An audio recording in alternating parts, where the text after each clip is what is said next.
I beat my women like I beat my meat. A lot. SmugAlana disco fire, SmugAlana disco snow, SmugAlana disco fire, SmugAlana disco snow, SmugAlana disco fire.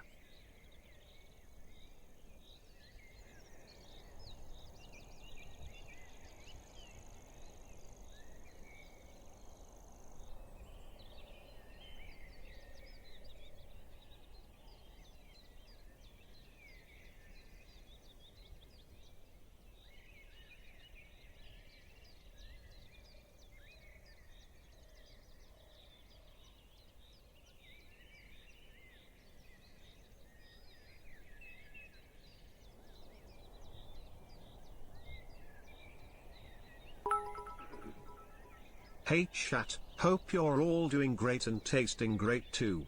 Lee Zoon liquor.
Hey chat and fox lady. Hope everyone is having a good day so far. SmugAlana love, SmugAlana love. Yeah, sorry, I was putting my context in. It took a little bit. I have so much trouble doing my left eye. I don't know why. My right eye, like, I put it in instantly pretty much. And the left one, I, like, can't pry open enough to, like, put it in. Yo! Yo, what's up? Hello? Hello? How's it going? Hello? Boom! How's it going, chatters? Oh god, I can't see you yet. Hold on. Chatterino's loading. Come on, bitch. Load in.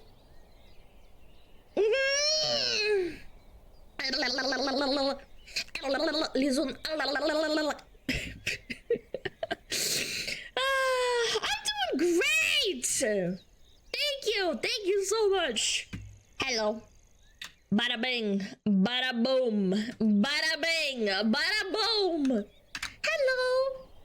Yeah, it might take a little bit for my context to like settle down because like I'm just getting used to like using them again, to be honest. I have sinned Alana. Well, it's a good thing I'm not a preacher or whatever. Taste much better than you smell. Okay, man. That's Jesus. Okay. Thanks. Thanks, I guess. Yo, what's up, Descender? Hello, how's it going? Is it getting easier to put them in? Yeah, but my left eye is being annoying. I don't know.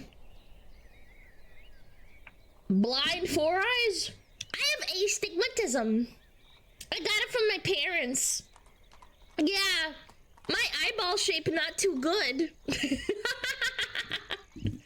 I was watching another VTuber. Can I ever be forgiven? No, you're gonna die. Death! Death! Ugh. Fun fact! My right eye is slightly worse than my left eye. Yeah. Fun fact. That's a fun fact. Yeah. My head shape, not too good. Shut up! You VTubers are a jealous lot. What the fuck are you waffling on about? I don't give a fuck if you watch other VTubers. I watch other VTubers. Now, you got 2 tisms? Oh my fucking god. No, I don't have the tisms. Mine are perfect 2020. Fuck Are you. women cringe? Yes. Being on the woman makes Fuck you gagey. you. Fuck you, fuck you, fuck you, fuck you, fuck you, fuck you. Juju, can you stop staring at me like Tyler 1? Can you get? Stop looking at me like Tyler 1, looking up at me like a little fucking bitch. He's looking at me like, hey, hey. Okay, come on, what are you doing? Men are not objects of sex. Get out of here. I disagree. Shoo! Little fucking bitch! Maybe he's hungry. Bro! I fed him! He's just being a little... You little bitch! Why are you back? Don't shoot him. Shut up! He's fine! He's just staring at me like you want something. Watching Alana streaming, wondering why she's schizophrenic. Yeah, honestly, I think that's cringe? probably Yes. it. Being But on the yeah, I woman think makes so. you gagey. Okay, I took all my crazy pills. Oh, you sat down? You sat in your doggy bed? Good boy. Men are not objects of sex. I Yo! disagree. Fish on Prozac, thank you the 5 gifted. North of AC, thank you the 5 gifted as well, guys. I really appreciate it. Hi! Yeah. Yeah. Maybe he wants to talk. He's a dog. I don't think he wants to talk. I think he just wants to hang out. I shoot him and he came back, and I'm like, okay, fine, you can just sit down. I don't care. Men are not objects of sex. Yo, Yeplin, thank you so much for the 5 gifted. I really appreciate it. Hi. He wants kisses?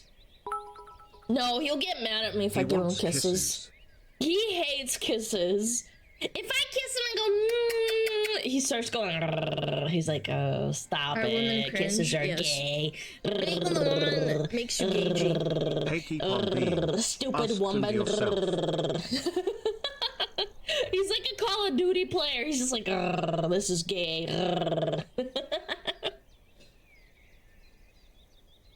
He's such a cute little man. I lubbers him. No. Oh. Da da da da. Woman detected. What kind of breed? A Shiba Inu. A Shiba Biba. A Shiba Bibu. Are contacts better than glasses? No, because glasses you can just kind of put on.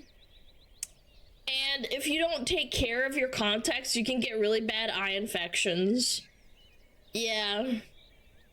I would say that contacts are for like, for me, for example, the reason I wear contacts or I started wearing contacts is because I want to 3D stream and it's easier for me to deal with. Because wearing glasses underneath your VR headset and shit is annoying, and also glasses, like the frames in the glasses kind of block your face. So it's like a little bit different to track, if that makes sense. Yeah. Right now I'm getting used to them, so it's like really weird. And also these are the 2-week contacts, and it's like they're thicker than the 1-day ones, and they like annoy me a lot more. Yeah. I'm thinking about getting like the contacts, not the contacts, like the frames that go into your VR headset. Perfect vision.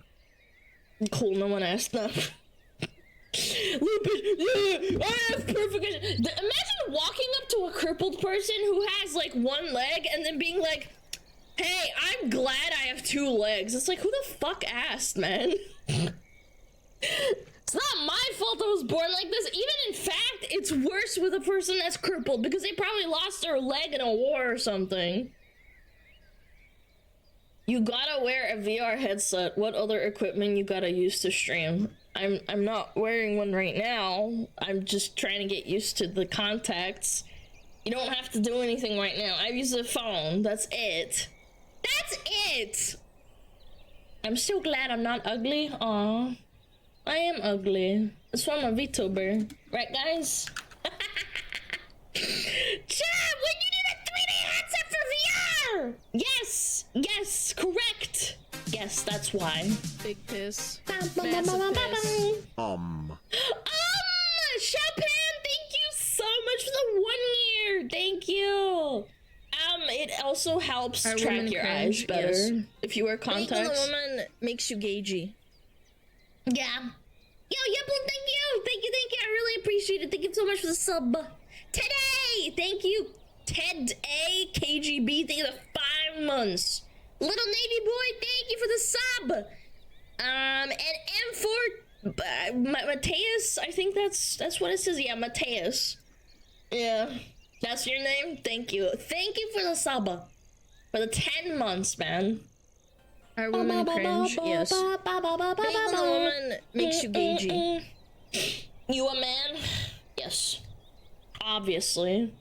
Aiden Ross said so. He said everyone that is a VTuber is a man, so therefore, yeah.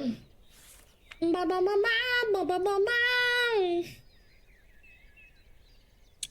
Tate is gonna knock up Fuwamoko?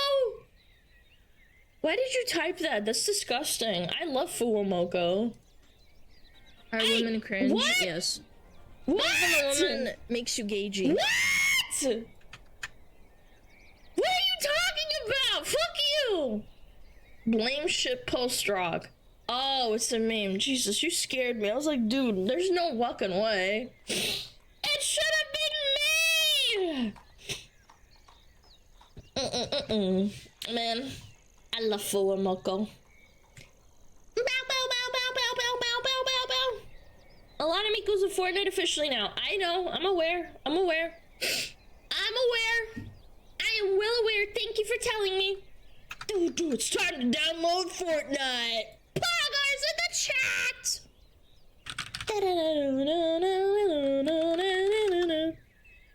Why would you want to? They're so cute. Yeah, I want to punch them because they're so cute. Ba ba ba ba ba bum. Ba ba ba ba ba ba ba ba. Pog night! It's time to drop in, chat!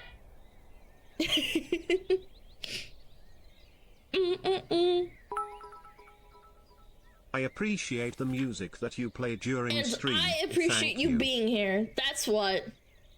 That's strong, isn't it? Ba ba ba ba ba ba ba ba ba ba ba ba ba ba ba ba.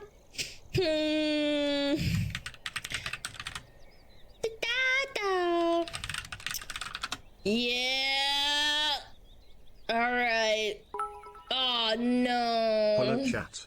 Hope you're having a good day, Alana. No, we're having a terrible day. Thank you though. Appreciate it. Thank you, Breakman. Thank you.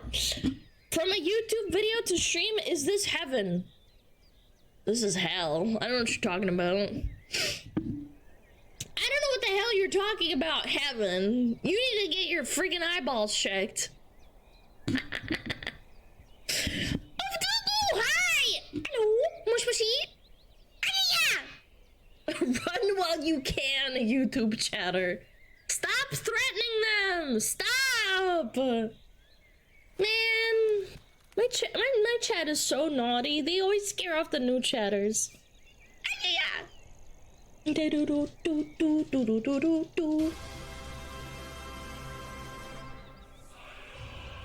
Someone found the button, huh? Thank you. There, you get free spit. Thank you. Thank you for that. 07's in the chat. Beautiful Soviet princess. Yes, correct. If I wake up and I see Alana, I would be, yeah, this is hell. Are women Fuck you. cringe? Yes. It's not that bad. It's only the 7th layer of hell. Hi chat. Hi Hello. Alana. Hello. Just started Hi. a new job, so Wow. gotta pretend I am working. People lurk.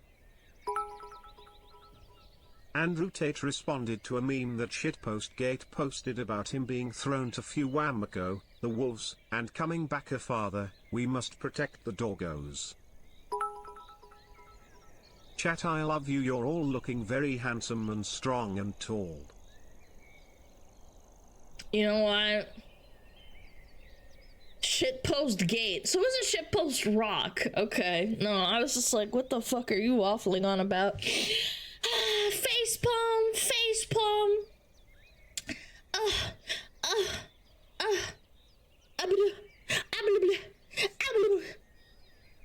Chat, you're looking mighty handsome. Have you been working out? Can I touch your muscles? Can I touch your muscles, please? With permission. Yeah.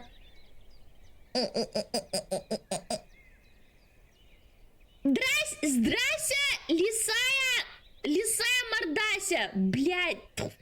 Нахуй мордася, лисая, лисая.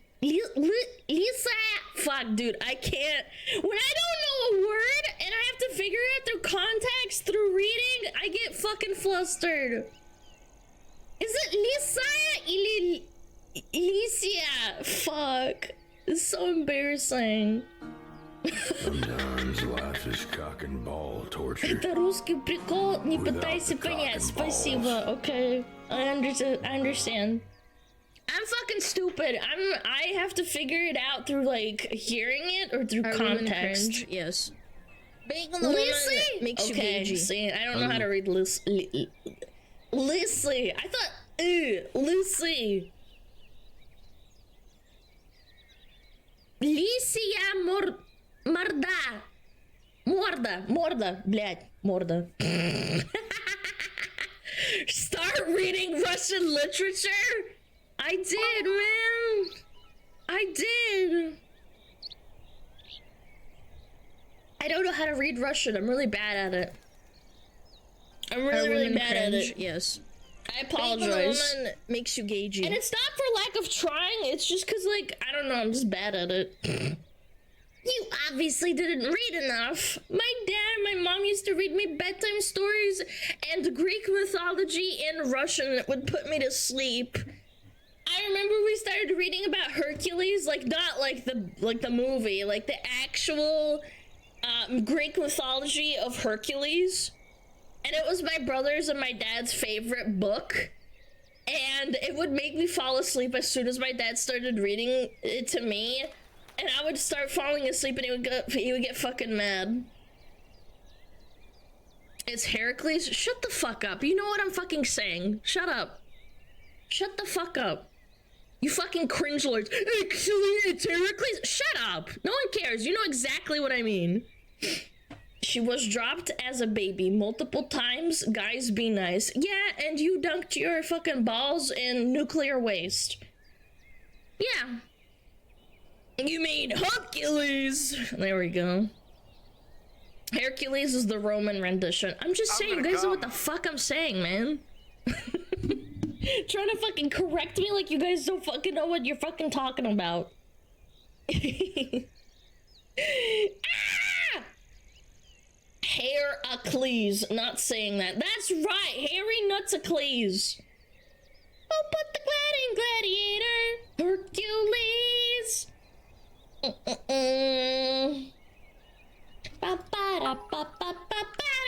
Damn, Pixo must look like two avocados down there. From the Chernobyl nuclear fallout, yes. Two massive balls. Oh. He's calling you short? No, I'm not. Shut up. Massive balls. Man, my parents will be disappointed.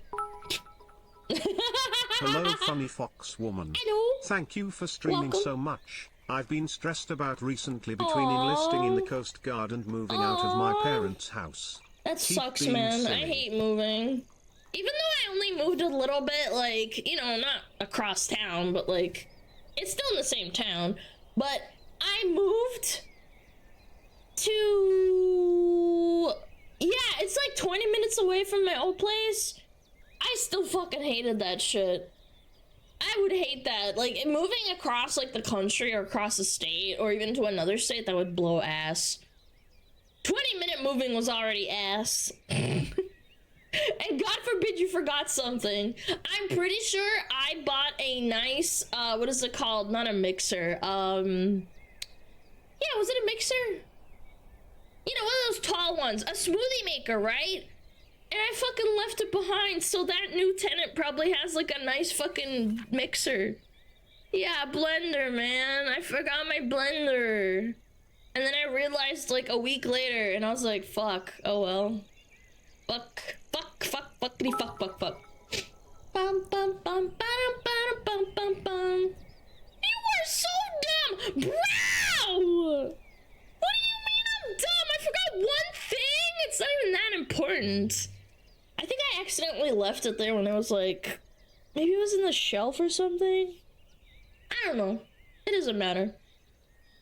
It's a Ninja blender. It was nice. It was a nice one, but unfortunately, it's gone now. Maybe the old manager got it, and they were like, oh, yoink! Thank you! Thank you, this is my blender now, bitch! And then they blend their balls. You can still go back to get it from the new owner. Are you fucking stupid or something? Hey! It's been 5 months! Hey, do you have the blender? The fuck's wrong with you? Who the fuck does that? Man, I'm glad some of y'all, don't make any decisions for me. I'd be dead. Can Smuggler has jetpack? SmugAlana cheesed. Yes. Yes, you can have a jetpack. Chitini. Hey, can I have the blender back? And then they shoot me in the head and I'm dead. Ba-ba-ba-ba. Why are you pogging? Oh, Chitini blender. Are you from Russia? No, I'm from England, America! So fuck. Michael Jordan! Who's your president? Michael Jordan! Michael Jordan!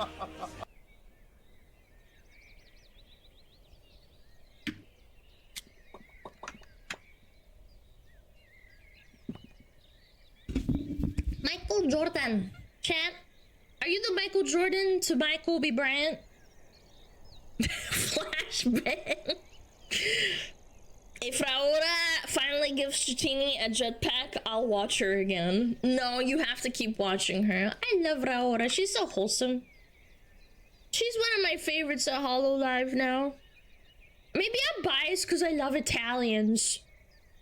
I love Italianos. Anna Italianka. Bam bam bam bam bam bam bam bam bam bam bam. Raora is so precious. Italian rat. Oh my god, you're so vicious. No, Steph, she's Italian. Yes, Sisi. She's Italiana bella ragazza. I don't know, I like Italian. I like Italian culture, it's fun. I want to go to Italy again someday. Because when I went to Italy, we went to like Rome, not Rome, Como, a little bit past Como, and then we went back. And we didn't really get to see Venice or Rome or anything like that. I know, like, people are like, oh my god, Rome is a tourist trap. It's like, yeah, but you go there for, like, saying that you went there, so, yeah. I want to go there as an adult. I went there as a kid, and, like, I appreciated it. And my parents always told me I was really, really polite. When we went to museums to, like, look at art, apparently I was, like, super duper infatuated with, like, looking at all the art. It was so cute. Why is it a tourist trap? What do you mean? It's the capital city of an entire country.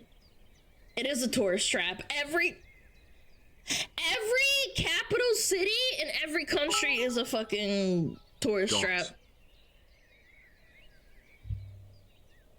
Okay, thank you. Thank you for the 1,000 biddies. Thank you! Now I'm going to be dreaming about beautiful white foxes.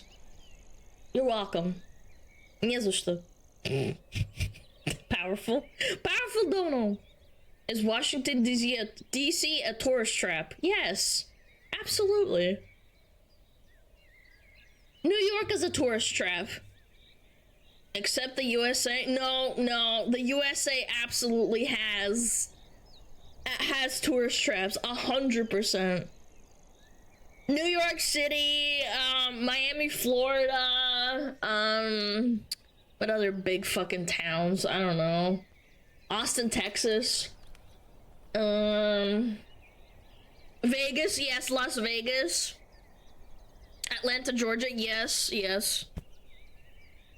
California, yeah, LA's a massive tourist trap. Basically, like, anywhere that's, like, got a lot of people and it's, like, got a lot of attractions. Your whole country is a tourist trap. You're such a fucking capper. Such a salty little capper. I don't live in a tourist trap, sorry. Skill issue. Oh, Seattle's a fucking shithole, holy fuck. Don't get me started on that shit. New Orleans, yes.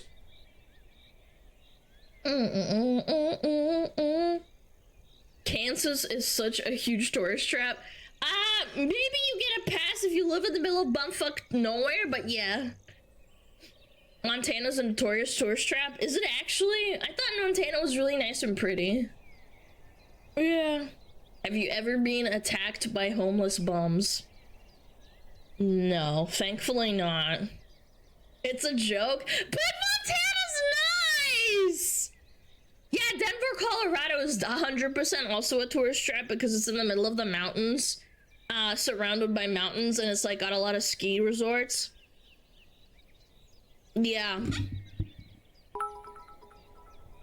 She's a Russian agent who does a great job. Thanks for the input. Anyway, Gary is a tourist trap. Chad, how about we take all the cook chatters and move them to Gary, Indiana? How about we do that? That sounds like a good idea. Oh my god. I've been to LA once and it was a layover and it was horrible. It was a layover flying somewhere else. Oh my god, it sucked ass. Just looking around, all the people, fucking miserable. I took a step outside to like take a breather for a minute and I was like, man, this fucking place blows. LAX is horrible. Horrible. LAX is the worst airport in the US. I think there's one that's arguably even worse. I think it's O'Hare. The New York one. Ugh. How many spent needles did you find? Actually none, but like, I don't know, the vibes are just bad. O'Hare's Chicago? Yeah, I thought so. Yeah, O'Hare's horrible. Yeah. Yeah, I don't know. I stepped outside of the airport, like, you know, where you can take a breather and there's like a bunch of cars and stuff. Miguel O'Hara! See. My mother is being forced to go to LA today by her work. I am a nervous wreck. I'm sure she'll be fine. Oh god, I gotta blow my nose. Fuck. Do I have a tissue? No, I don't. Fuck! The nicest airport that my parents told me that they ever went to was the Singapore airport. It was spotless. It was back when, they banned, like, bubble gum and chewing gum from the entire, like, country. Yeah, my parents went to the Singapore airport and my mom had nothing but nice things to say. Yeah, they have a waterfall! My parents took pictures and stuff. It was cool. Yeah. Hong Kong airport's pretty nice. I don't remember Tokyo because it was a layover when I was a little kid. I don't remember anything. It was really late at night. It was horrible. Paris airport is horrible too. Yeah, Paris. Ugh.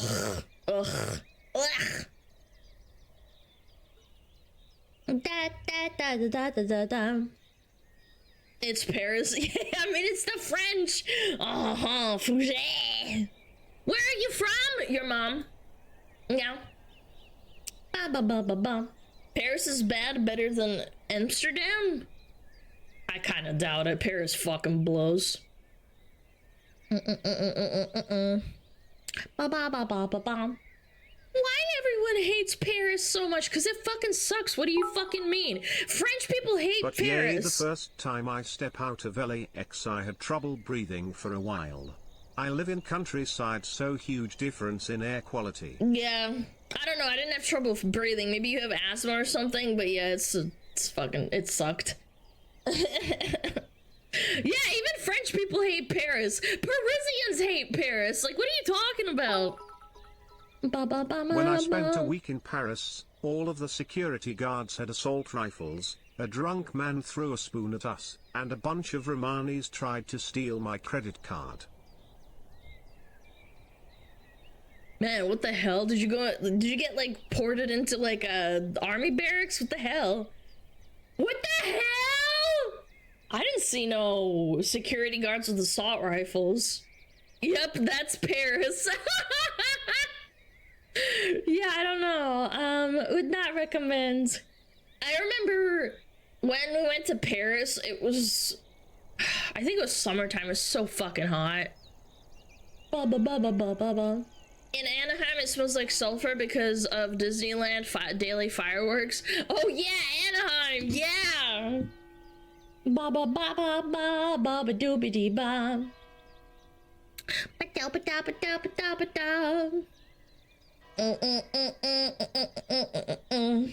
Alana, it's France. There's a terrorist attack every other week. I wouldn't know. I don't look at that stuff all the time. Maybe you guys need to stop reading the newspaper. No, I genuinely have no idea. I mean, I went there before that stuff happened, I would guess, so I don't know. No clue. Newspaper? That's from 1920. Shut up, old fart. Man, why are you guys not, like, reading newspapers? It's nice. You guys are a bunch of haters. We piss in the river, and then we drink it.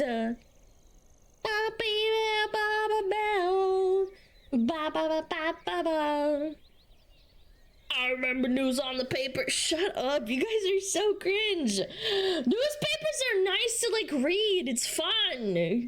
I don't know. I kind of hate reading stuff on my phone. It's just kind of boring. Doesn't feel the same.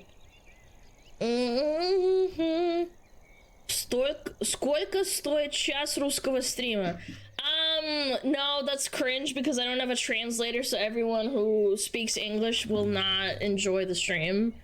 Sorry, I don't want to put a...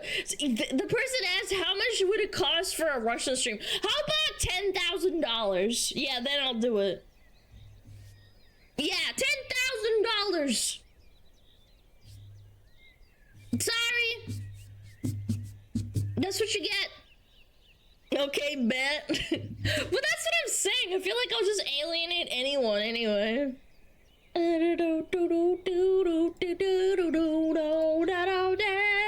What a ripoff! How is it a ripoff? I don't have the tech to, like, do that. I swear to God, another person brings up Putin, I'm gonna fucking lose it. Hey guys! It's okay to bring up, presidents and stuff, but, like, can we maybe chill the fuck out? Holy fuck! Jesus Christ! Yeah, there we go. You get an hour. Yeah. Putting these nuts. Okay, fine. You get a pass for that. God, you guys are so fucking stupid. People hate it when you bring up any other presidents, but it's like, we gotta lose our fucking marbles and start talking about Putin and how Alana's gonna get fucking asked by him to, like, do a stream. Haha, very funny. Jesus Christ. It's fine to make a pun, but, like, it's so cringe. Hey. Yo, Blind Clown, thank you so much for 13. Thank you. It was funny, like, the first time, but, like, just don't keep going, man. That's annoying. Imagine you live in, like, I don't know, in a dictatorship in South America, and someone just keeps constantly like, bringing up fucking jokes like that. Makes you gagey. Yeah, Rave! Thank you, Prime! I need to blow my nose. So bad. Give me 1 second. 1 second, I'm gonna grab a tissue.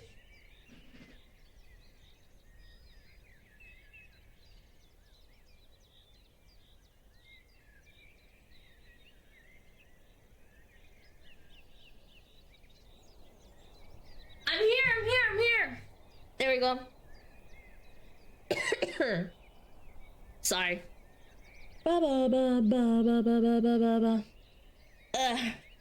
You don't play TFT by any chance, do you? I haven't played in a while. But no. No, I don't really play, not gonna lie.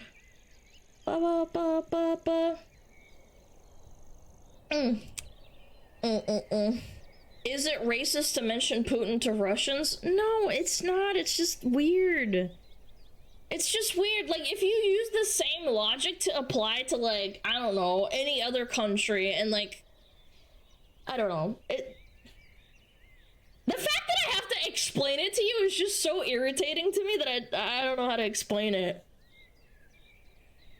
Yeah, I don't want to explain it. Just figure it out. Use some social etiquette. I don't know. It's rude.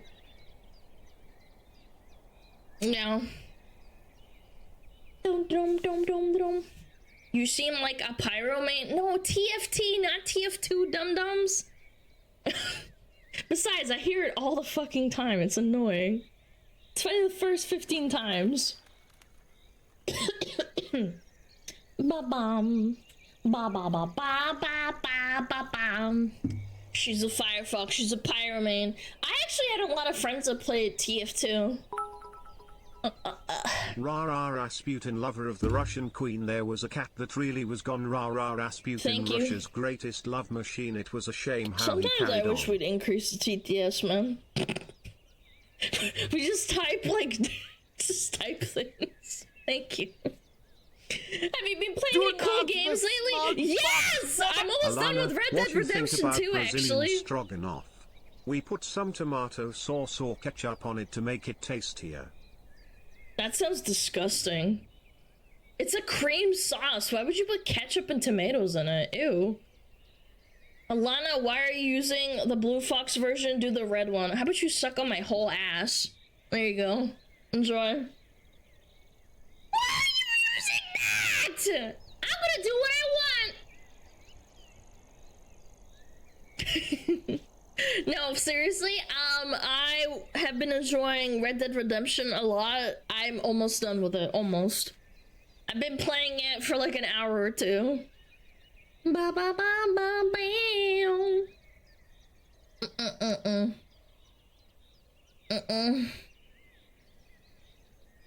Why do I look at your person or your character and I think of a hentai game? Yeah, you're getting a timeout for an hour. Holy fuck, man. I hate that. Man, so many fucking cook chatters today. I just don't understand. Why do you type the dumbest shit before you think? Yes, totally. Thank you. Thinking of a hentai game when you're looking at my character when I don't have my titties out. Thank you, Waco, for the ada. Christmas break should be ending soon. I don't think it's about Christmas break and kids. I think people are fucking cringe. Oh, God. If we are just cheering nonsense then. Ooey ooah ting tang walla walla bing bang. Thank you. See that? Now that's real nonsense. Also, Bruno, thank you for the 6 months. I really appreciate it. Even though you put ketchup on your fucking stroganoff, which is disgusting. Hurry up! I need to jerk my meat! Do you have a plan, Dutch? Do you have a plan, Also, Dutch? the soundtrack for that game is amazing. I love Red Dead Redemption. Oh, okay, hold on. Get your jorks ready. Sometimes life is cock and ball torture. Yes, it is. Without the cock and balls. It is. Thank you so much. Okay, hold on. Actually, not that good. Hold on.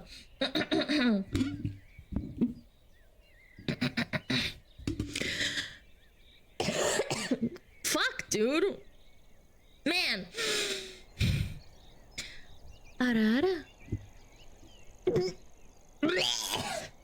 Okay, that was it. Alright, no more. I'm not even good at it, to be honest. It's humiliating. Still has the cough! Every time I do something disgusting, I get the cough. Ba-bee-ba-ba-ba. The puke was hotter. Oh, you're into chicks puking? There was a really crazy guy that played World of Warcraft that talked about loving seeing chicks puke, and I'm like, that's disgusting. Yeah, they were really weird.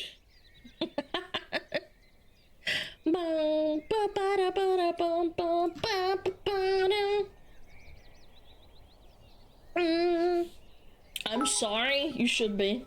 Alana is allergic to cringe. She gets the coof every time. Saddies. Bro, when I was really sick and we were watching funny shit, I really had to hold back my laughs because every time I laughed, I wanted to die. Self-harm at this point. Hey, don't say that! I'm gonna get pipped off of Twitch. On my second round of antibiotics and it's still lingering. Oh, I'm sorry. That sucks. I don't actually have it. I might have like a little bit of post-nasal drip, but I'm fine. My throat hurts so bad that day when I streamed. I should have maybe not streamed that day. I was really pushing it. Wow, shut the wow. I'm gonna die. Wow. Wow. You can have my stream key when I die.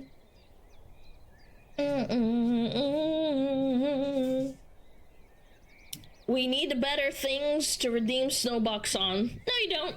Cry about it.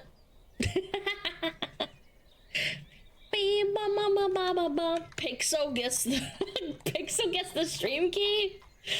Man, what a legacy to hold to someone and strong. Maybe I'll stream and I'll just be a corpse. That would be kind of strong. I'm in the thick of it, everybody knows. They know me where it snows. Okay, now that you all are on the verge of a cringe seizure, stop. Man, I hated that song. That song was so bad. Who told him that that song was amazing? They're like, you know what? This is a banger. Fucking thick of it, my ass. The title, too. The title, thick of it.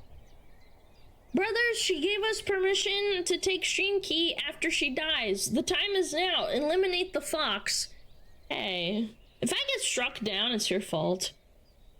If I get killed, I will know who to blame. I will haunt you until you die. KSI's got a thick forehead, that's for sure. Please, God, no. KSI gets roasted by a freaking VTuber. No, Alana, don't die. I'm not gonna die, don't worry. I don't go outside enough to, like, risk the death penalty.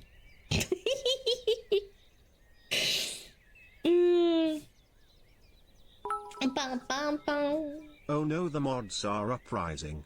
They just left No, the they're basement. not. No, I'm gonna go beat him. Chat, I'll be right back. I gotta go beat him up.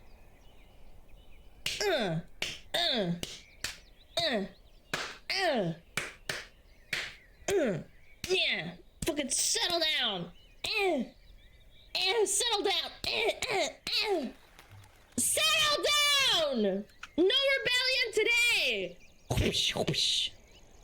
She beating her meat.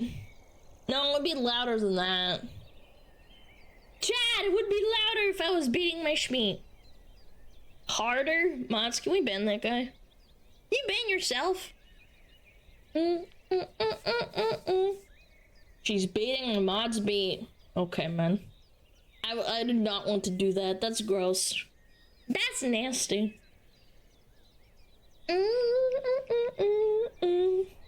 It would make supersonic sound waves. My schmeat would break the sound barrier. Yeah. You think I'm kidding? It's like a nuclear bomb went off. Just fucking outwardly. When Reddit?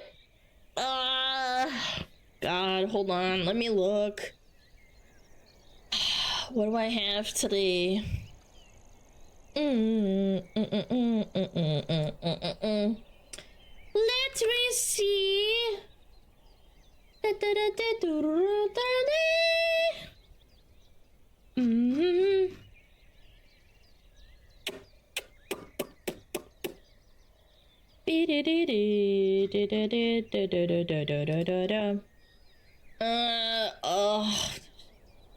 We'll see. We'll see. I gotta get a lot of stuff to. I have a lot of stuff to get through. Well, I wanted to give the mods a shout out, but now they're saying harder, so I think I need to give them therapy. They don't need therapy. They'll be fine. Don't worry. Never. I'm not. I'm just being honest. I'm just being honest with you. I have a lot of stuff lined up today. Into jury duty? If yes, what was the weirdest interview you've seen from the jurors? Yeah, no, I've been called in, but I never went because I always say something unhinged in my, like, excuse for absence that makes them not want to pick me.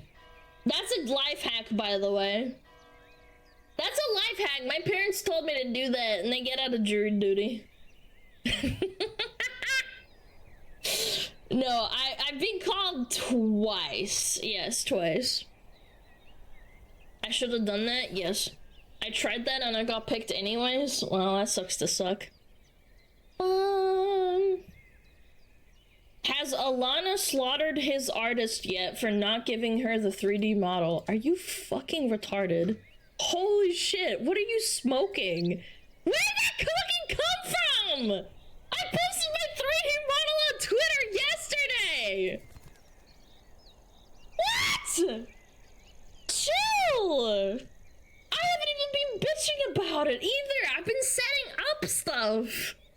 I just figured out what the issue was for one of my trackers today. Or not today, like last night. It was quite awful. Trying to figure that shit out by yourself is so annoying. The issue is wide duck ass. Yes. Yes. Bye-bye. Alana just literally doesn't want to stream 3D for us. I do. I'm just annoyed. I'm annoyed with my fucking tracking and shit right now. What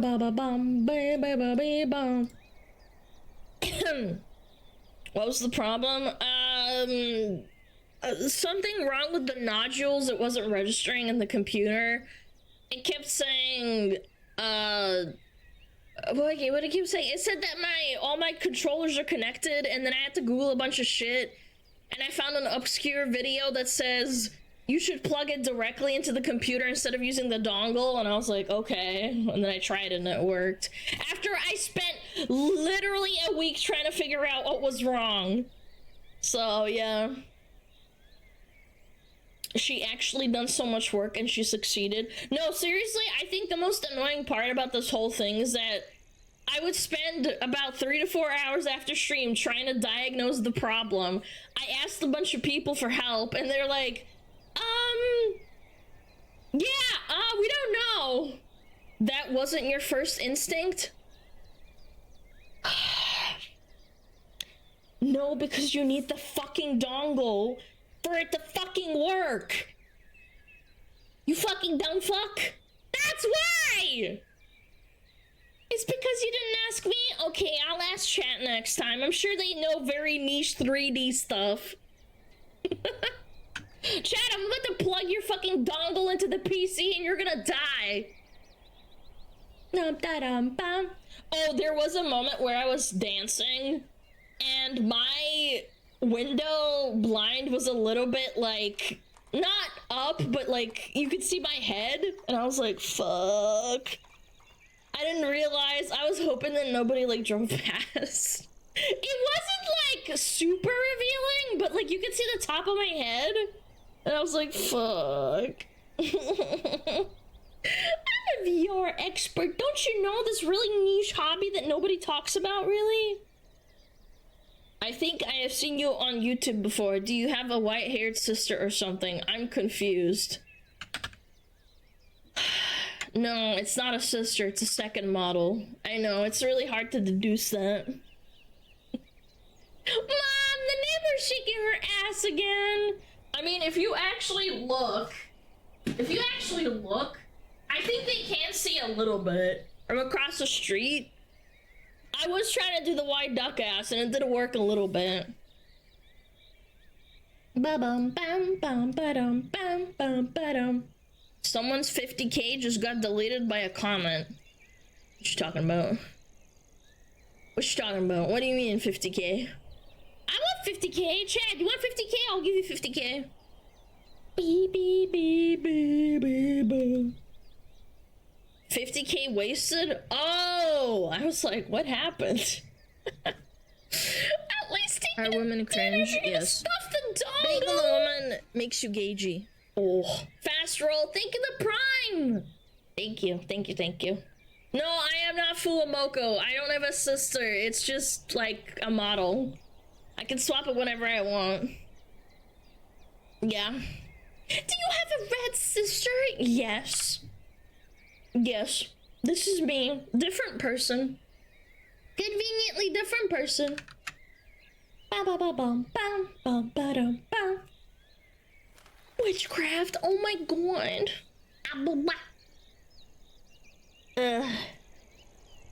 Is she communist? Yeah, bro. I'm a communist that lives in America. Yeah, that makes sense. Oh, to be fair, there are communists that live in America because freedom of speech, but still. No, I am not a communist, you fucking freakazoid. Do you say that to your favorite football team that wears red just because they wear red? What a weird fucking thing to say, first time chat. Bam, ba, ba, ba, ba, ba, ba. Ba, bam. Yeah, shit. The Washington Communists! Why, yes! Yep. I don't install Red Dead Redemption because it has the word red and dead in it. Yeah. Yeah, and the red color's Republican too, which is like also just equally as dumb. It's okay, he came here from Hassan's stream. Well, you can stay in Hassan's stream. No offense. I'm not that kind of content creator. I also never turn left. I will go 3 times right. I think that got lost in translation. I don't know what that means. Yo, Jared, thank you for 20 gifted! What? Thank you so much! Thank you, thank you, thank you! Thank you, thank you! Thank you! Thank you, thank you so much. I really appreciate it. Alana, do you hate men? No, I love men. I hate everyone because we're all flawed, but I don't hate anyone for specifically for their gender. Nope. I just think there's a lot of dickheads on both sides. I love men. I love men! Da da da. In a typical grid, you can go 3 times right and usually make a left, skipping the left initial turn. That is not computing in my brain. Men are objects of sex. I disagree.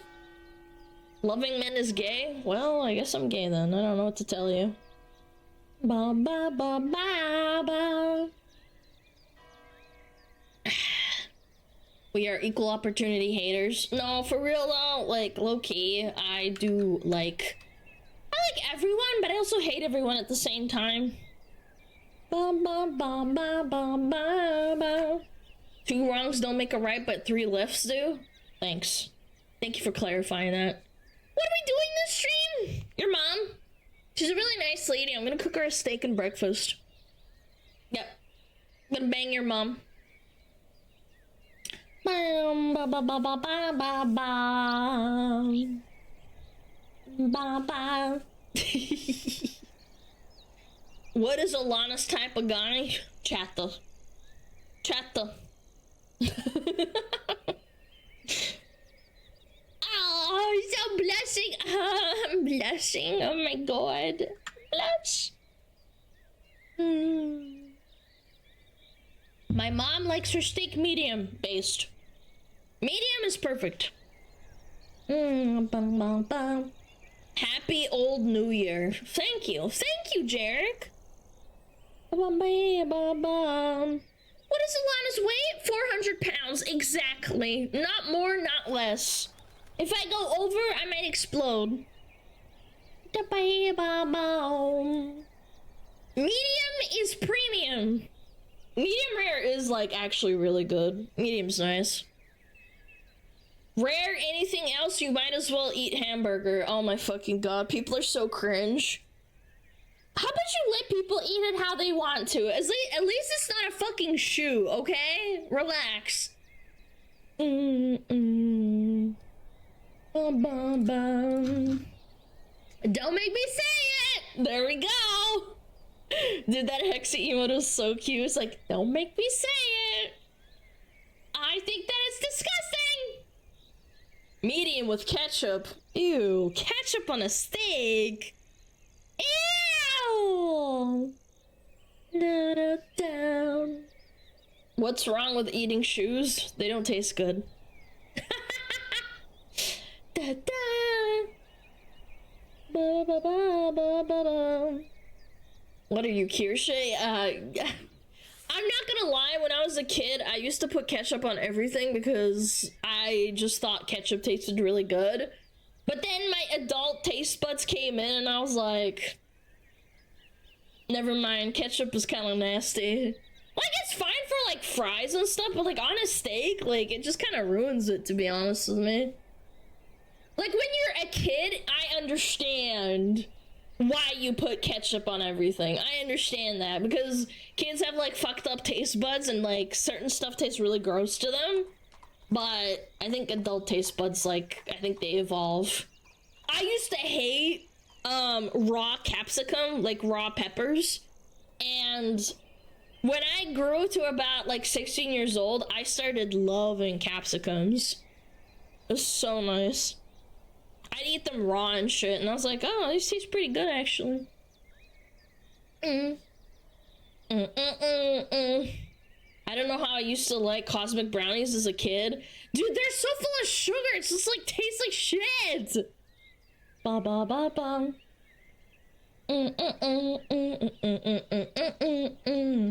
Fries are best eaten with mayo, peanut sauce, and raw onions.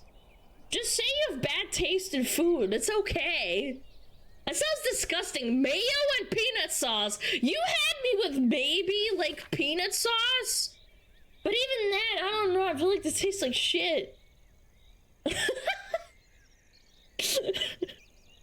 Fries and milkshake? But that's like fat, like milk fats. Like mayo and fries, I understand. Peanut sauce? What? And then raw onions to top it off? I don't know. I had a customer who ordered a salmon salad, and after serving her food she poured ketchup right on top of the salad. A piece of me died that day. Ew! Salmon with ketchup? That's actually 100% worse. Salmon is so rich too, you don't need, like, ketchup. Ew. That's disgusting. Now that's ratchet. That's way worse than the fucking mayo fries with onions and peanut sauce. Lettuce and ketchup? Yeah, but you put lettuce and ketchup on a burger. When it's separated, I think it's different. Ba-ba-ba-ba-ba. There's a gross concoction that they soak the snack cakes in now, and it tastes awful, but it's a cheap preservative. Ew. Ew, man. This is why, like, I don't order, like, food. I don't, like, buy, like, snacks and shit. The most I buy is, like, unsalted, like, sesame crackers, and that's about it. Yeah. A little snacky snack.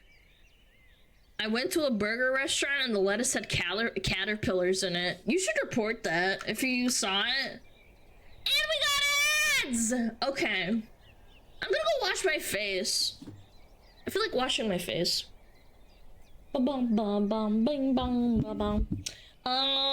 have Metapod? Yes, we do. We have Metapod up. Okay. It was a spring mix salad with salmon. That's disgusting. Ketchup with salmon. That's heinous. You should report them to the police. Okay, I'll be right back.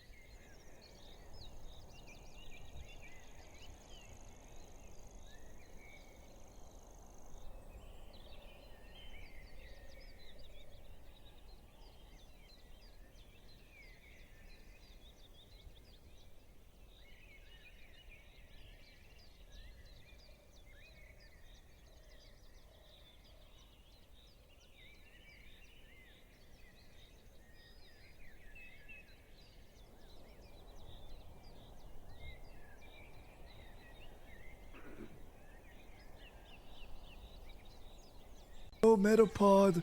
Oh, Metapod, use Harden. Metapod, Harden. Oh, yeah, Metapod, you're so hard. Metapod, Harden. Oh, he's so hard. Look at those two hard throbbing Metapods. They're so strong and hard. Wow.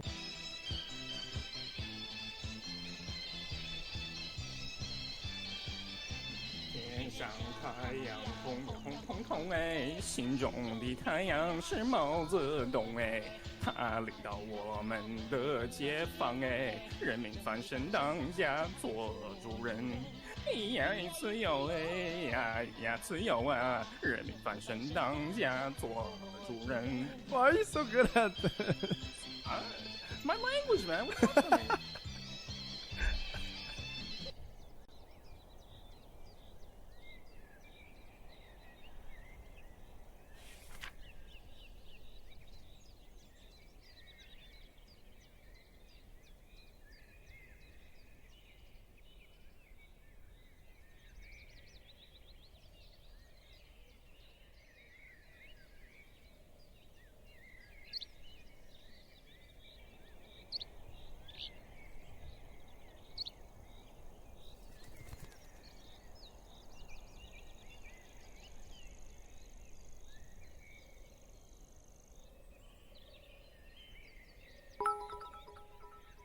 Time for some dio.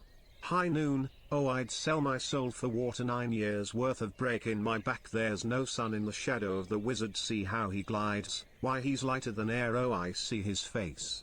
Where is your star? Is it far, is it far, is it far? When do we leave?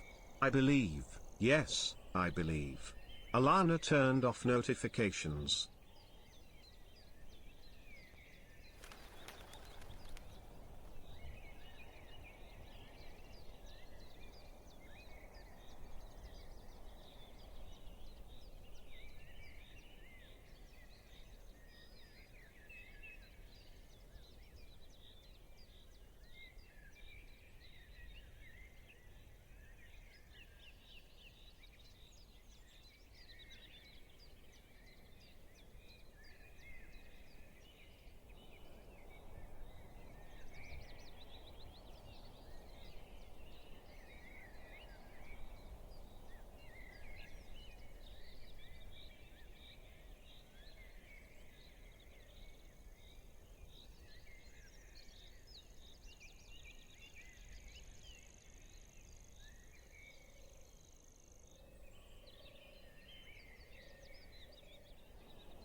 What the fuck?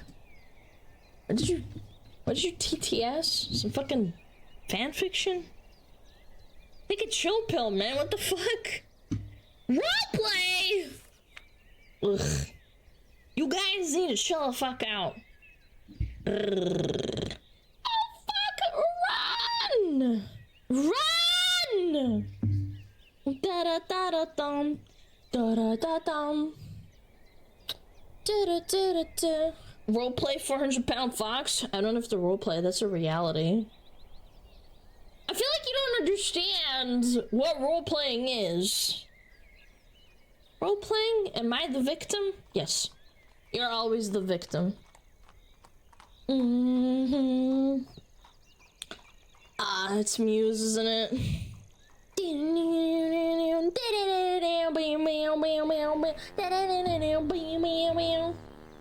She's a huge bitch! That's right. Jesus, dude. Chat, you fucking nasty ass motherfucker. What are you farting for? Hi, buddy. You little angry little teen. What's this on the floor? In the trash. Put it in the trash, just like I put chat in the trash. Ba-ba. Da-do-dee-da. Da-do-dee-da. The song that likely inspired Twilight? Really? Is that like the actual lore? I had no idea. Okay. Let's crank, I guess.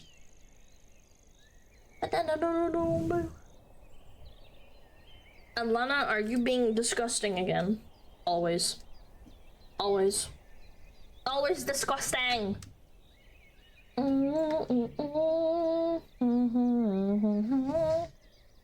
is she not? That's right. He walk in and walk out. He walked into the room and walked out. Hi, buddy. Are you Tyler wanting me right now? Staring up at me? What's worse, Twilight or 50 Shades? 50 Shades of Grey, 100%. Because there's like BDSM and like whipping and all that fucking cringe shit on the big screen. Yeah. Twilight is like, I've actually never seen 50 Shades of Grey. I only saw the trailers and stuff. And the memes of them being like, oh wait, there was a TikTok trend of like inanimate objects getting spanked by like spatulas with 50 Shades of Grey. Yeah, like, oh, if I could find it, you guys would find it. If you guys would find it funny. Hold on. Hate me if you will, but I like Twilight. It's valid. You're allowed to hate, love trash. You're also allowed to hate trash, but you're allowed to love trash.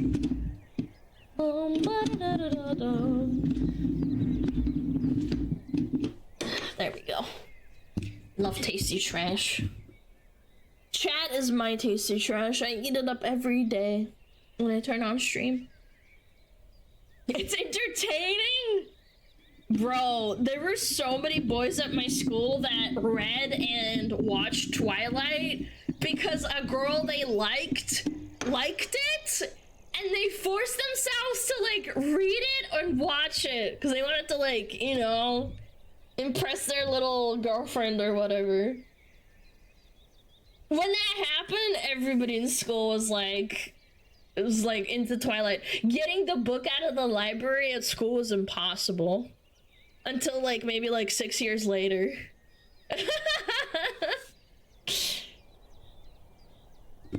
Don't call me out like that. I'm not saying it's a bad thing. I just thought it was kind of funny in a cute kind of way. Have you heard of a band called Perturbator? I feel like you'll be into that kind of music. I recommend to listen to the song. I don't care. Tokyo. I'm not gonna lie. I genuinely don't care. I'm sorry. If I really want to listen to a song, I'll listen to it myself. Maybe I would, but I don't care. It's like people that suggest videos, they're like, oh, you would really love this video, and I'm like, I just don't care. I don't care. I'll watch it. If you want to submit it for me to look at, I don't fucking know. I don't know. Submit it in the Discord. I like the way you move. Okay, we got a bunch of funnies. Set it up. Move your hair. I like the way you fart in your chair. 50 Shades of Grey is Twilight fanfiction. Twilight was inspired by the band My Chemical Romance. I know, and the band but MCR the song, was created was that actually because part of the 9/11. lore? Was the song actually part of the lore? Because, like, I don't know. I know about the whole MCR thing. I like the way you move. Da da da na. Da da da da na. It's a banger song. Hi, buddy. What is it? Why are you so stinky, Juji? No. No. No, Juja. What are you doing? Come on, you uppies? Uppies? Uppies, uppies, uppies?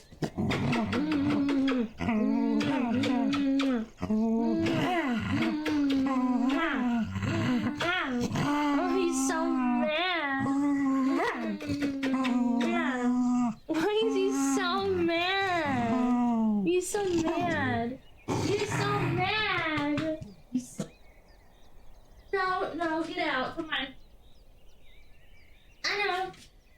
You probably want to play and stuff. What, you want to bring your toy? You want to bring your toy? You want to bring your toy? Bring it over. Oh, there it is. It's your shark. Is this your shark? He loves playing tug. He loves playing tug. You want to let go? I'll throw it. I'll throw it. I'll throw it. If you let go, I'll throw it. You want... Yeah. Come on, let go. Yeah, there you go. Oh, he's thrashing it.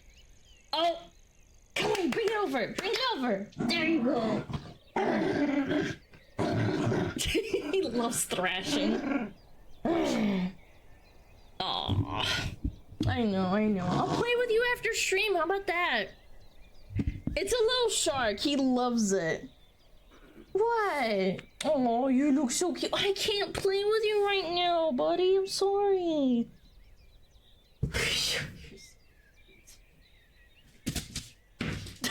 He's so cute. Are women cringe? Yes. Oh, sorry. Got distracted. All the love in the world you is wanna not play enough for again? Gigi. I have dogs too, so trust me, I would know. Thank you, Grand. Ow, man, he fucking thrashed the shit out of me. He's thrashing the shit out of me. I win. I'm the winner. Come on, buddy. Come on, I'll throw it in the hallway. How about that? Throw it in the hallway. Go. Aww. He's so cute. I threw it down the hallway for him. Can we rename React Time to Juji Time? No. People get confused. Anyway. Sorry!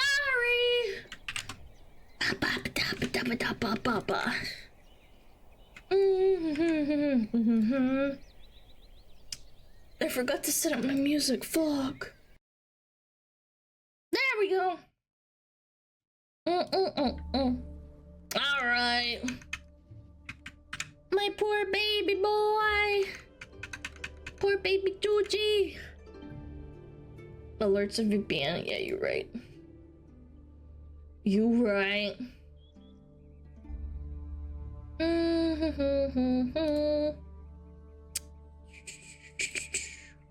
Wish there was like a button where I could just do everything at once. Professional stream. Leave me alone, bro.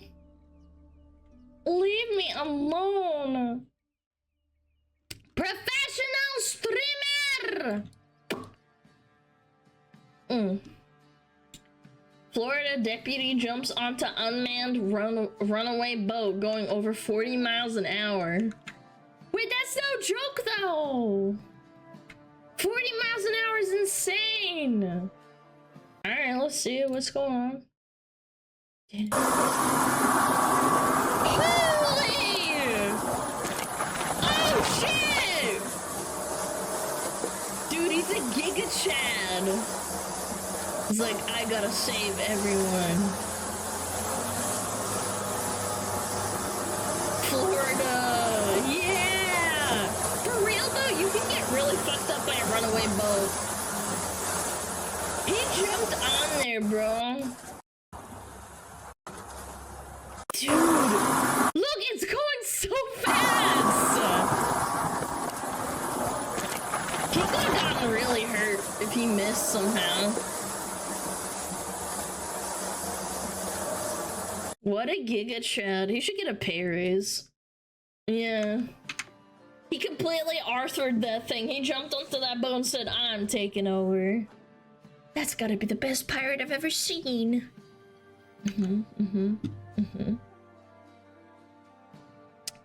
Wait a second.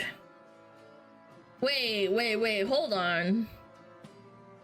Hold on! Wait, this reminds me of something. Is this the same thing? We saw this meme! I remember this meme! Runaway boat. With dude and surfing chick. Oh my god, I can't believe I found it. Hold on. It's the same thing! Well, kind of, except one was more successful than the other, but... Oh, dude! Yep, I'm gonna help you out, milady. Here you go. I'm gonna get you a drink. What if it's the same boat, chat? Hey, do you want this? Okay, I'm coming over. La la la la la la la la la la. I got you. I open it for you, milady. And don't go out! What if it's the same boat? I know it's not, but still. That poor guy was trying to impress her, and he's like, all right, I'm giving it over to you, and then boom. They weren't going that fast, to be fair, but still. Poor guy. Poor guy. The boat lore? Yeah. Florida boat lore. Take that down. Oh shit, what the hell is this? Okay, what is this? I would be more inclined to believe that dropping out of the workforce really is because quote-unquote jobs suck and society is rigged against men, if the same men were also not dropping out of life entirely across the board. What? If these men were becoming unemployed but traveling around the world or joining a motorcycle gang or getting into adventures, I could see it. Maybe if they were going into the woods and building cabins and creating off-grid militias, if they spent their free time doing anything interesting, but they don't. These men don't use their newly found time to fulfill a lot of the male fantasies and real-life side quests we all want to do.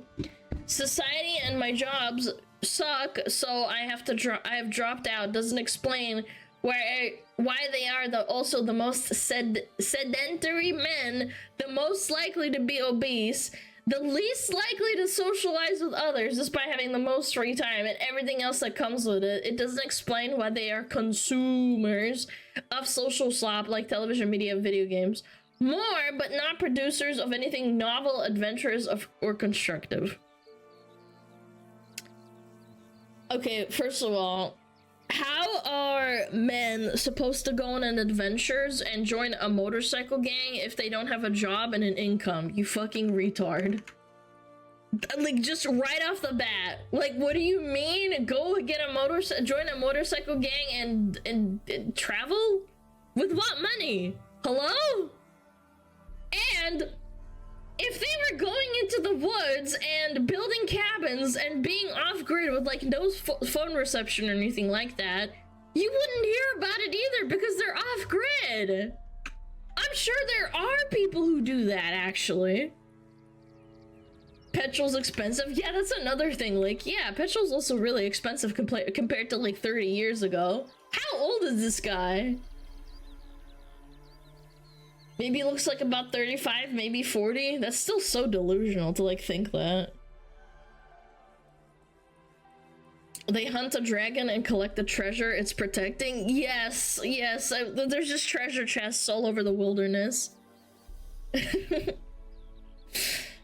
Yes, like, shocker. Men who feel disenfranchised, like society hates them, which a lot of society does, and is rigged against, shockingly have low motivation, because what's the point, chat?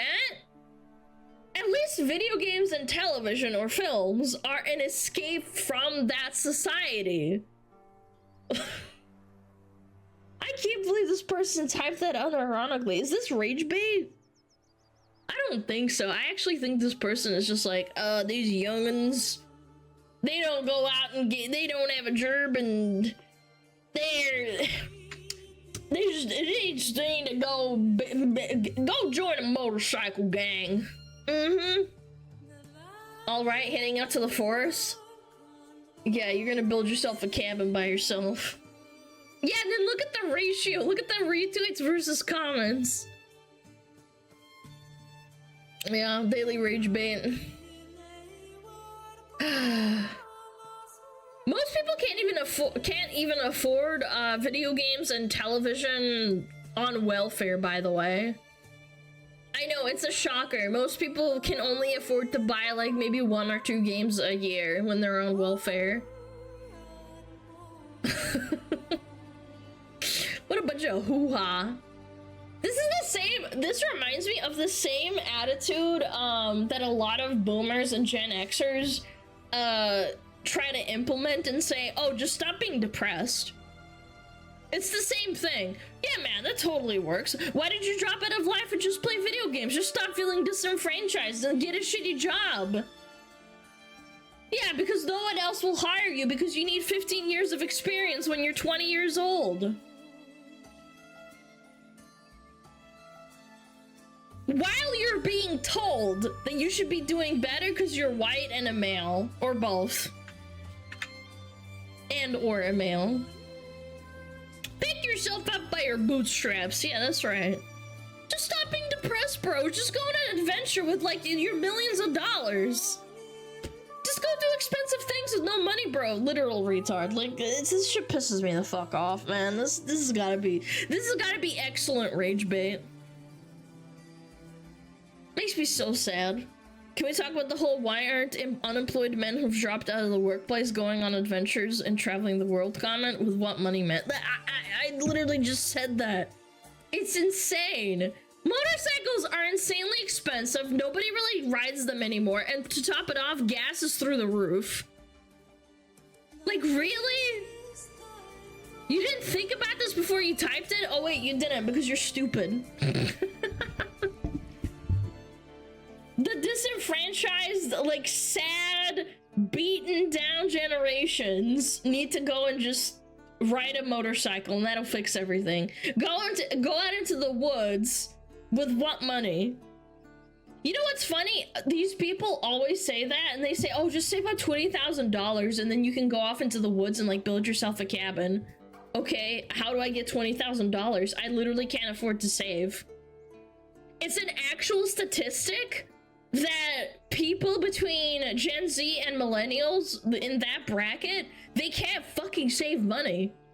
They can't. Like, they literally can't. It's not about poor spending or not being able to, like, get money or a job. It's just physically impossible. You are lucky if you're saving around about $1,000 to $2,000 a month. You're lucky. Lucky. You are saving and that's good. Plus, it's not easy to take time off of work. No, he's implying that if you quit your job and go and live in a cabin in the woods, that you're gonna just sustain yourself forever. With the money that you had saved, which is not possible.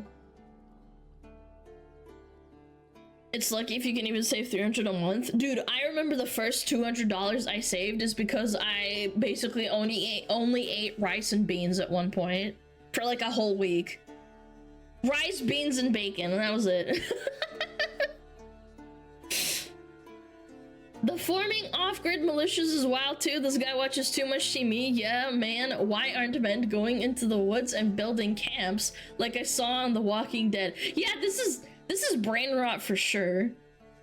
That's why I think this might be, like, pretty... It's not rage bait. This guy actually thinks like this. If you quit your job and move into the woods to be a hermit because you hate society and your job, full respect. Maybe you go live in a van and climb every natural park. Get a van. Live in a van, by the way. That costs a couple grand to, like, buy, by the way. And that's if you're lucky, and usually you have to fix it up yourself. Which costs even more money to fix yourself if it's a beat-up van. There's a guy on TikTok that I remember seeing that said that he's living out of his car and basically working like 50, 60 hours a week, delivering Uber Eats or door dashing to save up 70,000, and it's taken him like over 13 months to get to 50K. And that's working yourself like a dog. I don't know, just kind of weird. All this magical money. How much money do you have? You have MSc Cognitive and Behavioral Neuroscience. That must have costed a pretty penny, a couple $100 grand. A master's in Behavioral Neuroscience. Where'd you get the money from? Is it a student loan, perhaps?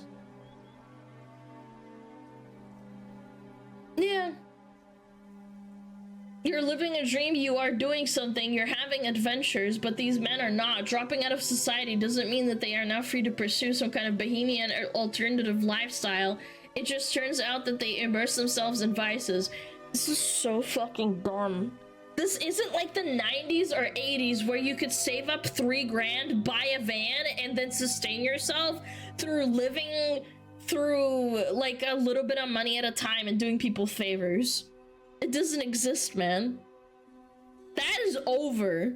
I know what they're talking about. I talked to like a Gen X man one time through work, and he was like, oh, these youngins, man, they can't just save themselves up like 5 grand. They're just so bad at like spending money. And I'm like, it takes like so long to save up 2 grand. I saved up money for my model, and that was like a career investment. I didn't know if I was gonna succeed or not, but I was content with like at least trying. This is like an adventure thing where, oh, fuck the world, I'm gonna go do my own thing. This is like when Nietzsche spoke of the oxen losing his yoke. Throwing off the yoke is invaluable in itself. The yoke might be the only thing valuable to the oxen. You don't suddenly become the Ubermensch through mere negation and rejection. You must also create and do something. Imagine having infinite free time and not making yourself into a well-rounded Renaissance man who has 1,000 adventures under your belt. Total waste of a life. Much worse than merely being unemployed.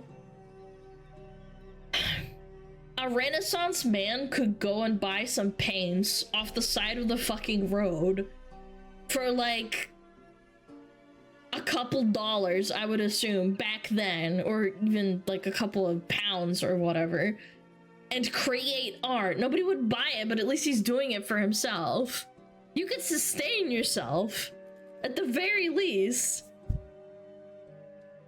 Renaissance men were usually sponsored by figures of state. That is actually a really good point! Yes, artists in the Renaissance, if we take the assumption, oh, maybe create a painting, they were paid by the state, the government. This is so contradictory. Most people in the Renaissance were peasants? Yeah, and life fucking sucked. It did. You died at like age 35 of bronchitis, and then you fall over and collapse, and you're done. Hopefully you popped out 4 kids and they can carry on your legacy. Or the church. Oh yeah, the church loved paying artists to do stuff for them. That's actually a good point. Yeah. There's a grain of truth to this post, but it's still mostly trash. I agree there is a grain of truth that there's a lot of demotivated people, but it doesn't get to the root of the problem that the attitude is like, just go stop being depressed. It's made up in your head that society shits on you and wants you to go die as a man. You're not being uplifted in the same way as like a girl. You aren't. I'm sorry. You are not. Depression isn't real. It can't hurt you. Yeah, until I blow my brains out.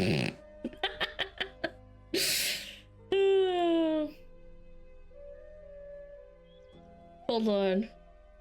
Wait, he has another tweet? Oh, Jesus. Okay.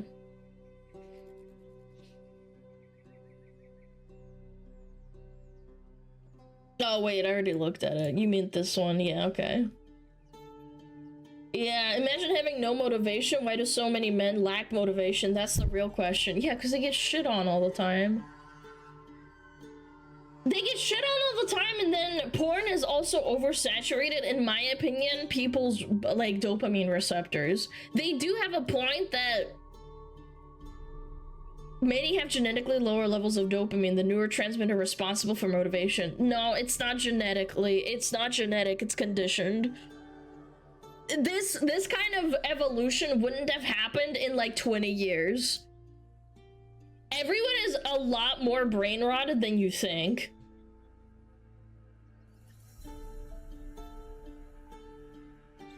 Chat, I was told there are 2 things you can control in your life, your attitude and how hard you work. I believe in anyone who's Gen Z here. Don't give up. If you need help, don't be afraid to ask your parents or anyone who's willing to help. Patience, that's the first step. My guy, can I just tell you from my perspective, my parents grew up in Soviet Russia, and they came to America at one point, and they were like, and then I was born and my brother was also born before that. When I told them I was really sad, they just told me to suck it the fuck up and that I'm not actually sad and I'm just doing it for attention. And I love my parents, don't get me wrong. Like, I'm absolutely not dissing my parents in any form of capacity. But their point of view was like, my daughter is living in one of the greatest countries in the world. Why is she fucking sad? There's nothing wrong with her. And I'm sure that even people who are from America, who have parents that are obviously older than them, who grew up with a lot better economic circumstances, housing, job opportunities, it sucks because, like, when you try to explain to them, like, hey, I need help, they shit on you. It's all relative to your own circumstances? Well, yeah, but, like, the point is like, when you ask for help from certain people, they basically don't really offer you anything, and then you're stuck in a hole that's kind of hard to dig yourself out of. Immigrant parents are usually like that. Yes, unfortunately. Like, again, I cannot reiterate this enough. I love my parents. I love them. But when you're in a bad place, they don't know how to explain to you that, like, you do have it amazing and that you can dig yourself out of it. But to them, that how they say it out loud is usually, no, you don't actually have it that bad. I had it worse. And it's like, yes, thank you. I'm well aware, but you're not really helping me. It's not helping my mental. That's not how you help someone. It would have been even nicer if they just said, like, oh, Alana, your life is really great. Maybe we should try and change it up. No, it literally just was like, boom. Go fuck yourself. Yeah, it wasn't a competition. My parents always made it a competition. My brother experienced the exact same thing, by the way, as well. When he was really sad about his decision-making in life and what he picked to study at university or college, they got mad at him. They didn't understand that, like, maybe he made a mistake and he's regretting it. And they automatically try and, like, say, oh god, you're trying to make it, like, my fault that I'm a bad parent. And it's like, no, that's not how it is. There are so many, but anyway, that I'm getting way off the deep end. But my point is, it's more of a societal and a circumstantial thing rather than a man thing, because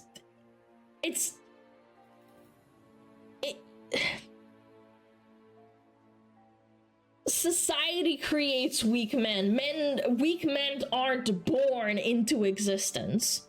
Even if you go back and say something like, oh, men are, like, less likely to have high testosterone and that's why they suck at being motivated and this and that and it's the food, that still wouldn't make sense, because there were cases in a lot of countries and in a lot of historical points in history where people were downtrodden and sad, but there was still society behind them that pulled them up.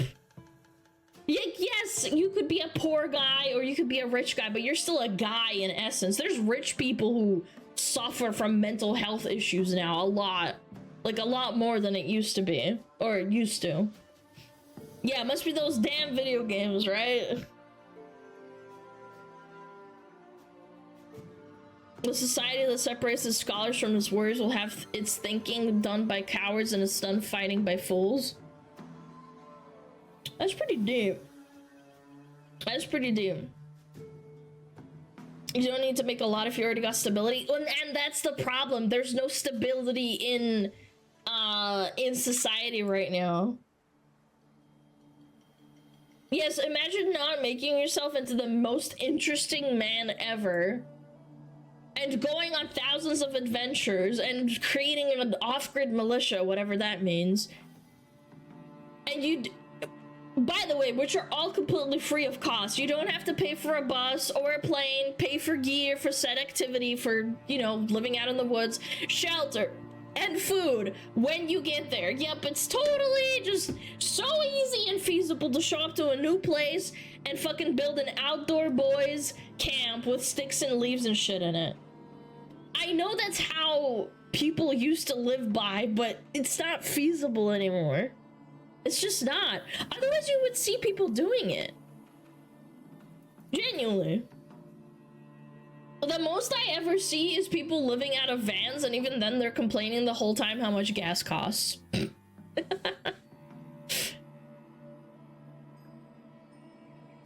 Yeah, the van life, poggers, and then there's 4 kids living in a van on the floor. Yeah. I don't know. This guy's cooked. I feel like he has a very warped perception of how people in society might feel towards men and how the economy works, because you have a master's degree in cognitive and behavioral neuroscience. Where did you get that degree from? You went to school. How did you get the money to go to school? That's probably an expensive degree. Yo, BR, think of the 10 gifted. Thank you so much. You can't legally do that anymore. Manifest Destiny is over. You can't just build a house anywhere. Yeah, but he's arguing go out in the middle of the woods, and I'm like, but you have to have, like, assets in the first place.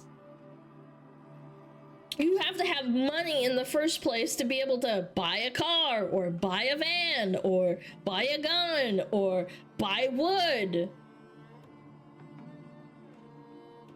Or have even petrol for your motorcycle.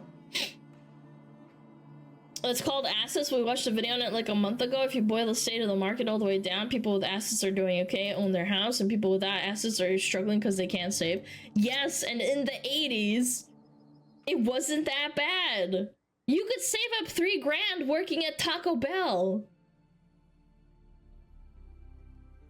Just from a logistical point of view, groceries are insanely expensive. You can't feasibly save up money to get stuff. Can we take his degree away? No, I just think that people like this need to go back to reality. I would love to hear what they have to say. If I broke it down and I said, okay, you want people who are upset to start saving money and cut back on every single thing in life. The only thing that gives them dopamine is television and media and video games. And you somehow want them to quit their job or be unemployed and still be happy and have motivation. Yeah.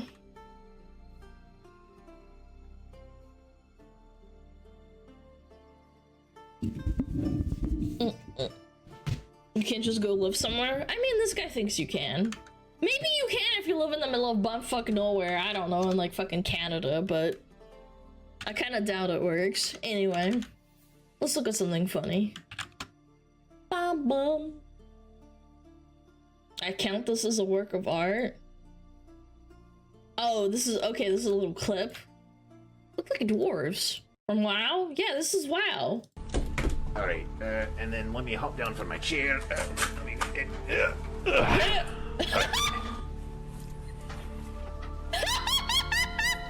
What? All right, and then That is so cute. let me hop down from my chair. Let me He got on his knees for that, chat.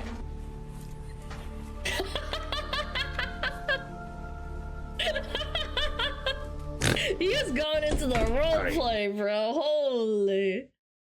+1 on roleplay? That's strong. I like that. That's really good cosplays too. Like low key, the wigs and the beard and the eyebrows looks great. I am based in dwarf pilled right now. Dwarf supremacy. Dwarf gaming, chat. They look great. Yeah, I think they do. I think they did the makeup real nice. Bum bum bum bum bum bum. Dwarf chat supremacy. Chat, that's what women want. They just want their own dwarf husbando. What is this? Aswin was right. Ooh, cheese and crackers. What is this? From ballerina to hentai artist. From pre-med student to hentai artist. Oh, they love the Targaryens. Oh, they have a Targaryen flag and a Targaryen shirt. They actually do draw hentai. I think I've seen them around before. Chat, Asmund was right. Do you guys know what I'm talking about? All the hot girls, they quit ordinary jobs, like okay, let me dial it back. Asmund said that there used to be hot chicks like out in like working at Starbucks or what is it called? You know, like at Best Buy and stuff.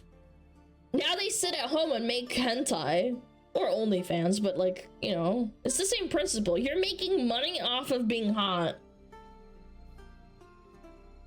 Yeah, they are pretty. I'm not gonna deny it. They're skinny, pretty cute girls. Or Hot Topic, yeah. It's what is it called? Not hoflation. Ho-session. Yeah, it's a ho-session. There still are, just way fewer. No, it is. It's way fewer than before. Yeah. Why be benefit to society when you can benefit from its downfall? Chat, if it costs you $100 for 1 week's worth of groceries in 2025, and it used to cost you $50 in 2021 or 2020, I don't know, I don't really blame them. Do you? I don't blame him, I really don't. What are you eating that costs $100 a week? I don't know. Actually, good point. I don't think I spend $100 a week on groceries, but I don't eat. If I could draw booba, I would. I mean, it makes money, obviously. Be productive to society, I mean, people would counter-argue that with me and being a VTuber. I used to be able to live on like $30 to $40 a week on groceries. Maybe $50 back in like 2016. That's like meat, milk, potatoes, rice, like a big bag of rice that would last a lot, or at least a couple of weeks if I'm eating it all the time. It would last a while, but I'm just saying, I don't blame them for what they're doing.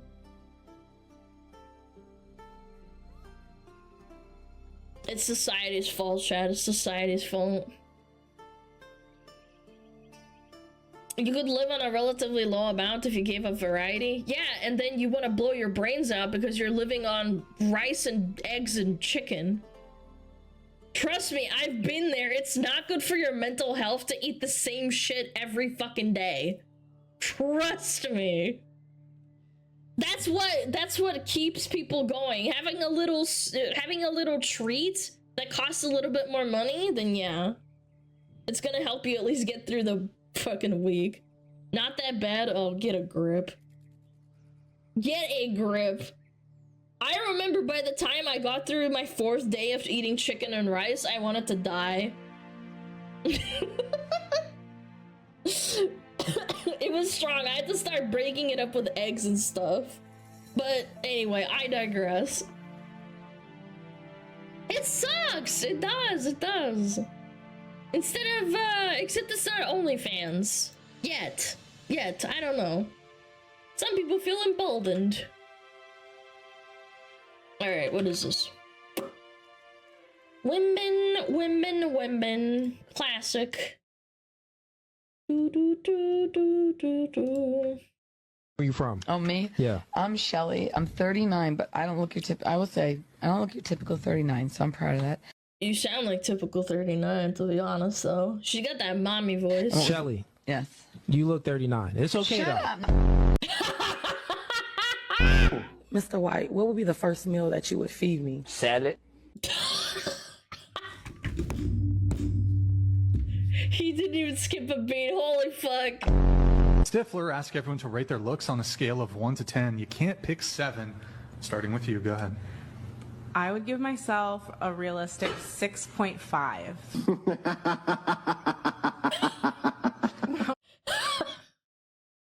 Jesus, dude. That is a cackle and a half. Okay. Oh, wait, I wasn't muted? I'm sorry.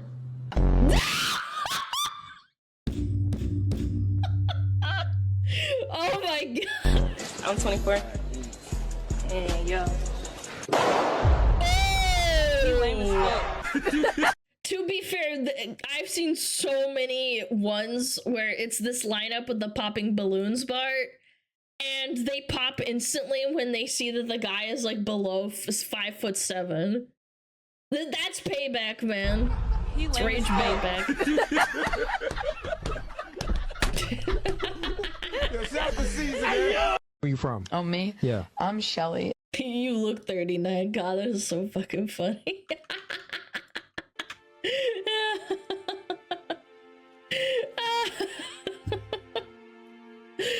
Oh, I don't know. I think it's the it's the fake spray tan for me that does it. She definitely sounds 39 to me. Is 39 bad? No. I think you're well past your prime, though. I'm not gonna sugarcoat it. Women do have an expiration date. They do. It's biology.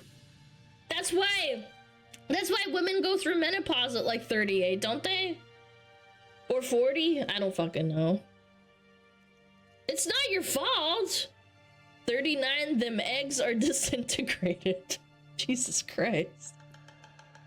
Alana, you will expire. Shut up, fucking dumbass. I'm a fucking 2D girl. I will never expire. What did Shondo say? I am eternal. I am a 2D, 3D disgusting. Yeah, I'm eternal. I'm not gonna hit a wall.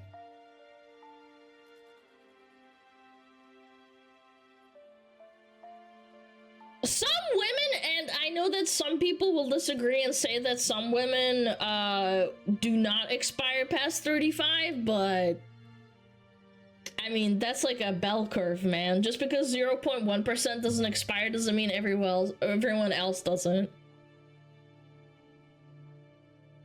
Is it because the wall is already hitted? I'm about to hit your balls, man.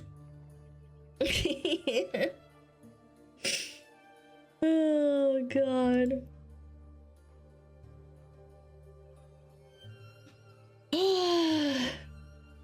Walls are meant to be torn down. I'm sure there's a lot of people that would chase the 39-year-old. Not everyone, but still. Do do do. Boom boom boom. I want you in my room. Ba, ba, ba, ba, ba, ba, ba, ba, ba, ba, ba, ba, ba. Gunji! Okay. That's a watermelon.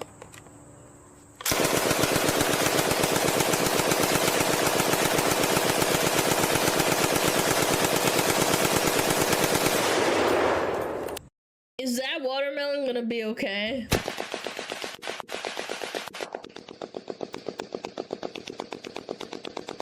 It's like taking a shower, chat. Yeah, this wouldn't do a whole lot for you if No, somebody you was don't after say, you really? with an M60.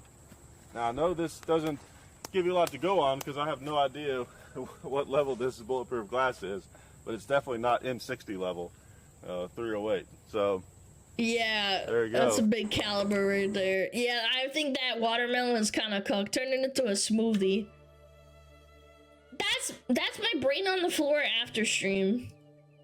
Yeah, this is right here. Chad is the bulletproof glass, and this is me after stream. Cooked up and dumb.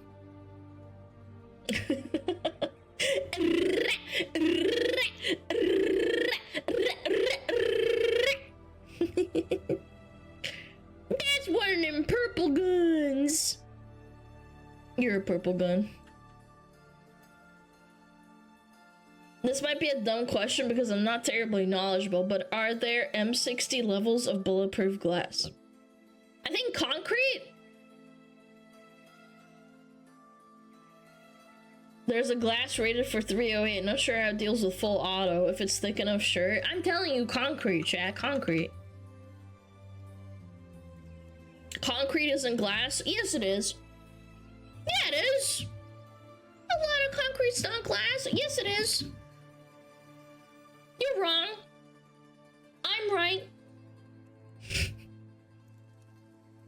Man, you guys are fucking stupid. Holy fuck. A lot can see through concrete. Yeah, I'm an X-Men. Yeah, it is. Yeah. I mean, I'm technically not wrong. Concrete is probably bulletproof. Depending on how thick it is. Yeah. Ba, ba, ba, ba. OF model Bonnie Blue says she has broken the world record by sleeping with 1,057 men in just 12 hours. Wait, this isn't the same chick that did that last time? Oh, this is the pedophile! This is that pedo... Freaking... As soon as they're out of college, I'm gonna pork them! Yeah, it's the child predator! Dude, she's actually disgusting. She's the person that goes around on social medias and says, as soon as you hit 18, you need to fuck me. She's actually a full-blown predator. You flip this around to being a man and that man would be in jail like instantly. Someone would find a way. Dude, imagine the smell. Her coochie's like a fucking hot dog, like in a hallway. You're throwing like a fucking avocado and it's bouncing around in the walls over there. It's disgusting. It's gotta be fake. When was this posted? Yesterday? Bonnie Blue sleeps with 1,000 men. No, it's real. Yep. She broke the world record of sleeping with 900 men, which was in 2006. Oh, 2004, excuse me. That is foul. How do you even do that? 12 hours and 10 minutes. 720. So, 1,000... How many men? How many men did she sleep with? 1,057. 1,057 divided by 720. Wait. Am I doing it the wrong way around? 1 every 86 seconds? Jesus Christ! He's pumping for like a second and a half. He's like, bam, bam, bam, bam, and then oof, out. Next one. Yeah, get one pump in and then you're done. You get 3 pumps and then you're out. Oh, that's so disgusting, man. I bet you they don't vet them at all either. I wonder if they had to go through, if they had to, like, get the same guy. You know, like, 1,057, it was actually, like, number 68. Yeah, no time for condoms. She's just fucking getting blasted.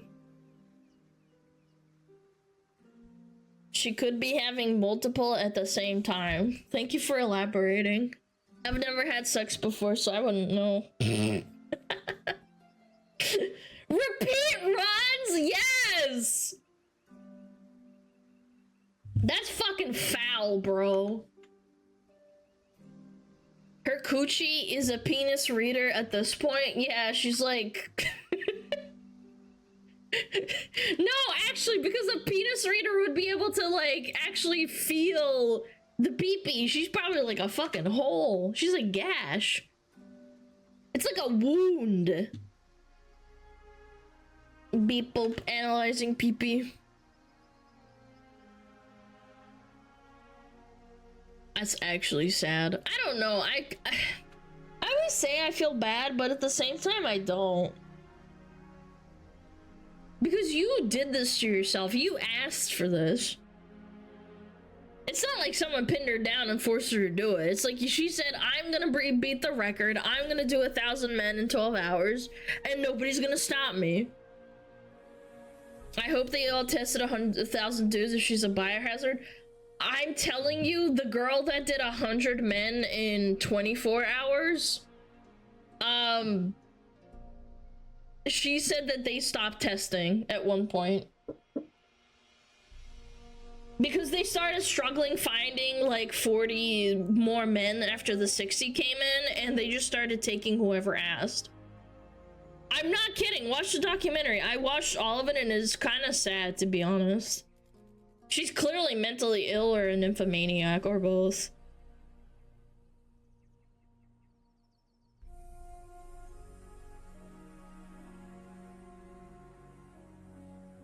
This is the gynecologist's final boss.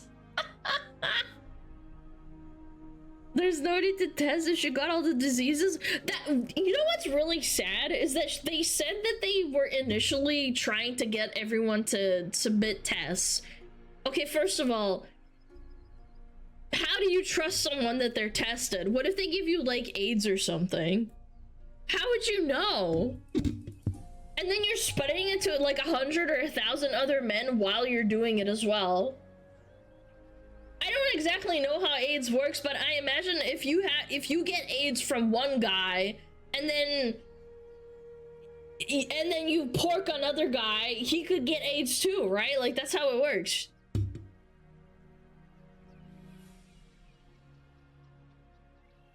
HIV, yeah, I'm saying AIDS because whatever, it's yes, HIV, correct. Once you get a heart attack from doing it 12 hours nonstop, I don't know. I don't know. I don't want to know, to be honest. They all should have started antibiotics a few days beforehand. For 1,000 people, you're gonna trust them to do that? No. 1,000 bug chasers? Wait, bug chasers? Oh my god, wait! You're talking about those people that want to get sick on purpose. Wait, isn't this like a hazard? If I was the government and I found out she was doing this, I would bar this from happening just because you could breed like a super virus. Yeah, like you could breed a super virus. It's like when you take a bunch of antibiotics and then the bacterial disease develops an immunity to it and it becomes a problem. Super AIDS, Giga AIDS, Mega HIV, accidentally made Super AIDS. No, it's sad. It's really sad. I don't know. It shows that she's got something really wrong with her. I hope she's okay, but I don't know. Bro, I would not trust every of the 1,000 people not to be a spreader. Yes, that's what I'm saying. How do you trust them not to give you some sort of horrible disease?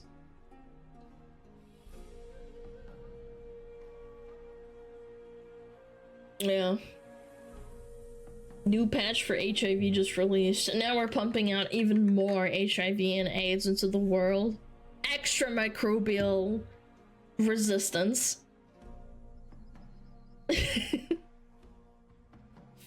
We got ads, nice. Maybe it just wasn't raw. I don't believe that. I don't believe that for a minute.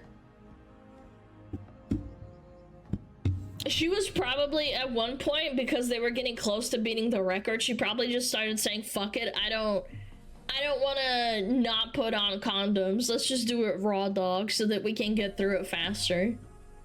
It's a possibility. I'm not saying she did that, but like, I don't know. I have like my inklings about people wanting to shatter world records on being degenerate. And you know what's the saddest part about this? Is that this sets like such a insane precedent for people consuming this like social media trend of like outdoing each other, that some fucking sick fuck is probably gonna die doing like trying to break a world record on this. Because they want to earn more money and earn more money than this person. She probably like makes millions if I had to guess, right? She does like OF and all that. Imagine you were standing behind her in a grocery line and she farted and you got her super AIDS booty crumbs into your system. Brutal. Super booty AIDS. Super AIDS booty crumbs. Oh god. It's so good.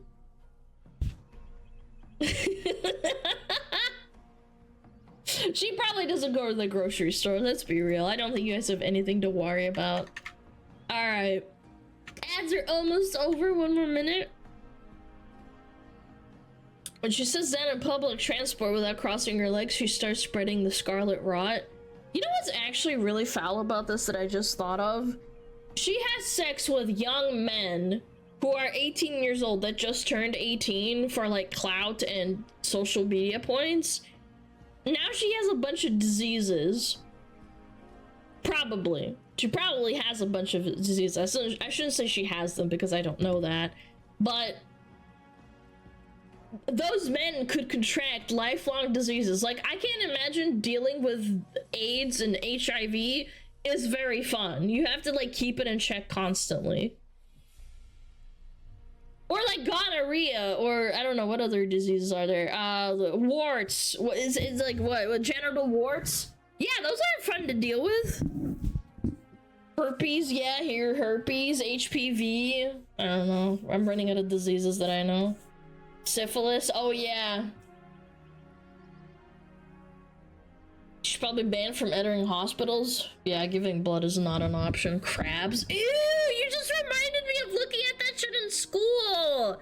Oh my god, they made us look at pictures of crabs. Ugh. The little parasites that dig into your skin. Oh my god, that's disgusting. I completely forgot that was a thing, actually. Yeah, fucking crabs. Ew. Crabs, it's little parasites that live in your pubes, and then they crawl down into your skin, into your, like the follicle, and yeah, pubic lice, thank you. That's the actual term. People call it crabs, that's the slang. It's disgusting, I completely forgot. Ew!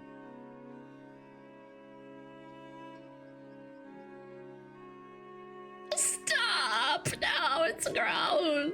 Ah, you guys reminded me of it, okay? It's your fault. Anyway.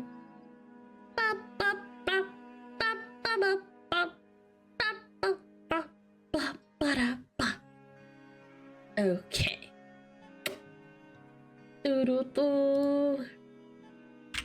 We got a lot of stuff to get through today, chat. Yay for staying a virgin and no STDs. You can still have sex and not get STDs. Just wrap up your pee-pee or something. I don't fucking know. Almost every— Oh, yeah, we gotta watch this one. You can be born with an STD? Actually, good point, you can. Yep.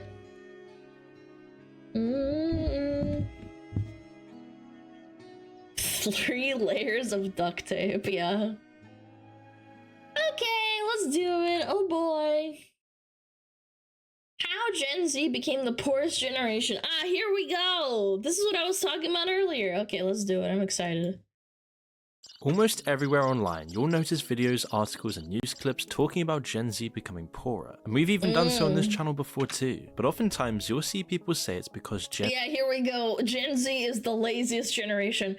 I remember when my brother got called lazy, and he's a millennial.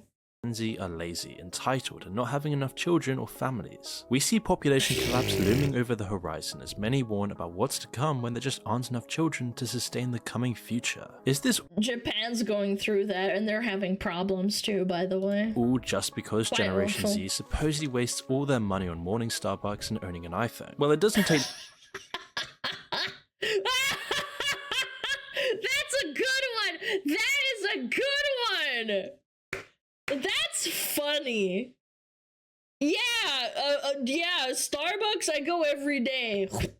Starbucks in my ass. iPhone to users. realize this is far from the truth, and is merely a band-aid type avocado reasoning over toast. the massive gaping wound causing Generation Z to become so much poorer than other generations. So are Generation Z, an entire generation of people around the West, just really that lazy if they physically can't work more than 12 hours a day to sustain a life? How is it that in the past, The difference is that 12 hours a day actually sustained you. Now you're just hemorrhaging money as you're working 12 hours a day or more. you could really just get a job through an ad in the local paper on only a high school diploma and by living off a regular normal salary? Oh, not even a high school diploma. I've heard of stories of boomers that didn't even finish high school that have decent jobs. Yeah, I actually have firsthand. You could have a big house, a stay-at-home wife, with 3 children, all sustained by just one salary at your normal job. What has led to this giant disparity in such a short time span where people can barely survive today, where the living conditions have become so much worse? Why does it appear that to live a normal life now is just so out of reach for most in Generation Z? And what effect will this have on the future? It's clearly the video games, chat. Very clearly. To understand this whole situation, we need to go back in time to compare the life of a regular person to someone today. In the past, for other generations, higher education was a sure way of moving upwards in the social structure. However, today, this is just becoming more and more of a financial black hole. It's not even that, it's the fact that people try to sell you on this, and then you have to give away your entire life to pay back something that isn't even a guarantee. You didn't have to go to college back in the day. You could move up from being a paper boy to becoming a regional manager if you stayed at a company long enough. Now you can go fuck yourself if you work for 5 years at the same company.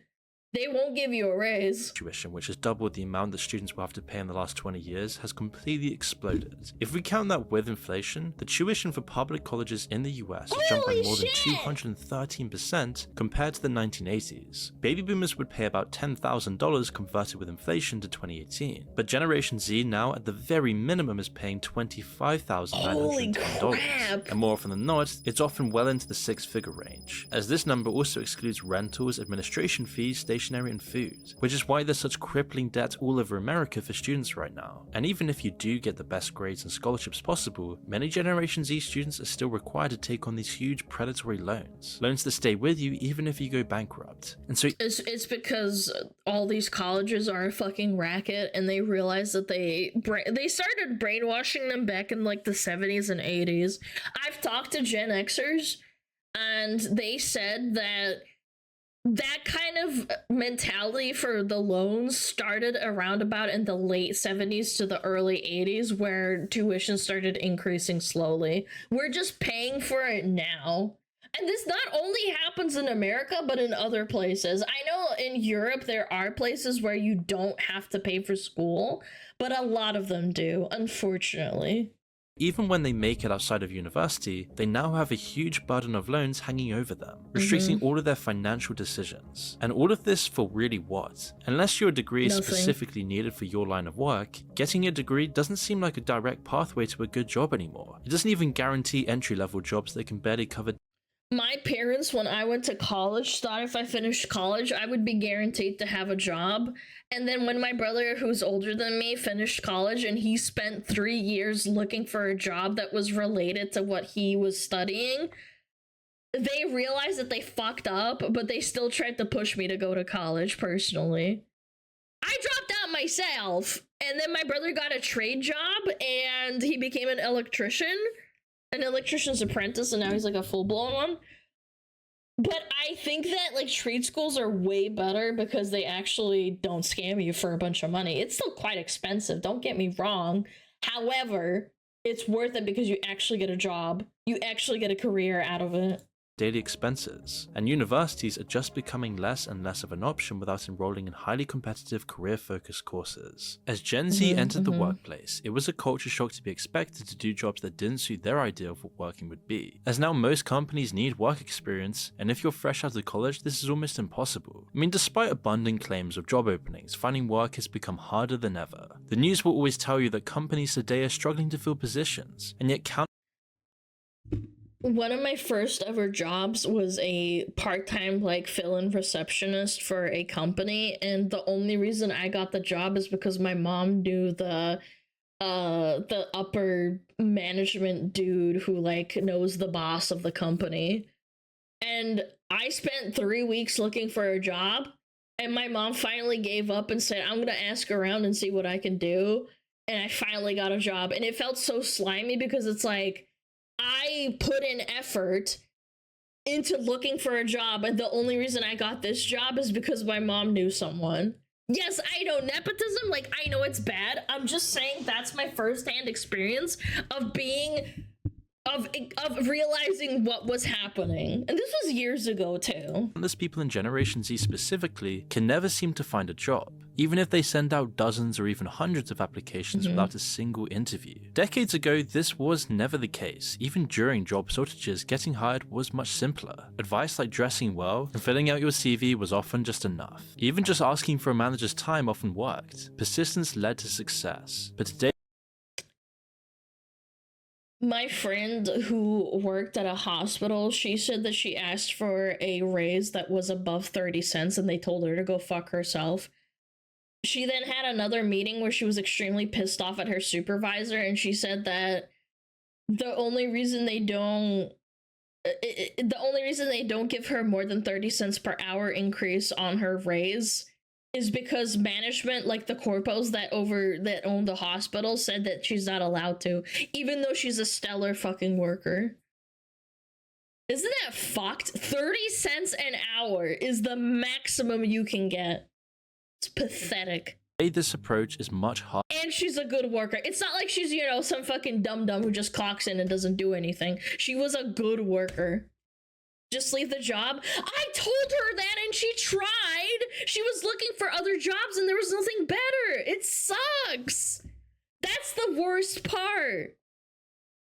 One major shift is the rising bar for entry. Before 2000, a college degree almost guaranteed you a good job. For other generations in the past, this was just a given. It was why you went to university. But for the first time ever, this isn't the case for Generation Z. Instead of companies competing for graduates, now a degree is the bare minimum for them. Employers now focus on the top few percent of candidates, while most roles require years of experience even for entry-level jobs. The internet has also transformed hiring. In the past, companies recruited through local events, word of mouth, or physical job postings, limiting competition and making hiring even more. Oh, even better. They use AI to filter out who isn't even an option. If you have certain words in your CV or your whatever, your curriculum, your fucking listing, you get filtered out. Yep. Personal. Today, a single online job listing can attract thousands of applicants instantly. Shit. With no need to apply in person, people send out applications en masse, creating a numbers-driven process that favors quantity over quality. This also mirrors trends in modern dating too for Generation Z, where technology has expanded competition, turning personal connections into data-driven interactions. Both industries now set higher standards due to the illusion of endless options, leading to dehumanizing experiences for individuals, and making it that much harder for Generation Z not only to create a family, but even have the money to support one. And then in recent years, automation only made it that much harder. Application tracking systems, otherwise known as ATS, is used by nearly all major companies to filter candidates based on criteria. This is what I was talking about. This exact thing. Like keywords, experience, or location. Originally designed for simpler tasks, these systems now reject applicants automatically for failing to match specific parameters. Referred, source, applied, internal, agency. It's actually insane. Many CVs are just discarded without ever being reviewed by a human. To stand out, applicants must tailor their CVs to each job posting, mimicking keywords and avoiding formatting issues that could confuse ATS software. They're min-maxing job applications. Oh my god, I'm so glad I got out when I did. I think I probably would have blown my brains out if I had to deal with this. I'm putting my hands into my face and my face into my hands, but this is actually sad. It's depressing. Tedious process leaves many feeling demoralized, especially when rejection emails just become normal, and yet at the same time you see on social media all of these rich millionaires living it up in places like Dubai. Even with the widespread use of ATS, the hiring process Dubai, where you shit on glass tables and Talk to Saudi princes. Remains overwhelmed. AI is making these systems that much more sophisticated, allowing companies to further automate hiring while removing human judgment. This efficiency-driven approach reduces applicants to mere data points. Where have I heard also AI being used for rejecting or accepting stuff? Insurance companies do this as well. And one of them, United Healthcare, apparently they had a 60% error rate and they didn't fix it. I wonder if this applies to jobs too, like job applications. Yeah, because like AI isn't perfect. It was 90%, well, even better. That proves my point. They fuck you, stripping man. away opportunities for personal connections. The result is a hiring landscape that feels impersonal and unfair. While job hunting has always been challenging, the rise of automation heightened competition, and unrealistic standards have made it far more dehumanizing. Before, you were given an opportunity to have an interview face-to-face to at least give the employer a good impression. This is now only merited if you're selected for an interview at all. Data is the deciding factor amongst all, and any good explanations for any shortfalls in your CV fall through the cracks and are shifted to the rejected pile. There's even systems now that only pick up on certain words which might keep your application in the run. But again, the competition is fierce. Even the format of your CV can count against you if their automated system is unable to read it. Then there's the problem with advertising jobs. And what if they make a mistake? Then you just get fucked even though you're the best person for the job? This is fucking sad. That are just no longer active. As per company policy, while they already have an applicant in mind, they still have to advertise. Or perhaps they fill the position but don't take the advert down. And if by chance you do get selected, you'll then be subjected to a questionnaire designed to gauge your submission to authority, as companies now want to hire people who will not challenge their expectations and restrictions. Or ask for raises when they do well. That's another really good one. Yeah. When I was applying for a retail job, my parents thought I was lying. I applied for a retail job at like some local retail store that's like oriented towards women. I went to 3 interviews and it was just a bunch of girls that never had like jobs before, and they ended up picking the girls that had jobs before at retail, and they told everyone else to go kick rocks. I went through the 3 rounds and they kicked me out in the 3rd round. I was like, what the fuck? You just wasted my fucking time. It was an in-person interview too, by the way. Yeah. 3 interviews for a retail position. Chat, I am not even joking. I wish I could like teleport my memory and like put it on the screen. It was some fucking closeted ass fucking interview room with a bunch of shit on the shelves, and it was like 5 of us, and there was another 10 girls behind us that were trying to apply for that position. It was a fucking retail job for stocking shelves. It's so pathetic. And this was years ago, not even like fucking 5 years ago. And if this couldn't get any worse for Generation Z, it seems like AI is looming in the distance to replace many jobs. And if it couldn't get any worse, Generation Z is one of the first generations to have been weakened on all fronts, bombarded with estrogenic chemicals from plastics, junk food, and sedentary lifestyles, making Generation Z one of the weakest, less energetic, and more easily controlled generations in history. But luckily, there is some hope, and that would be NMN. That's nicotinamide mononucleotide, a derivative of the B vitamin niacin, which is known to dramatically improve health and longevity by serving as a precursor to NAD+, a compound that plays a crucial role in energy production, muscle regeneration, metabolism, and gene expression in the body. NMN works by replenishing diminished NAD+ levels, which naturally fall at a rate of about 1% per year. A 50-year-old person, for example, has about half of the NAD+ they had in their youth. Now, rather than me try to explain it, I'm going to let the doctor that discovered it explain it, with a clip from the Joe Rogan Experience. What is NMN? Good question. So, from deterioration and disease, they're like the Pentagon. They sense when we're hungry. I don't believe it. I don't believe it. This is going to cure me of my microplastics. It's when we're exercising, and they send out the troops to defend us.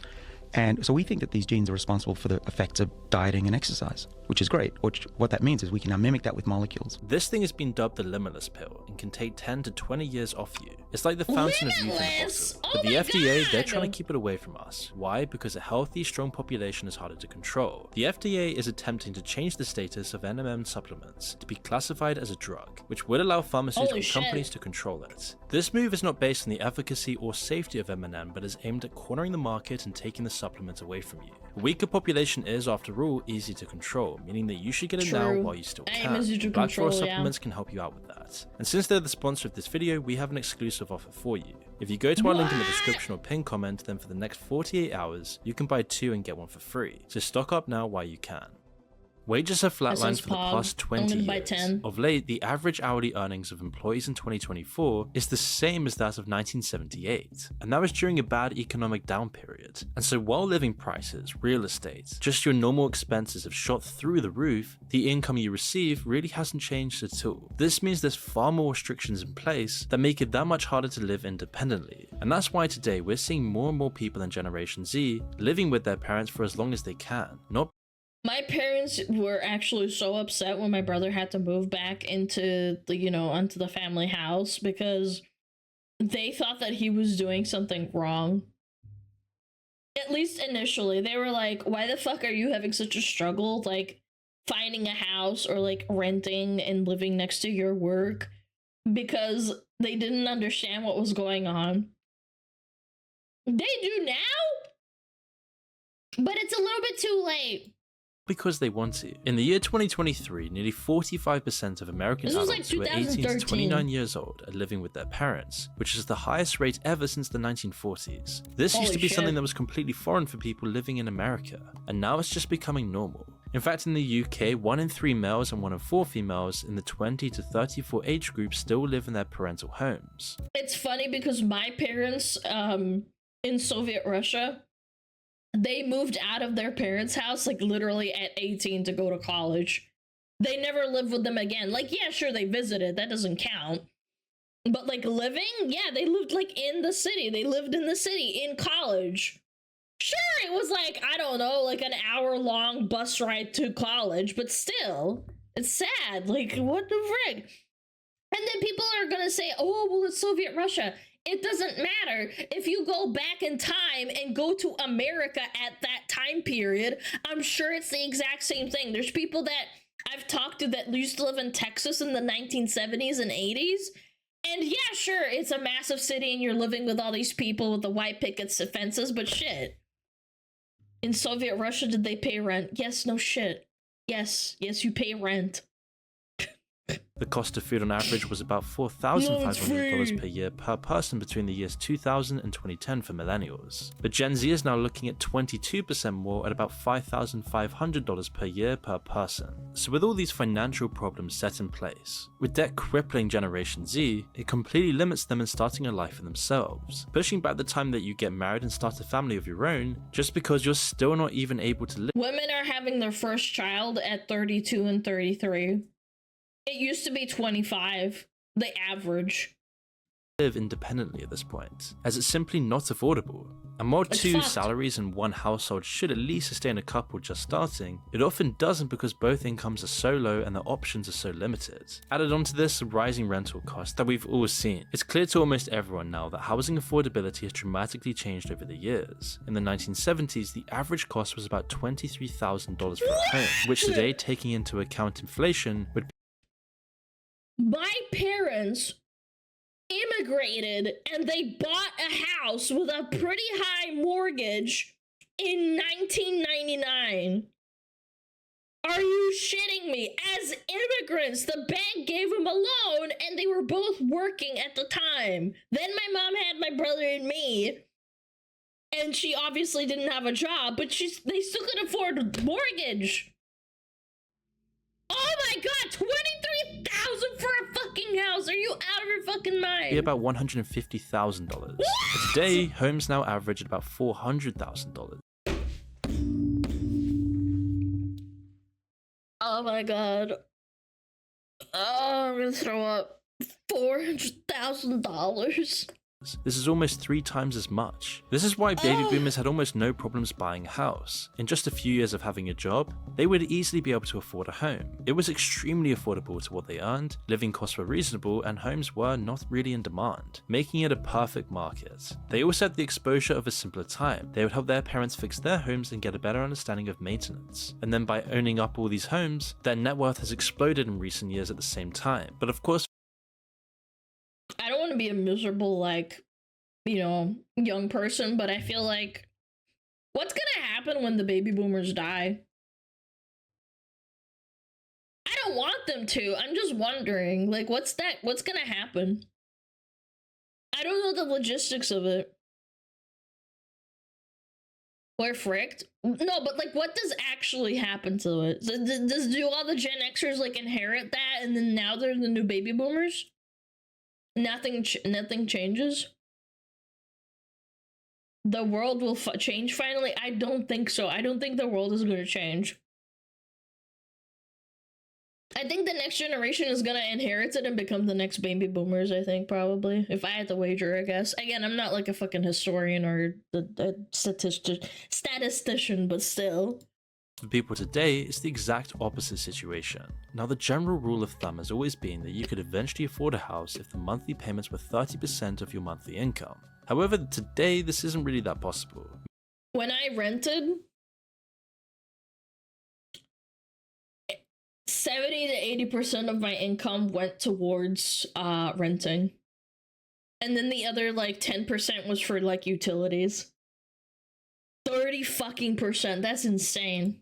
Most end up with 50%, leaving little money left to even survive.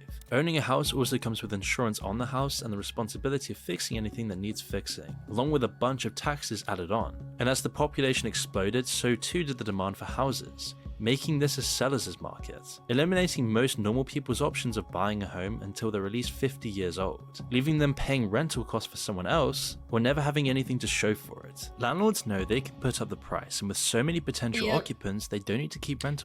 My old renting apartment, like this rental is different obviously, but my old rental, I spent 70 to 80% of my income on rent. And then they also increased it. I heard of horror stories of people having to scramble to find new places to live, and there's nowhere to go. It's so bad. I'm so lucky they only raised it by $100, and that was like within my means of like living, at least for the time being, but still. Other people are not as lucky. Some people have it increased by like $200 or $300. Costs low.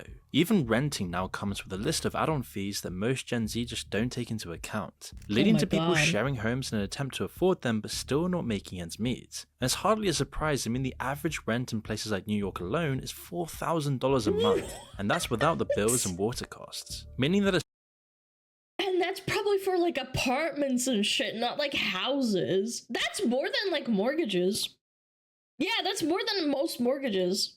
A salary of $100,000 in some cases isn't even enough to be sustainable. Now, as unreasonable as that sounds, it's a harsh new reality for many people in high cost of living cities in the US. And for the most part, Generation Z are feeling the brunt of this, starting at the bottom of the ladder with the most debt and the least amount of possibility to get paid so much. And with inflation on top of this, it almost feels like to be in Gen Z and build any real wealth, it's just a never-ending battle not to go into debt. In the last 2 years alone, inflation has severely reduced purchasing power. We have 86% less power compared to baby boomers. To pay for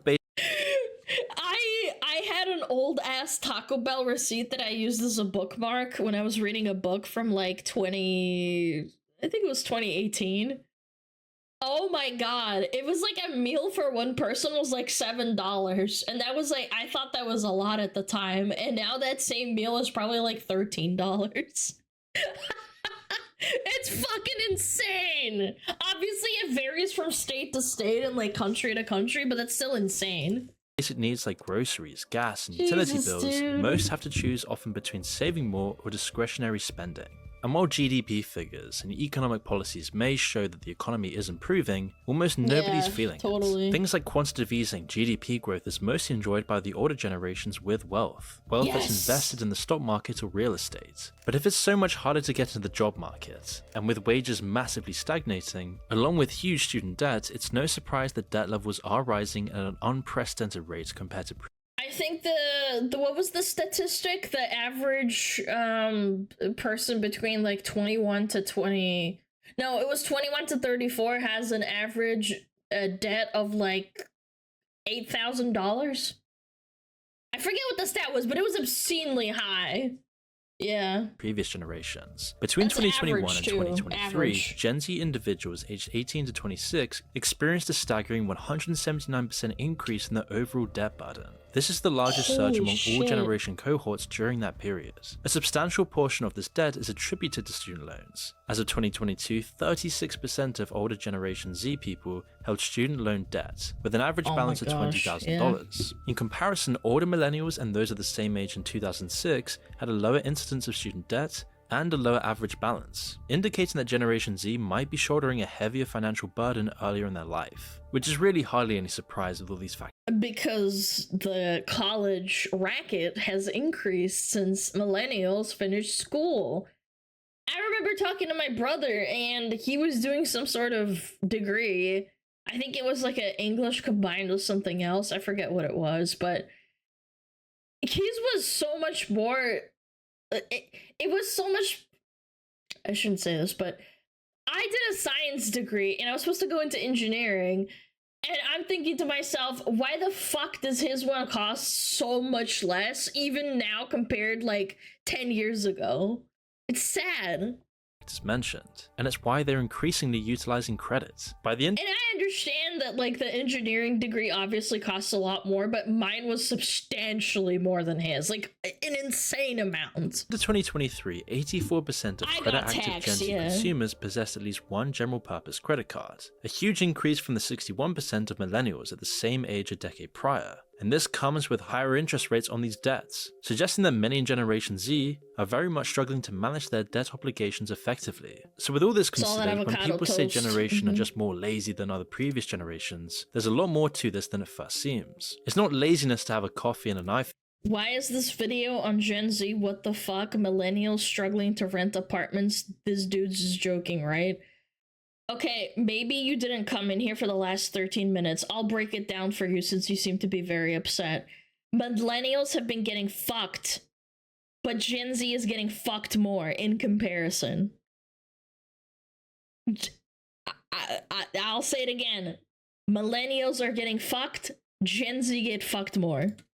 Or to not care about your job if you can't even afford to survive. This isn't to do with laziness and apathy, but more so the fact that there's no reason to care anymore. It's why employee confidence, morale, and birth rates are declining across the globe. And amongst everyone, Gen Z stands out with the lowest levels of worker engagement. Only 44% It's because they're lazy, they want that Starbucks. report job satisfaction compared to 67% of older workers. Driving these trends you hear about in the news like quiet quitting and bare minimum Mondays. But this is more just a symptom. Bare minimum Mondays. Hey, wait. I remember my brother texted me at his work, at his like corpo borpo job a long time ago, and him saying he was hiding from his job. This is probably more so that it's a social media trend that like got repopulated, but I definitely remember my brother who said, I'm hiding in the toilet for 30 minutes because I don't want to go back to work. Just long enough for them not to notice and get in trouble. Of a much wider problem of broader societal discontent and stagnation. And as this happens, so too are the fertility rates dropping. The US recently reached a historic low of 1.62 births per woman, far below the 2.1 needed to sustain a stable population. Are we turning into Japan, chat?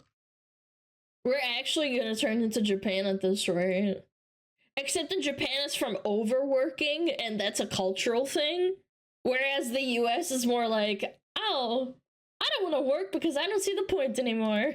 And understanding these two interconnected trends reveals a much bigger generational and economic shift. The same sort of boring, soulless corporate work no longer connects with Generation Z, especially when they can't even afford to live properly, causing 60% of US bosses to report terminating Generation Z employees for valuing flexible schedules and higher pay.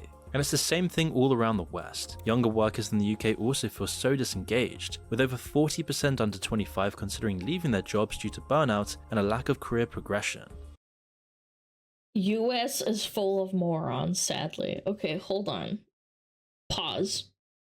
This is affecting the whole fucking world, okay?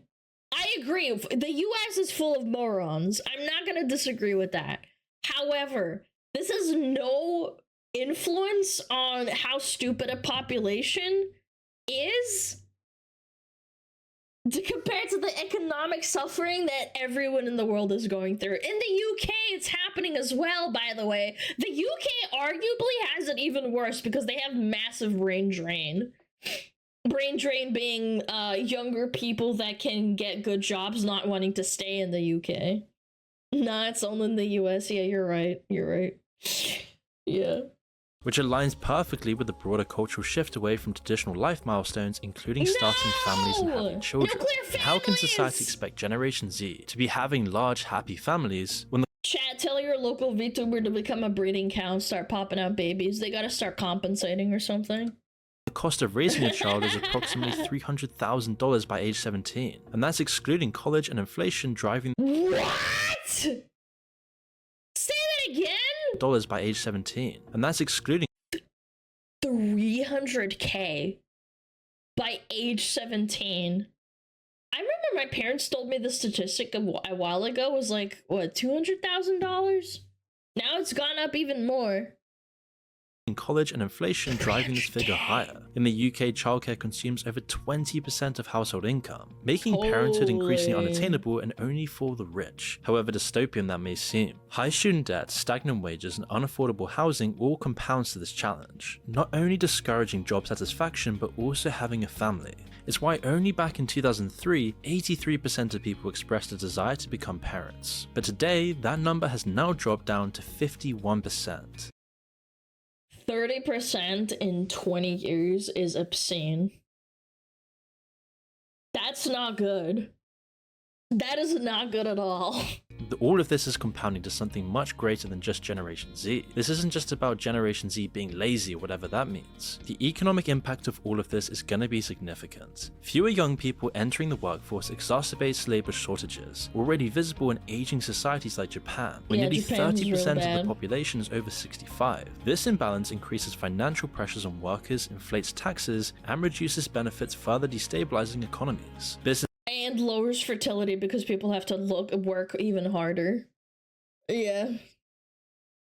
Chiming in from Gen X, I'm paying close to 50% of my monthly income in rent. Only 50%? That must be nice. I'm joking. Add in a car payment and $120 a week in gasoline. Jesus, what are you, a trucker? I commute 100 miles a day and it killed my old car. If rent goes up even a little more, I'm effectively homeless. Yeah, I felt that way when mine increased by like $100. I was like, fuck, can I really afford this per month? Businesses then face shrinking consumer bases and rising costs, slowing growth and threatening long-term stability. Efforts to reverse these declines, including family incentives and generous parental leave policies in nations like France, Japan, and Taiwan, have seen limited success. Cultural and systemic barriers persist, emphasizing that financial support alone can't resolve these issues, and Generation Z's emphasis on work-life balance, mental health, and flexibility has to be incorporated into policies and workplace strategies to foster greater engagement and address underlying challenges. Because if Generation Z are not making it on their own, how could they ever afford to support a family? It's hard enough without even having kids, which is a terrible tragedy. I don't think Generation Z or anyone else would feel so miserable about their job if they got paid a decent amount of money. Case in point, OnlyFans. OnlyFans girls that make $100,000 get called slurs and names and insults, but does it really matter? Maybe they even get death threats to top it off. Does it really matter that they get called names when they're making $100,000 a month? Probably not. No. Again, I don't think people would be that unhappy. They would be happy to work in like customer service or whatever if it meant that you get paid a fair wage. To support a home for a family, with our current home-to-income ratio being around 6 to 8 years, sometimes even 14 in other Western countries. But for baby boomers back in 1988, this ratio was only 4 years, and historically, US home prices. Jesus Christ. Chad, I don't think this graph looked too good, huh? 5 times almost?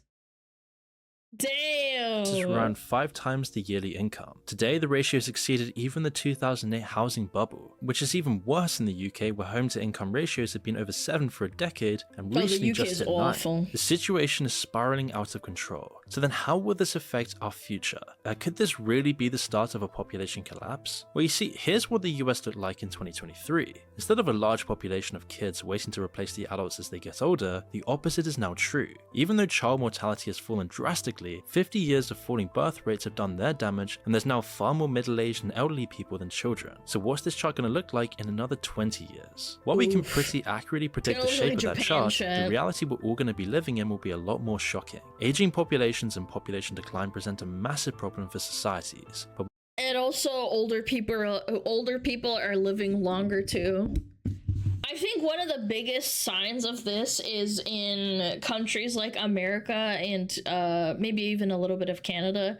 You have insanely old people that have been in Congress and in Parliament for like 10, 20, 30, 40, 50 years. And they just don't fucking die. And I'm not trying to say they should, I'm just saying that they're fucking old, man! we don't need to imagine what these problems will be, as we can already see it today. Yeah. It's now predicted that over 20 developed nations will see their populations halve before 2100. The overall historical effects of this will be the same as with the plague. Sure, our grandchildren or even our great-grandchildren can enjoy the benefits, but for us, we're going to have to deal with the immediate fallout of demographic collapse. It means we'll likely see governments try to squeeze all the work they can out of their people to deal with the scarcity. Corporations and governments will push for Korean-style working conditions and hours if they think they can get away with it. 18-hour work days all day every week.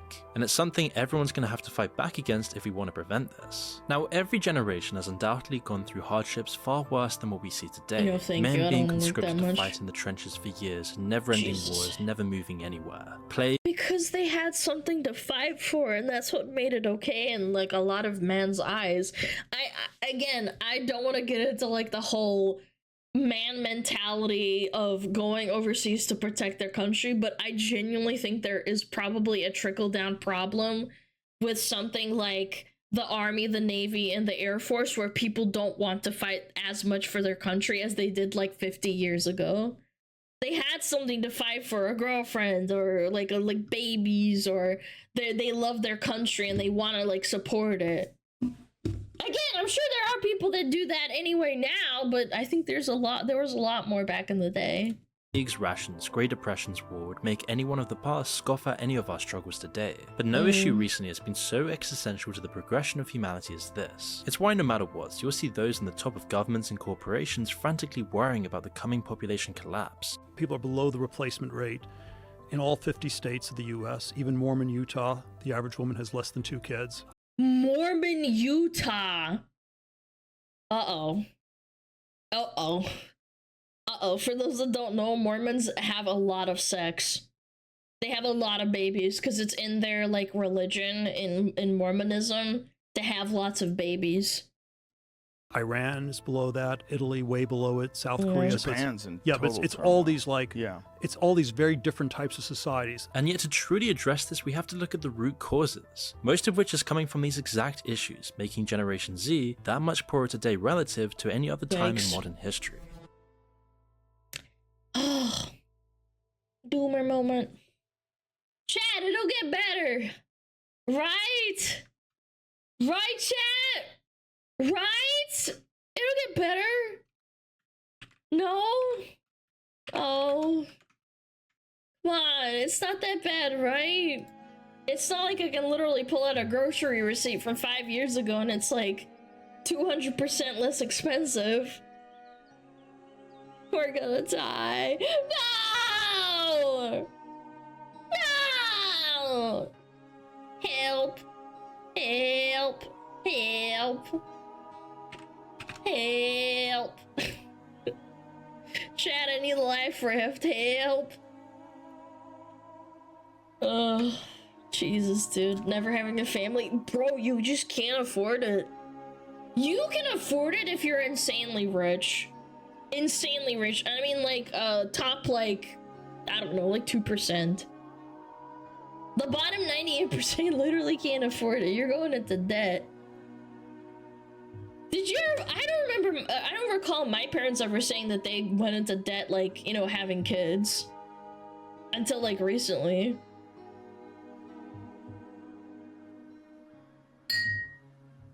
And then there's the people who pretend they can afford it, but really there's just a massive credit card debt. Yes, and then they die, and then their credit card debt gets transferred to their kids.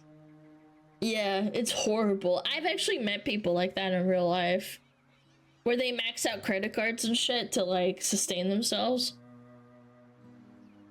It's really, really sad. That happens, yep. Sure does. And the government lets it happen too. Mm-hmm. Sad, sad, sad. When I said... Alright, what's this? What's reading? Do we just watch? Whoa! Controversial female streamer. Uh-oh. Uh-oh. I'll see this. Aren't you gonna piss? I do. I need to grab some water. You're getting exposed, Alana? Yeah, this is me. Actually, this can't be me because I'm a man and I'm 400 pounds. So, I don't know. I actually don't know who this is. Winter ads, 12 minutes. Chat, I'm gonna run ads right now so we don't get them during the video, okay? I'll be right back. I need to pee real bad.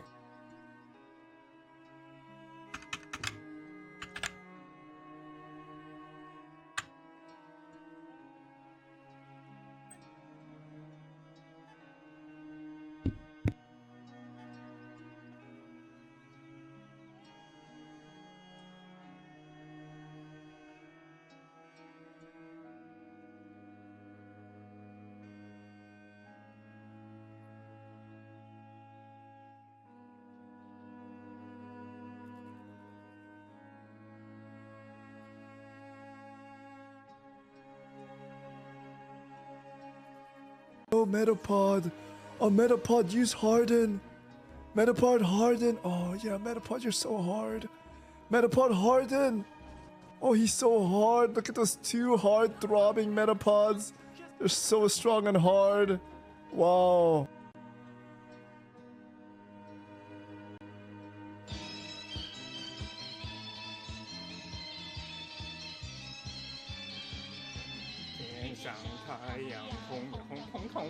心中的太阳是毛泽东哎，他领导我们的解放哎，人民翻身当家做主人，呀自由哎呀自由啊，人民翻身当家做主人。Why are you so good at this?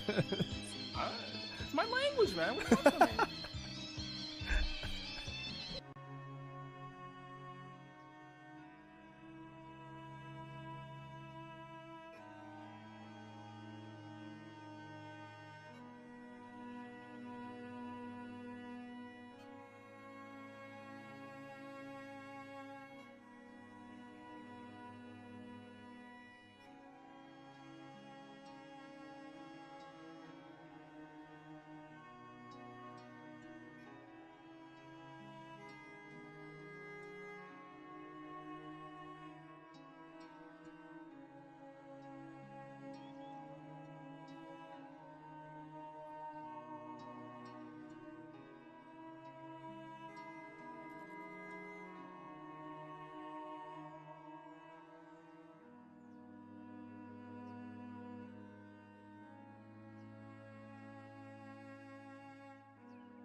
I'm back.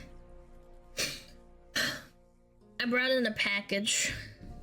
It was outside. I like doing it earlier because otherwise it might get stolen or something and I get paranoid.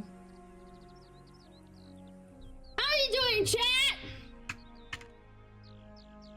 Heard those 400-pound footsteps from miles away.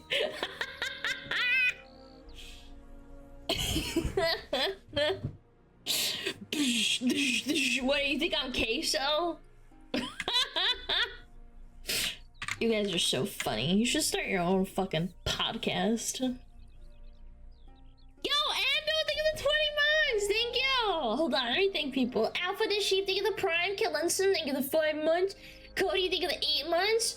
Zafkiel, thank you for the 13 months. And Grand Tour, thank you for the 11 months. Thank you so much. Fast Roll Havel, thank you for the Prime. Guys, thank you so much for all the support. My obese Oshi. I'm morbidly obese. Morbidly obese Oshi. Fireguard, thank you for the sub. Thank you. Alright, let's watch with the most controversial female streamer. I'm ready. I am ready. 3, 2, 1, boom. So when I say the most controversial female streamer, you may think of someone like Pokimane. If you're a broke boy, just say so. Yes, some of you God, just that let was out a such gasp a of good surprise. clip. I get it, but she's probably had the most controversies as a streamer by far. Okay. Obviously excluding Neon and Adam Ross. But calm down. Here's your inhaler. Here's your insulin. Here's some of your mother's warm breast That's a milk. stick pack. And here is your favourite female comfort streamer. I even put Temple Run below it. Hawk2 is definitely not a comfort streamer. That gives me a brain hemorrhage. Entertained?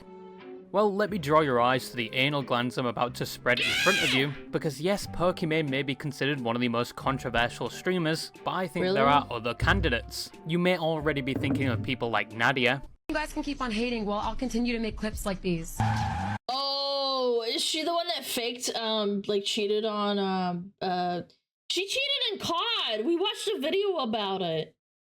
Yeah, and then she denied it. And it was really obvious. I remember that.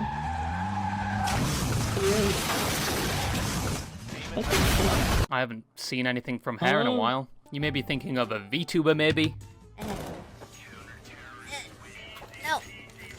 Forget it. No, this is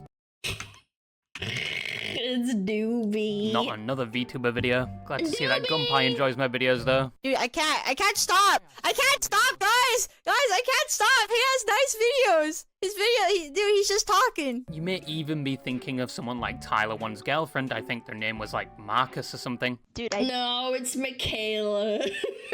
just want to squeeze his ass. But no, I have another answer for you. An answer that may bewilder that or controversial. confuse you, She's a as you stupid- may have never heard She's of a the silly streamer girl. before. And that is Caseytron. Now, if you haven't heard of this name before, you haven't been watching. Dude, she's such a bottom feeder. I didn't even realize that it was her, chat. I completely forgot about her, man. Twitch as long as I have. I remember when She's every streamer insane. was watching Gordon Ramsay. I remember when streamers used to do media reacts when they got people to donate videos to them. I was there when people actually used to enjoy streaming Overwatch. And I remember when most streams used to actually be cozy. Just because I had a dream of being pounded in the ass, and I Trainwrecks, are you okay? I remember when Trainwrecks was just an RBG streamer. That's how long I've been in the game as a viewer. He was not a Gamba streamer. He wasn't even popular. He was just an RBG streamer for World of Warcraft. was aroused when I woke up doesn't make me gay. Kinda hot, okay? A big ass 6'5" werewolf looking guy with huge muscles. And it did Okay, Bow.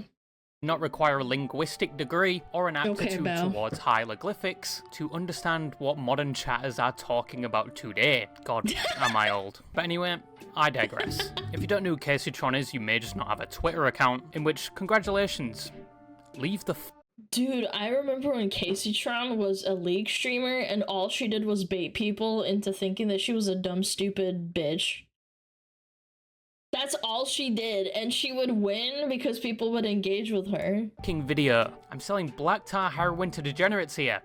Not people like you. But Casey Tron is someone that had humble beginnings on Twitch, she played but as WoW the too, I platform remember evolved that. and the audience changed, she could not adapt to that change, and could certainly not adapt to the new responsibilities tied to being a streamer, where she was previously seen as being very entertaining and comical, and it could have been said she was predicted to be one of the key personalities on the Twitch platform. Now you could definitely I disagree purely because the facade of her being a stupid e-girl that she was acting out, like, hold on, hear me out. I don't think Casey is extremely stupid. I just think she's stupid because she didn't learn how to adapt into the new Twitch environment, because the old way of her getting views was pretending to be a stupid e-girl, and it worked. It was very effective. She literally played into the whole, oh my god, I'm gonna get carried to play Diamond, and then she like started raging on League of Legends on Twitch. And everyone thought it was funny, and people would hate watch her and this and that. Then it turned into being an unironic fucking ding-dong. says she has saved her ult for next game, missed her opportunity, and shrouded herself in so many controversies. And now she is characterized to be someone that is constantly picking fights with other streamers for— Yeah, because that's how she learned how to... She basically changed her angle. Instead of being the person that...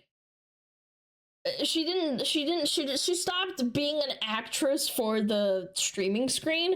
Instead, now she engages in people who are higher up on the food chain to get engagement bait. And it kind of works, but not really. Not as well as it used to. seemingly no reason, and labeling most people that give her common criticism incels. But today we're going to be talking about Casey Tron, who she is, and how she went from such a promising streamer with connections all over the Twitch platform to someone that not a lot of people want to associate with, and as a result, don't want to watch anymore. Hello, YouTube. My name's Casey Tron. I'm a professional female gamer. Now, Casey Tron started streaming all the way back in early 2013, and also the year she started. She was the first, man. I know that, man. Venruki speaks words at me. Yeah, she really did know a lot of the old school, like, MMO and League streamers. She really did. Making YouTube I remember videos, this. which were just condensed clips of her stream, but Casey's main content was her live streams over on Twitch, where she mainly streamed World of Warcraft, a game in which half the player base is currently trying to cash in their 401k or retirement fund, and she also used to play League of Legends, in which most of that player base are battling with crippling insecurities, a fear of women, and the challenge of cleaning themselves. Misery. But at that early time, Casey considered herself a professional girl gamer.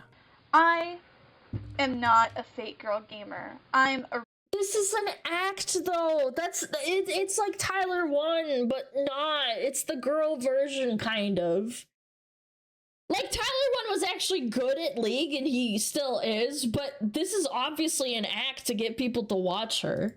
real girl gamer. I've been gaming my whole life. Something She laughed just now! You could hear it in her voice! You could literally hear it in her voice which just many now. thought was a persona that She she used in order to giggled. get more attention from rage baiting, playing the character of an obnoxious Yeah, and naive there we gamer go. girl. Thank That you. quote could pick up any game and become a master at it. No, I can pick up any game. Any game I can pick up, and I can master it in about an hour. And has Okay. See, that's kind of funny. It's kind of invested funny. thousands into being a gamer girl, such as Yeah. upgrading her PC, only upgrading the storage and the power supply. Computer. I've upgraded the power supply. I've upgraded the hard drive. But she garnered a lot It's kind of funny. of attention from this character. Oh my a lot of it being God, negative, a lot of people buying into this character, to the point where a petition was started in 2014 with 20,000 people signing it to get her removed from Riot Why? She's just trolling. Games and League of Legends because she was such a troll. But Oh, for the people come that actually on, understood grow she was playing a up. character, a lot of them started to think she was pretty entertaining and even Yeah, comical, sure. and became interested in watching her live and potentially becoming a fan of hers, which in current years a lot of those fans do not exist anymore, primarily Yeah. due to the fact that her behaviour and conduct on the platform, or any other platform, is no longer seen as satirical or as an act. Some of it comes off as just blatantly hateful. But in the current time frame we are talking about, even when she was playing an act, she was still receiving punishments from Twitch. In one instance, Twitch, a year later into 2014, removed her sub button, meaning she could not earn money from subscriptions. Wait, why? What did she do? That seems really fucked up. Like, I don't like her, but that seems really dumb.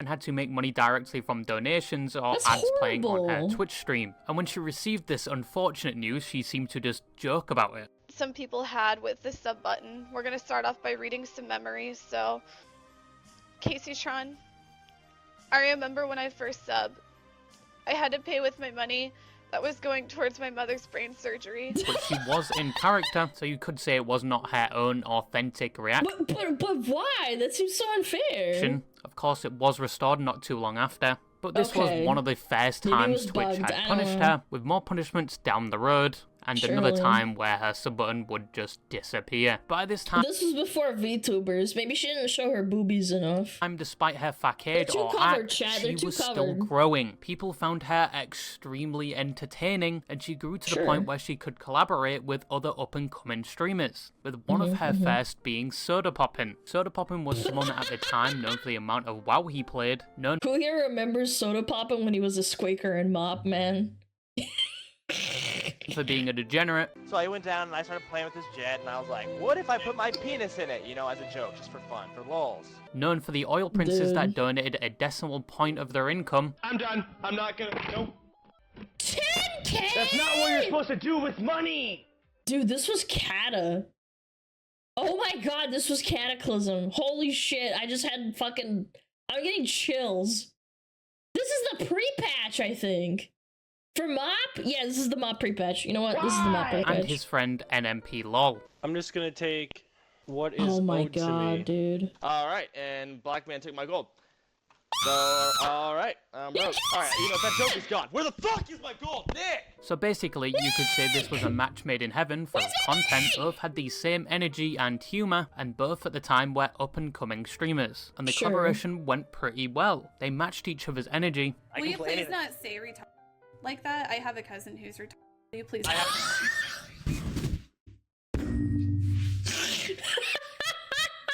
Say that. I have a cousin who's a retard. Okay, please don't. I had a sister, but I'm sorry, you're triggering me. What happened? Did she die from rejection? That happens, you know. It did happen. Well, I'm sorry to hear about that. And now Casey Tron was on the radar of other viewers. My viewers sister, that could possibly turn into her own audience. But that was not the only collab she did that year. She collabed with the Goblin of Twitch, Forsen. Oh my god, is this a real Casey Tron? Yeah. Oh my god, the Forsen collab! I didn't even know! Hey, what's up? Oh my god, this is such an before my honor. time She with collabed with Forsen. Andy Milonakis, an actor that must have drank the entire fountain of youth. Holy shit. Because, what the fuck? He's 48? Go back. Because, what the fuck? Dude, he does not look 48, that's for sure. Maybe he's right. He's older than my fucking brother, dude. Holy shit. He could be my dad! That's fucked up! What is this guy eating, man? He has a condition? What, the condition of being a kid? I'm kidding. Watch Mr. Robot, you Jesus, know that dude. we can shut things down. That's fucked up! See, and that's exactly right. But little did Casey know, not only was she talking to up-and-coming streamers, but people that would later be the upper echelons of Twitch. Soda Poppin would become one of the top streamers on Twitch, and be known for having a full-sized flashlight and a fursuit that had maggots in it. Forsen would also be one of the top streamers on Twitch, with seemingly no controversies or dramas this past decade, except for the fact people Forsen bash. think he murdered his significant other, and a majority of his fans are femboys. Velkus, what the fuck? Why are you guys so surprised? You should have seen this coming ages ago. Forsen. Okay? I remember Horsen, man. I watch Forsen. I have no friends. I'm from Forsen. Finland. I'm an alcoholic. Like somewhere down the spiral, I was gonna start wearing dresses. And I'm in computer science. And Andy did a rug pull. He did an NFT scam and got away with it, seemingly. But she was working with the future talent of Twitch. and she very much could have been one of them. Within this time frame, she had reached 300,000 followers on Twitch. She had moved away from playing World of Warcraft and moved on to variety games, where she is not tied down to just a single game. This doesn't work for all streamers. Some streamers are only known for the games they play and only get views based if they're playing that game or not. And it is extremely hard to break out of that stigma or viewer cage. And it's extremely risky if you just want to drop that game altogether. The only people that succeed at this are the people that have attracted fans through their personality. Think of Queso, think of iShowSpeed. People will watch them no matter what game they are playing. And this was working for CaseyTron as well. People were only there because of her personality. And she was about to get offered an opportunity on a stage where she could show a wider audience how entertaining she truly is. And that opportunity was the Raj Patel show, later branded to the Austin show. She met the character Raj Patel in 2014. Well, I mean, I don't know if I can rap. I just wanted to introduce myself before I rapped. I mean, you're putting a lot of pressure on me, Casey. And they would become somewhat acquaintances to the point where, in 2018, she would start to make appearances on his game shows, in particularly Love or Host, where there was one person all contestants would fight over, and all the— Chat, have you heard of this? One, if you've ever heard of this. I genuinely have never heard of this. 1, 1, 1, 1, 2, 2, 2, 1, 1. It's like 50-50. Yeah, I've never heard of this. Contestants would have to persuade that person to choose them, and round by round eliminate the other contestants, so it is just them. And prior to the show, the contestants either chose Love or Host. Lick it Dong had the option to choose between Love and Host before the show began. Okay. And she chose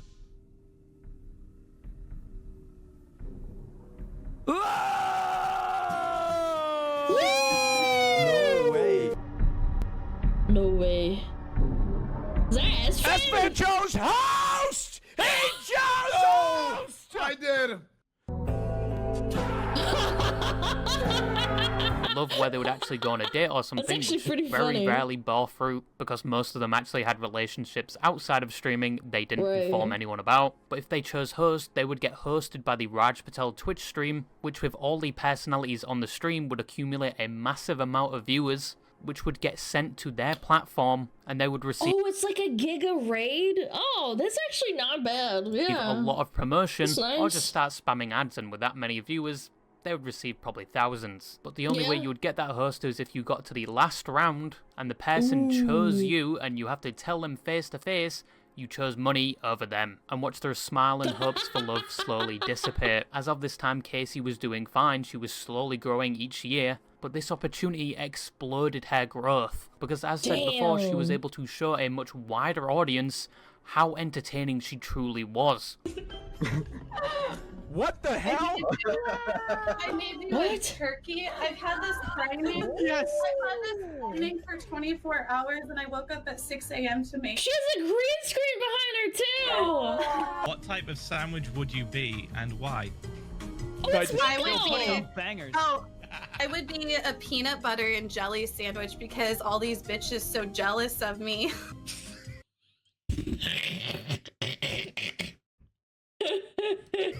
That was terrible. Go ahead, Casey. So, Trainwrecks, in my chat in 2014, you said, "This is my type of female. She'll be there by my side while we fuck all over your dead mothers, you fucking losers." Do you still stand by what you wrote? You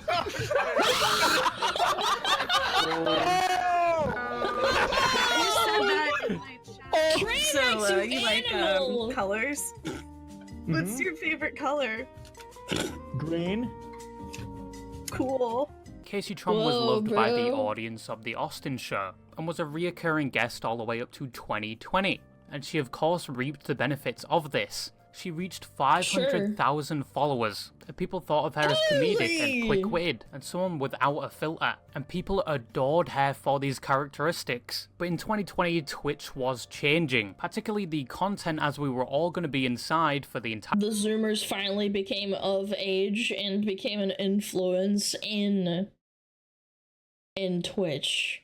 That's what happened. Of 2020, due to the COVID pandemic, and unannounced to the Twitch platform, they were about to receive a new wave of streamers and viewers due to the popularity of the Dream SMP. From 2020 to 2021, the Dream SMP took the platform by storm. TommyInnit broke records with the amount of viewers he had actively. If you managed to stream a single pixel of the Dream SMP server, you seemingly became popular overnight. And a lot of people started discovering the Twitch platform, and this included the infamous Dream Stands, people that would harass you and burn you at the stake. Was that kid unbuckling his belt? That's disturbing. If you said anything bad about the Dream SMP. Thankfully, in the current year, most of them don't exist. They're an extinct breed now, but they did infest the platform previously. Caseytron at this time had faced another ban for saying on the Love or Host show she was going to spread COVID and kill the elderly. Obviously, this was a joke, and she apologized for it, but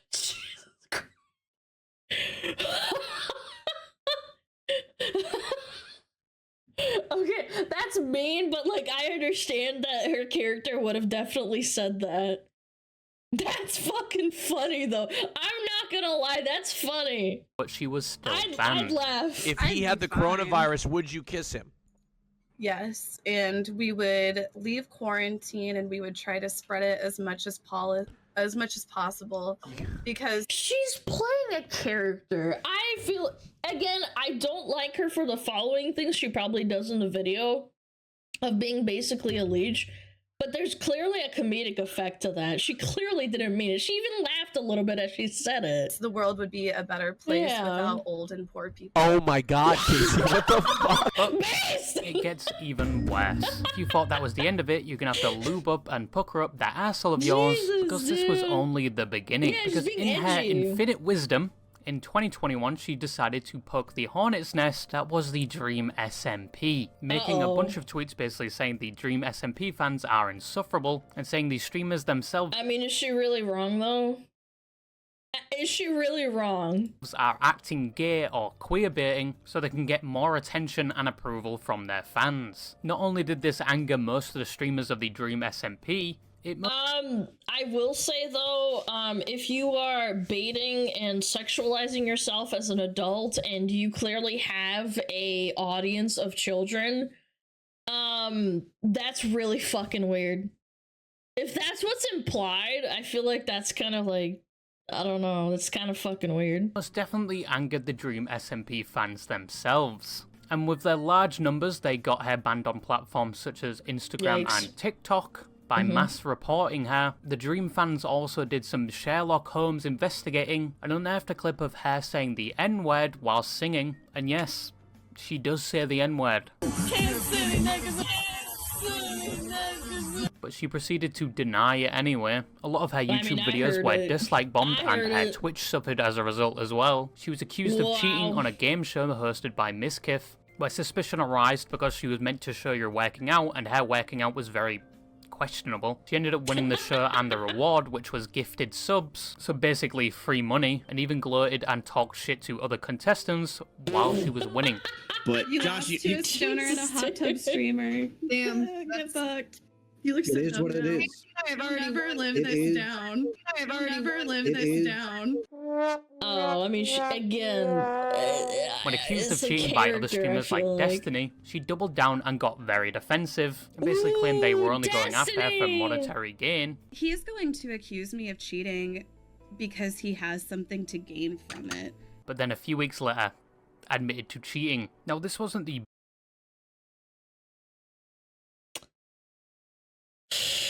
Yikes. best year for Caseytron, but given the fact she was given a lot of fair criticism and some of the problems she faced were self-induced, you would think she would start to tread lightly or reflect on what she was doing, especially since Twitch as a platform overall was changing. You would expect that, right?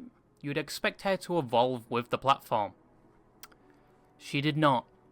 As my saying goes, say it with me now, it got much worse. Despite the ongoing hatred from the Dream stands, and her reputation somewhat being sullied from the cheating on the game show, Casey was still getting closer to the Twitch talent. People like NMP LOL and his girlfriend at the time, Melena, who invited her frequently on their own streams, and she even got invited to Shit Camp 2021 and 2022, an event hosted by other popular Twitch streamers such as Sodapoppin. I'm not gonna lie, I was not into watching like these big streamers doing these camp stuff. I don't know, it's just not appealing to me.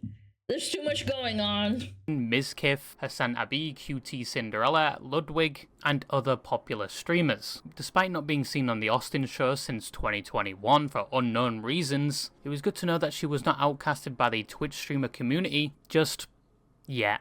And you think she would use this time to advertise herself to all the different communities that had joined together to watch all of these streamers, maybe get some monetary gain from this situation, but no. She used that time to talk more shit about Destiny. Like, look what Destiny's doing with Nick Fuentes. I can't stand that motherfucker. Again, she's breaking character. This is actually her opinion. Do you see what's going? You can see what's going on. I know chat's smart enough to realize that she's starting to break into her actual, like, self. She's being casual. This isn't like a character. Now, Casey started Twitch as a character, someone that you could tell was satirical and just rage baiting. But you couldn't tell anymore. Either she had morphed with that character or was playing a new character that even people that hit a nat 20 in perception could not tell she was playing. And overall just came off as hateful and sour. It was not funny anymore. It was not entertaining anymore. Her fans that have been there from the start left in droves. And with her constant instigating with other streamers, a lot of the other streamers distanced themselves from her. And you barely saw her collaborate with any other streamer. And at this time, she rebranded herself as a feminist. And anyone giving her fair criticism was assigned the role of incel. And one a gamer girl is not an ideology.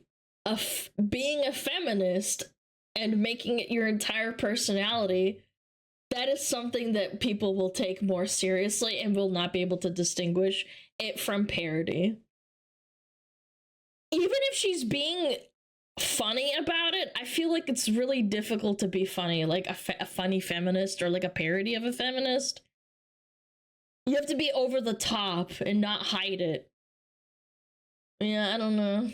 Once again, say it with me Not now, gonna work. it got much worse. If she had a much filter worse. before, it had fully eroded at this time. 2023 to 2024, she got banned again for apparently watching full movies on stream. She made tweets about other influencers critiquing them and overall just arguing with them. This included talking about a streamer's recently passed mother, which was Asmongold, saying, Oh yeah, that was really distasteful.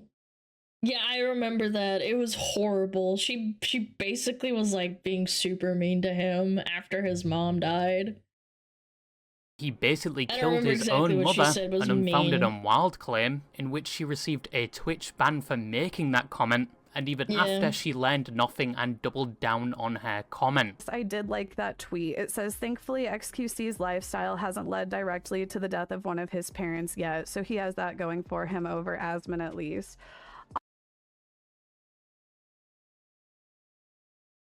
Yikes. I'll admit, I did like that tweet, and I have a lack of respect for Asmongold after letting his mom with COPD live in those sort of conditions. I'm sorry.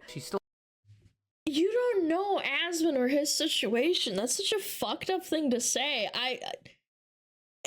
Again, it's really, really disrespectful to assume such a thing. What if his mom was really stubborn? She didn't want to go to the hospital. I know there are old people, like my grandma and grandpa, before they passed away, they refused to move into my dad's like apartment. They refused. He bought them an apartment and said, hey, can you please like live here? Like it's closer to home. And they said, no, we don't want to. And he's like, but I can't take care of you if I have to like drive 2 hours away every time something happens. And eventually they just passed away. They didn't die from COPD or whatever it was, but they passed away from old age. It just sucks. Like grandparents are really, really stubborn, and parents in general are stubborn. They just want to like, what is COPD? It's an issue if you smoke a lot. I'm pretty sure it's like a lung issue. I forget what it is, but yeah, it's a breathing issue. She targeted Destiny any chance she could. She blindly supported any female in any controversy on Twitch. Kinda cringe. I feel like you shouldn't do that no matter what the gender is. You should call them out if they're being shitty, but okay. One instance being the XQC and Adept drama, where XQC made the decision to leave his ex-girlfriend out of his will. And Wait! This clip is so good! when she found this out, she stole his car, stole his house, surrounded him in litigation, with claims from they were already married and she was owed that money, to sexual assault claims. And Casey Tron without... And that all got thrown out, by the way, which it's just such a dumb move. She really should have just stuck and evolved into, like, being a fake girl gamer forever. It wouldn't have been that bad. Evidence voiced her opinion that he was obviously an abuser, which aged like fine milk because he won all of those court cases but she did not have any evidence to back up her claims. She moved her YouTube channel with the excuse that the algorithm was not suggesting her videos anymore. Due to the amount of people that dislike bombed her YouTube channel, it didn't work. That's cope. You probably just deviated from your old audience too much. I can tell you with utmost certainty, if I took a glance at her YouTube channel, I could probably pin it down. The YouTube algorithm doesn't nuke your stuff unless you do a violation, a warning, or a copyright strike. She had an audience and they clearly don't want to watch her content anymore because it's not what they subbed to her for. She accused Asmongold's editor of photoshopping a picture of her for the thumbnail of one of the videos because apparently they tried to make her look fatter in the thumbnail, and the picture was not even touched by Photoshop. And that is her career and reputation as of now. I probably would have gotten much farther than I have thus far had I done more picking sides. Now, Casey Tron herself has the self-awareness to know she may have potentially been the problem. I probably would have gotten much farther than I have thus far had I done more picking sides. Casey Tron has always been somewhat negative. It was funny at the start, even when she was playing a character, but it ramped up to the point where it wasn't even a character anymore. It was a person just being overly negative, doubling down, not taking responsibility for their actions, and simply voicing any opinion that entered their cerebral cortex, no matter how wrong that opinion was. Casey Tron very well could have prospered, probably as much as the streamers she grew with, like Soda Poppin' and QT Cinderella. But she did not evolve with the platform. She did not grow as a person. She stayed. I don't even think it's about growing as a person. I think that her character, she became lazy and didn't want to put in effort. I think that's what ultimately set it off. This clip of her, like, just smoking blunts or whatever on stream with no makeup on, and I mean, again, you don't have to have makeup on to, like, stream, but she stopped caring. She stopped caring about her skits, her appearance, her humor, and it just devolved. Did the same. She did not listen to any criticism, just blatantly ignored it and labeled them incels. And that crucial criticism could have helped her, if only she listened to it. But she very much just dug her own grave. I personally think she could have been on the level of Pokemon or QT Cinderella. At the start, she came off as someone that was... Again, she's too harsh. I think she would be a great character. Like Tyler 1. Tyler 1 has stayed pretty much the same. I think he toned down his character of screaming and playing League of Legends a little bit over the past, like, 5 years, but he's definitely stayed at the core at the same as he was 5 years ago. And she didn't. She did not. She didn't even keep the character. She just became the character. Authentic. Miserable. Someone that outright said things that others were thinking, with no embarrassment, even if she was playing a character.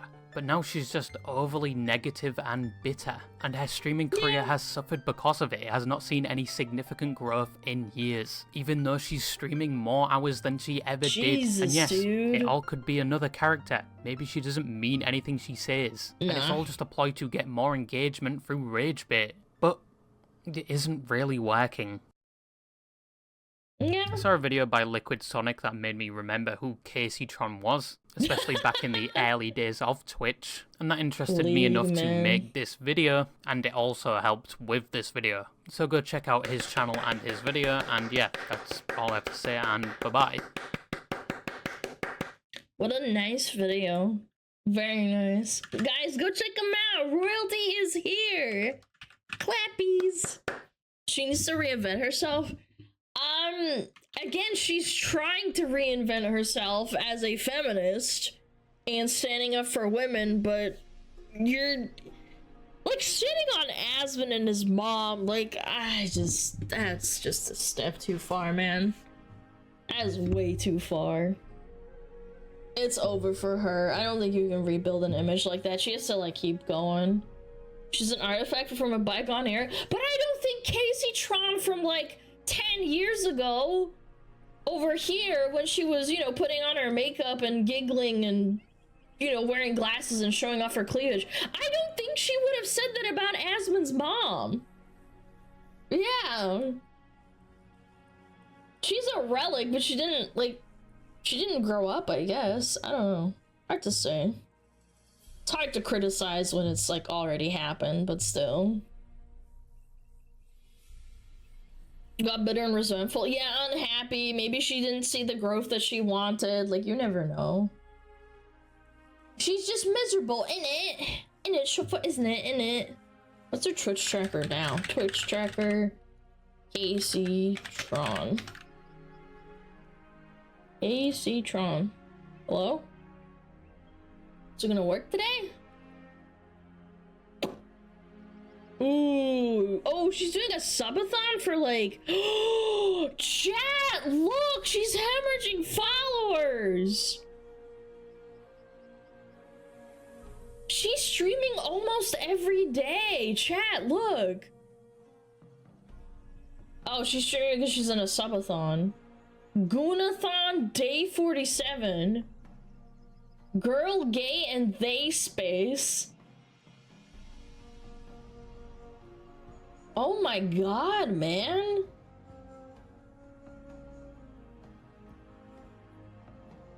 Is that the view bot breaking here? 2,000 viewers and it just crashes back down within 5 minutes? That's weird. Holy crap. Sleeping for 10 hours at a time, Jesus. Maybe a raid? No, it's not a raid. Use your fucking brain. Use your fucking brain for a second. Why the fuck would 2,000 people leave instantly? Even if it's a raid, it tapers off naturally like a wave. It doesn't go back down instantly to where it was. Use your fucking head. Come on. I know you can do it. You're smart. It's a view bot breaking, I would assume. It happens. If you view bot, it sometimes spikes like that.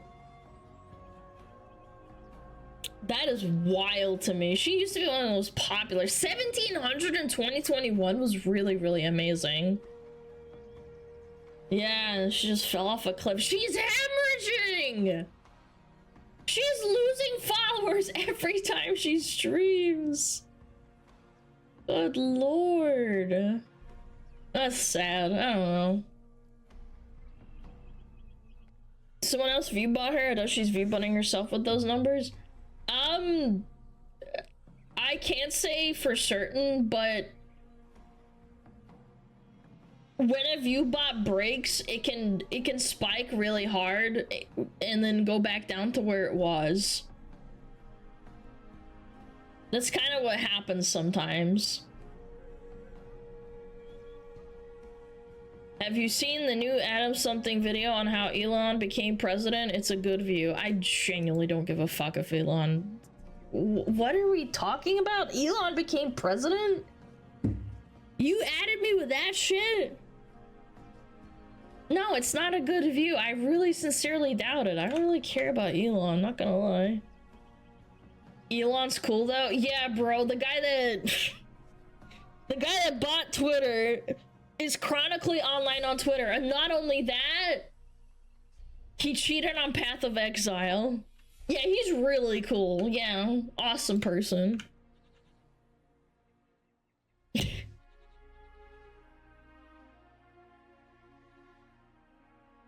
Chat, I'm glad you guys don't get to dictate what I watch, because sometimes y'all suggest some shit. Plus this truck sucks ass, yep. No! Unban them! Unban them! Hold on! Oh my god. unban them. The bot hit you because you said view botting. If you use view botting as a word, it might ban you. Sorry. That's the bot. That's Siri. That's Siri bot that banned you just now. I'm sorry. It's to stop view botters. Like ads. Bad bot. Ugh. Where is it? The most controversial bitch of all time.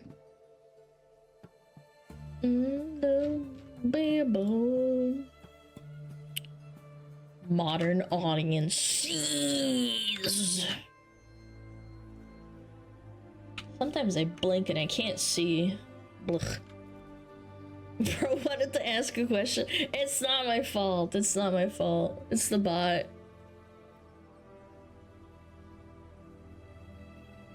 Arrow Mage, thank you! Thank you so much! Boom, boom, boom, boom, boom, boom, boom. Conman, thank you! Thank you for the sub. Hi, Fallon Gore, how's it going? Hey, what's up, guys? Riff here. Oh, hey, what's up, guys? Riff here. The CEO of CI Games. Uh-oh. Uh-oh. Lords of the Fallen. Uh-oh. Guess I was spotted. Yes, you were. Add in 17 minutes. We have 3 snoozes. I think we can get through it. It says it's 26 minutes for me, but whatever. Let's watch it. I'm sure it'll be fine. Okay, modern audience thieves! After devs reject DEI and begin catering to real gamers. No! Making a good game! You hate DEI! You hate X-minority! Hey, what's up, guys? Riff here. So just yesterday we talked about the vibe shift that's been going on over the past couple of months. Where it's become increasingly clear that people are rejecting DEI. Wait, hold on. McDonald's had DEI? Hold the frick up. McDonald's had DEI? You're making dog shit burgers and fries. What do you need DEI for? Across the board, and people are speaking in the only language these big corporations and platforms understand, and that is by speaking with your wallet. It's becoming very clear that people will not support various companies if they— Wait, Caterpillar Inc? Aren't Caterpillars like forklifts and stuff? I don't understand. Why does, like, construction go— yes, like tractors and stuff. Yes, I know, I've seen Caterpillars before. Yeah, heavy machine. Corporals only listen to declining profit? Absolutely correct. So clearly something's happening. Have DEI-related programs affecting the products and services they make, and you have these massive corporations and platforms that are now doing a 180 on their DEI-related programs, completely abandoning them just in the past couple of weeks. And do I believe this is a sincere effort? Of course not. They're just doing whatever will make them the most money. They're going with the direction the wind is blowing, and they're seeing a big vibe shift that is— It's always been like that, though. It's always been like that. I can actually list a really great example.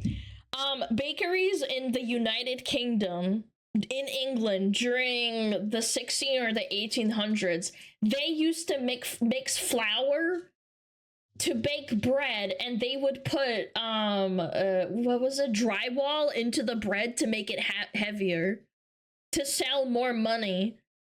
Yeah, sawdust. Actually, it was sawdust. I think it was sawdust. And eventually, when people started complaining that they were dying because of malnutrition and people started noticing, they eventually cut out the sawdust and stopped cutting corners because people finally had enough. Selling more money. Sorry, selling more bread. Excuse me, I talk too fast for my own good. They were trying to sell the bread by the pound, right? But if you put sawdust into it, you get more money out of the bread. So, yeah. Rejecting DEI, It's and the now same they are thing, following kind of. suits. However, now we're seeing more people in the gaming industry starting to get into this. We've seen multiple statements rejecting DI from members of the industry, and here's the latest one reported by Eurogamer, and probably their least biased article in quite some time, saying, Lords of the Fallen publisher CI Games publicly shuns DEI, says it won't embed social or political agendas. Now let's see what's actually going on here. So in a recent statement to investors, the global marketing director Ryan Hill told investors the studio would focus on excellent user experience with compelling thematics and characters created specifically for core and adjacent audiences following. These people act like this person typed like I hate gay people or something. That's crazy. All this guy said was like, we're gonna make a great game for everyone, and this and people are like, you hate the gays. Perceptions, a high number of high-profile releases underperformed commercially during the last year due to what he believed to be social or political agendas. And he goes on further to say, we remain committed to producing player-first video games that prioritize an excellent user experience with compelling themes and characters created specifically for core and adjacent audiences. Hill said when asked for the studio's position on DEI, and he would say this right here, while some video games have recently taken the opportunity to embed social or political agendas within their experiences, it is clear that many players do not appreciate this, and as a result, we have seen... It's not even that they don't appreciate this, is that the ones that do inject that kind of thing, they aren't even good. There are plenty of games that have politics in them. For God's sake, Command and Conquer has China, the Middle East, and America as the three core nations that fight each other, and they have a bunch of fucking voice lines that make fun of their own like ideology, and it was a fun game and it was funny. No one cared. Nobody said it was political. Nobody said it was weird or awkward or racist. It was just a good game. A number of high-profile releases underperforming commercially during the last year alone. Our games will always be developed to maximize player enjoyment and commercial success, and as such, we will not be integrating any social political agencies into these experiences going forward, having observed the high risk this can present. Now, this last part is very interesting. I saw a lot of people see these statements from CI and they go, wow, oh my god, totally based. They're so base for this. They really believe that DEI is terrible. Well, we don't really know that. Just like with the companies we just mentioned earlier, we don't really know if deep down they actually believe that DEI is bad. However, they are making it very clear that from a commercial standpoint, they cannot support DEI because it will backfire just like it has with other examples of DEI proponents in the... Well, you see everyone getting sick in a hospital. Are you gonna go into the hospital to get, like, a vaccine or whatever injected by the doctor when everybody's sick in there? I don't know. I don't think so. I don't think it's a good idea. It's not... Like, if you're gonna risk your entire business and then take the risk and do it anyway, knowing that the risk is going to happen, I feel like you're kind of dumb for that. I feel like. Industry over the past year or so. You know what that tells me? It tells me again, they're listening when people speak with their wallets. And I think that is very, very important and tells you that you need to, stay the course here. If you see something that is working with Sweet Baby or has DEI related programs or it's an incredibly woke company, don't support what they do. And eventually they'll have to do a course correction and get rid of this stuff. And here's an example of that happening in real time. They would not be making these statements if these games didn't flop that supported DEI over the last year or so. Now, going forward, let's talk here with the CEO of CI Games, Marek Tyminski, who would confirm this stance by quoting the previous statements we just saw, saying exactly, no, we will not. Now, of course, the reaction to this is very, very polarized, where you have reactions like this saying, LOL, you are so edgy and cool. Congrats on being the new favorite dev of the... of the worst people on the internet. What? The worst people on the internet. People who are pedophiles. People who groom children are the worst people on the internet. But you are apparently that... You're worse than them, chat. You hear that? If you want video games without DEI, that means you're worse than pads. Worst and people Nazis. on the internet. It's amazing how woke people right. aren't able to convert anyone who's anti-woke, especially when they call them the worst people on the internet for simply saying DEI is a cancer in the industry, which it clearly is based on results. The next one says, this is so based. LMAO, game hasn't done well anyways. Don't think this tweet is going to help it either. Impressive, very based. Cool, I'll pirate your future games then. That's your prerogative. That is absolutely your prerogative. If you want to pirate a game for that reason, there are people that pirated Veilguard, Dragon Age the Veilguard. Yeah, they didn't buy the game. This is some embarrassing pandering. Good to see. Based. What gamers want and will win. And then it says, okay then, that was always allowed. But yeah, like I said, the reaction to this has been very, very polarized. And also I want to point out here, PC Gamer, they were mentioned in the Eurogamer article here. They covered this a little bit differently, the same statements, but covered very much by... You want to know what double standard I can't stand? Is when companies say, like, we're going to include quote-unquote gay people, or we're going to include more black people or Asian people in our video game. Everyone fucking applauds and doesn't question that. They don't question the corpos, the people that are trying to sell you the game, that maybe you don't actually believe that, or you don't actually care about the political agenda or your political stance on things, or like the societal stance that you have. But when you do the opposite, suddenly not everyone, but like a good portion of people are like, you don't actually believe this. You're not actually based. Fuck you. Fuck you for saying that. You're just saying that to sell more games. It's kind of weird. It's kind of weird people don't say that about the flags. You know, the gay flag in June, and they take it down on July 1st, 12:01 a.m.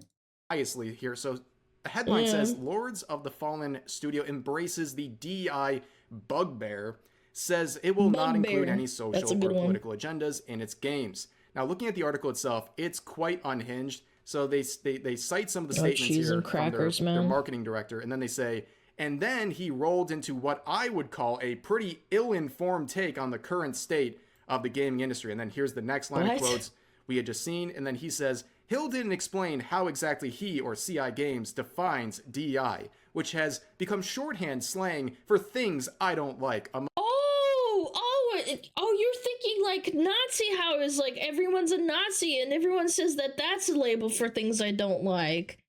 But you're trying to pull it off with DEI, even though it's actually a thing in video games.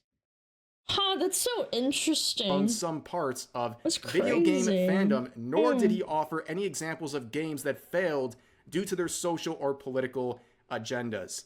And then they go off on a tangent about Concord and Dustborn, which there's plenty others, Veilguard, Forspoken. You can go on and on and on. Everyone knows there's countless examples, but I love how they say, we don't know what they define as DEI, but we're going to fill in the blanks for them by saying things I don't like, which is just immense copium. And then down here, they also say he did unfortunately lend credence to the ugly and patently false assertion that DEI is ruining gaming by, well, that's not really clear either. But that man, this article, this journalist clearly has a fucking agenda. It's so condescending. That almost doesn't matter. As a hot button buzzword among angry reactionary gamers, the DEI boogeyman doesn't need a definition. It just needs to stir up lizard brain emotions on the way to generating views. I can't believe lizard brain emotions. Oh my god, it's like looking into a mirror and seeing everything that people wrote, like, about... I remember a long time ago during, like, Gamergate and all that, people wrote this kind of stuff about, like, oh, it's, like, lizard brain and you're appealing to, like, a certain demographic that is underrepresented, and clearly you're doing this to cater to an agenda. Now it's just flipping back the other way. It's insane. I believe nobody's clicking on PC Gamer articles.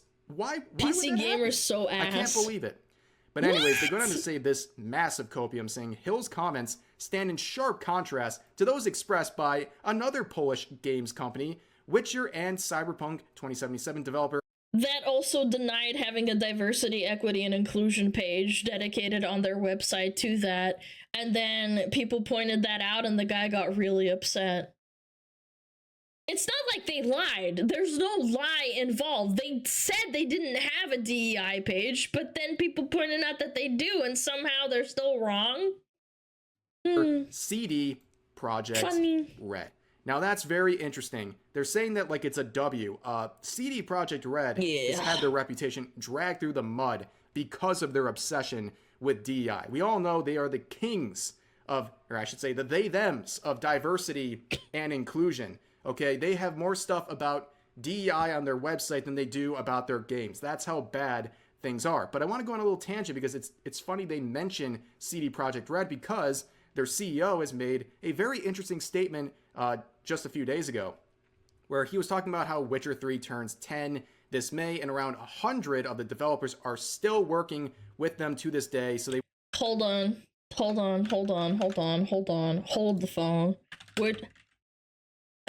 How many people worked on Witcher 3? 1,500 people.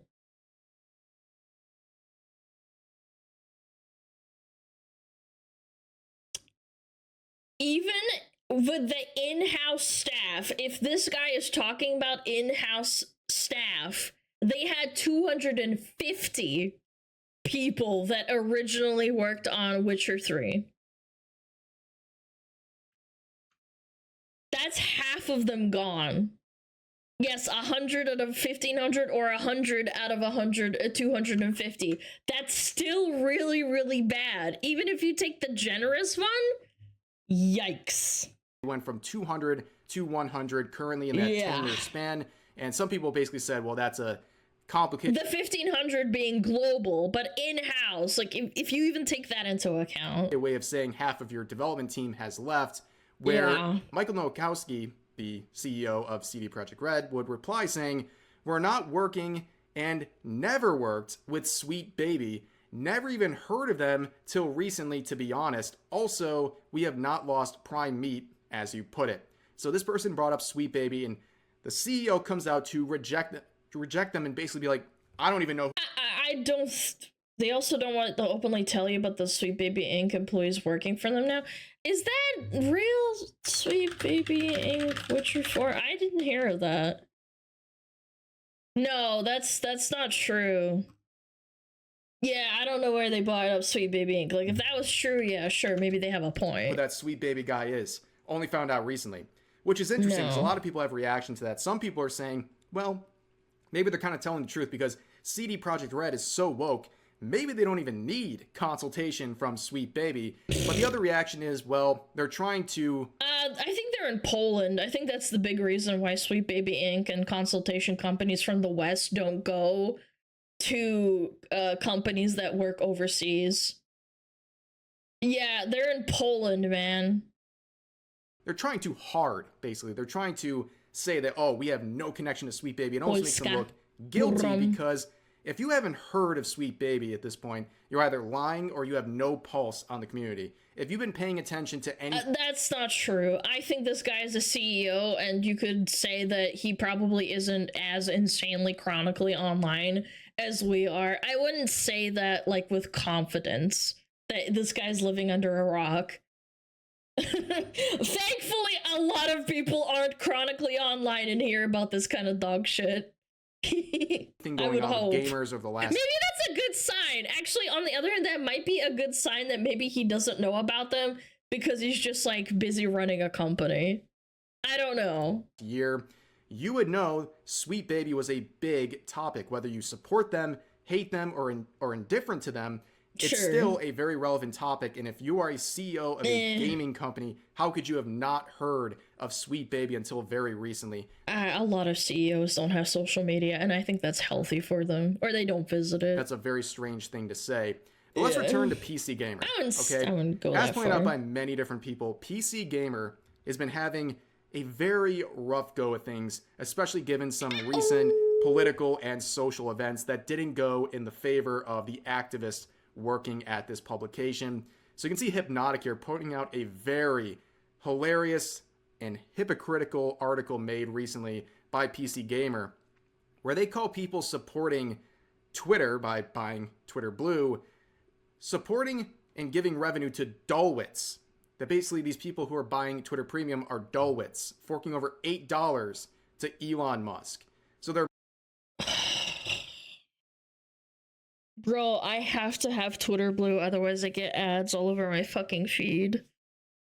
That's such a nonsensical argument. You, Alana! I can't do anything about it! I can't! I don't want to scroll and read ads! It's for your job? What if you don't want to look at ads? It's annoying! I get it. I can't believe you. I'm sorry. I did it. Ad blocker? I don't know if ad blocker works for, like, Twitter ads. Ad blocker works on X? Well, at any rate, I thought it was really Wait, hold on. Ad blocker doesn't work on fucking the phone. You guys are coping now. There's no fucking ad blocker for your phone that works. Mocking people for paying $8 a month to Elon Musk. But as pointed out by Hypnotic, they have a golden check mark, which is $1,000 a month. That's they're mocking you and calling you a bro. dimwit for paying $8 for Twitter Premium, but they're paying $1,000. And not only are they paying $1,000 to the guy they hate so much, they're also desperately promoting their articles. That's all they do all day. They post article after article after article. They hate this place so much. They hate Elon Musk so much. Well, I mean, what are they gonna do? Stop posting and lose their jobs? They have to make money somehow. I don't really... Again, this is so but they silly. pay them $1,000 a month and they can't leave because it's the only place they can get traction, and it's not even good traction. They have 3.3 million followers, and look at some of their recent tweets: 29 likes in 2 hours, 35 likes in 3 hours, 30 likes in 4 hours. As you can see, no one cares about PC Gamer, but yet they're going to call you dimwits, they're going to mock you, they're going to feed you false information about gaming news, and they expect you to somehow still support them. It's ridiculous. But I mean, they also have a major case of Trump derangement syndrome. That's very clear at this point. Nvidia CEO joins the rush to kiss Trump's ring. I'd be delighted to go see him and congratulate him. Why can't you just report it to say that he wants to kiss Trump's ring or whatever? I don't even know what this is about. What does this mean? This is so weird. How is that gaming news? Isn't this the Nvidia CEO that unveiled the cheap graphics cards? So strange to, like, say this. Where they say Nvidia CEO Yeah, it's Jensen political. Huang It is. joins the rush to kiss Trump's ring. With the quote, "I'd be delighted to go see him and congratulate." Oh, it's because of the tariffs? Well, yeah, obviously he's gonna be happy that he doesn't get tariffed as much anymore. I just hate that mentality. Like, you want to make more money or you want to make a living, so your life gets easier and therefore you're sucking up to the person that made your life easier. Okay. Yeah, that makes sense. Congratulate him. Wow, kissing the ring. They hate to see someone that they Kiss it, expect apologize. to agree with them have a different political opinion. All of a sudden now it's kissing the ring and something that is apparently newsworthy to PC Gamer, but you can see that 800 likes and almost 600 comments. People are absolutely roasting them. But let's go back to Lords of the Fallen and CI Games here, because people, in their response to the rejection of DEI, made some very valid concerns, where they pointed out that one element of Lords of the Fallen 2023 that they should take another look at is the use of body type A and body type B in character creation, because that is something that is heavily tied to DEI. I don't think that's much of a mystery, where Marek would say, "Good point, let us look deeper into that." And that was posted yesterday, but only a few hours before recording this video, he released this poll right here, saying, in a medieval fantasy action RPG experience, what do you prefer to choose between? We will follow the final result. And this poll is up for 2 more days, and after 7,000 votes, 86% of people say male. Okay, he's listening to the community. It's a fair poll. Who cares? Well, clearly a lot of people do care. 7,000 votes is a lot. Or female, and they reject body type A and body type B nonsense. Yes, this is quite telling, and I think this should serve as a eye-opening experience for a lot of people in the industry, that these screechers on Twitter are the loud minority. They do not represent actual gamers. And again, this is going to get a lot more attention. It's only posted 2 hours ago, and I imagine the votes are going to get even more skewed. And if you're watching this video, you should go vote. Speak with your opinion here. Make it known what you want to support, what you want to support in the industry, and make it clear what you don't want to support. And as you can see, comments here. Who cares? Well, a lot of people care. In fact, the overwhelming vast... The bots care. That's who cares. If you vote on this, you're a bot. Majority of people do care about this subject. Oh, we got ads? My bad. I'm sorry. I wasn't paying attention. No, we didn't. We didn't get ads. Man, I hate you guys. We did not get ads. It's bugged. No, it's not happening yet. It's bugged. Sorry.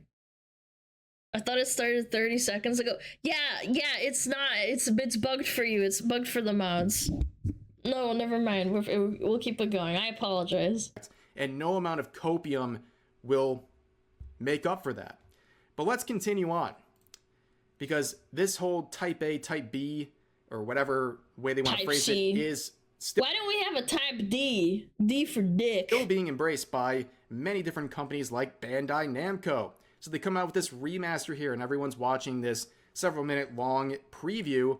But there were some quick notes to be made about this remake. Well, they've gone from female and male choices in character creation to type A and type B, and a lot of people are not happy about this. This comment right here, ratioing Bandai Namco's official account. I don't get it. I really don't. I don't see the point of doing this. This is a remake too. It's not a fresh game. Getting 3 times as many likes without even saying anything. Just posting this image and showing the changes in the remake. Very embarrassing stuff. But overall, the industry is just looking silly. And the vibe shift is starting to really reach the gaming industry. It's reached other industries, but the gaming industry is notoriously broke, so it might take a little bit more effort. But on social media even, we're seeing so much more anti-woke posts calling out the craziness going on in the industry. I covered this in my alt channel very briefly yesterday, but I'll point it out again here. This is a real post, the absolute state of Xbox, and this was a Xbox stream titled Microsoft Pride. Together, we can. And yeah, how's it looking? How do you do, fellow gamers? Is this what you look like? Well, I would probably guess.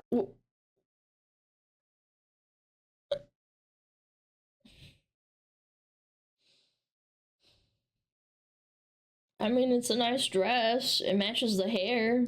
That's not. You don't look like the Blue Sky meetup. This is not going to bring in gamers. This looks divisive, it looks political, it looks woke, and people just don't like it. And this tweet has 68,000 likes. That's a lot of likes. You didn't really see a lot of these anti-woke posts getting this much attention and support on Twitter, but I guess people feel more comfortable to support these things given the recent vibe shift. But on top of that, we also saw an update with Splash Damage. So Splash Damage back in 2020 made it very clear they support DEI, and they made it very clear publicly on their social media. They proudly exclaimed this. Well, the most recent update, oh boy. Well, they've made the decision to end the development of Transformers Reactivate, which was a big project. No! And a lot of people were wondering what was going to happen with it. I'm pretty sure some of the game got leaked recently, but yeah, they have ended development. Once again, DEI being a cancer on the industry, killing anything it touches. Jesus, but we'll also see some more damage happening here. Suicide Squad killed the Justice League developer Rocksteady, hit by an end-of-the-year round of layoffs. They have had another recent round of layoffs, and it's really just insane because also, not only was the game a pile of garbage, it was also connected to Sweet Baby, which further hurt the reputation of this game. And it also came out as it was happening, where people were revealing what Sweet Baby was doing. Again, there are plenty of games that had the touch of Sweet Baby that came out earlier when people didn't know about it. Like the people try to over generalize the complaints of anti-woke people. Oh no! Sweet Baby being connected Anyway. to this game did not single-handedly kill it, right? But it was definitely a factor, right? Getting a connection to Sweet Baby is a kiss of death, and it does not help in any sort of a way. Especially when you're already a lackluster product, you're pretty much getting bogged down by any small negative sort of thing that can be connected to you, and this is just another example of that. But again, all these games connected to Sweet Baby failing mightily. Well, what's going on? Well, according to rumors, they have about 30 games they're working on, and they've lost no contacts as a result of everything that's happened. That's not true, though. They had to fire one of their main guys, and to top it off, Square Enix dropped them. It's kind of weird to say that. They did lose people. They did. Last year. The probably, we could say, hundreds of millions, if not over $1 billion on the games they've worked on that have lost out on that revenue. They've lost nothing, no contacts. It just goes to show DEI is not just dead, right? The vibe shift is happening, but a lot of companies like Sweet Baby, they're just going underground. They're retooling, they're rebranding, and they're just doing things more quietly. And they're trying to be sneaky about it. That's why it's so important to keep an eye on Sweet Baby. Despite some claims, you can see the Epic CEO Tim Sweeney saying tech leaders are pretending to be Republicans to gain favor with Trump and skirt antitrust laws and ultimately rip off customers and crush competitors. Hold on, the CEO of Epic is saying that? What do you think, Gaben is in fucking Trump's back pocket? That's actually pretty likely. Bro, you can't say this while being one of the top fucking competitors to Steam. You can't. Gaben is not in Trump's Why are we even talking about politics at this point? They're just making games! Gaben does nothing and he's winning! You are talking about this and you're losing! Epic fucking Games fucking blows! The only thing they have going for it is fucking Fortnite!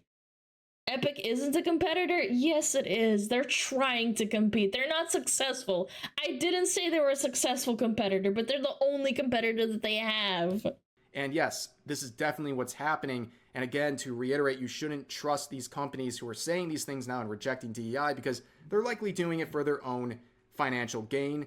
But still, that doesn't mean you should spike. You're allowed to have healthy skepticism, but I'm implying that tech leaders are pretending to be Republicans to gain favor with Trump, skirting antitrust laws and ultimately ripping off consumers. You are saying this as the freaking Epic CEO. I can't help but think that it's implied that he's thinking with like Steam and stuff. Maybe with Google and Meta, sure, I could see that happening, but with like what your company is, I would have thought it was for freaking Steam. Like the football and be like, well, Valve. Wokeness is dead. Sorry, no, Valve. That article right there with the rumor about Sweet Baby, it shows they're still going on. They're just rebranding, and you definitely got to keep an eye on them and whatever they're working on. It's going to be a little more difficult now, but it's still very important to do. But for now, that's going to do it for this video. A big talk about DEI across multiple industries, but in particular the gaming industry, and the reaction to it is quite interesting. So, as always, feel free to share your thoughts about today's topics in the comment section down below. Hope you guys enjoyed the video. DIE. And I'll see you next time. See you. See you next time, chat. Clappies, clappies, clappies, clappies. Boom, boom, boom, boom, boom. Yeah, we got ads in 4 minutes. I could just run them now. Yeah, I'll do it now. Hey, kitty, can you stop biting me, please? Thank you. Kitty! Kitty! Meow. Meow. Meow. Kitty, kitty, kitty, kitty. Oh my god, he just slammed his tail into my keyboard. Oh my god. Do expect insanity? I'm insane. I should relabel myself as DEI. I'm a woman, I'm a fox girl.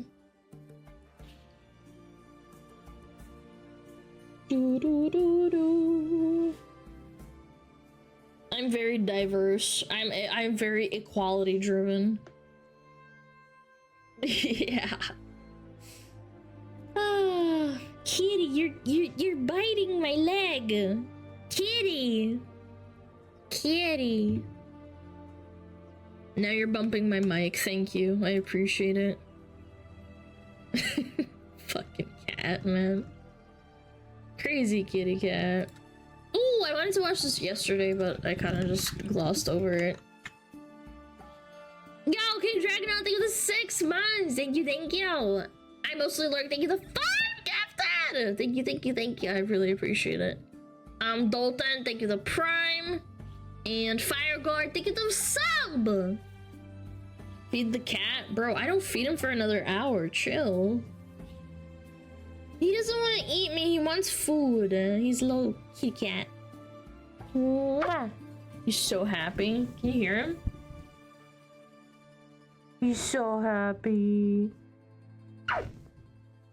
Oh my god.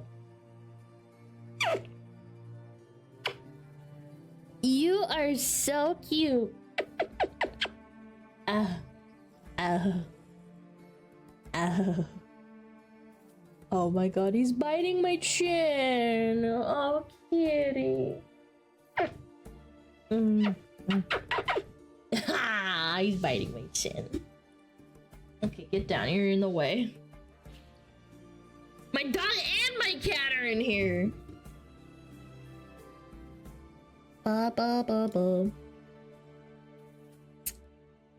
Alright, let's do it. Yeah, we got another 3 seconds of ads. We'll just wait.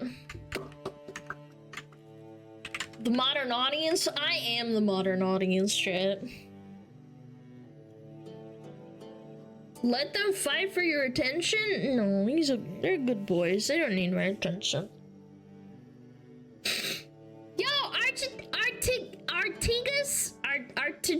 I don't know how to say your name, but thank you for the 4 months. I really appreciate it.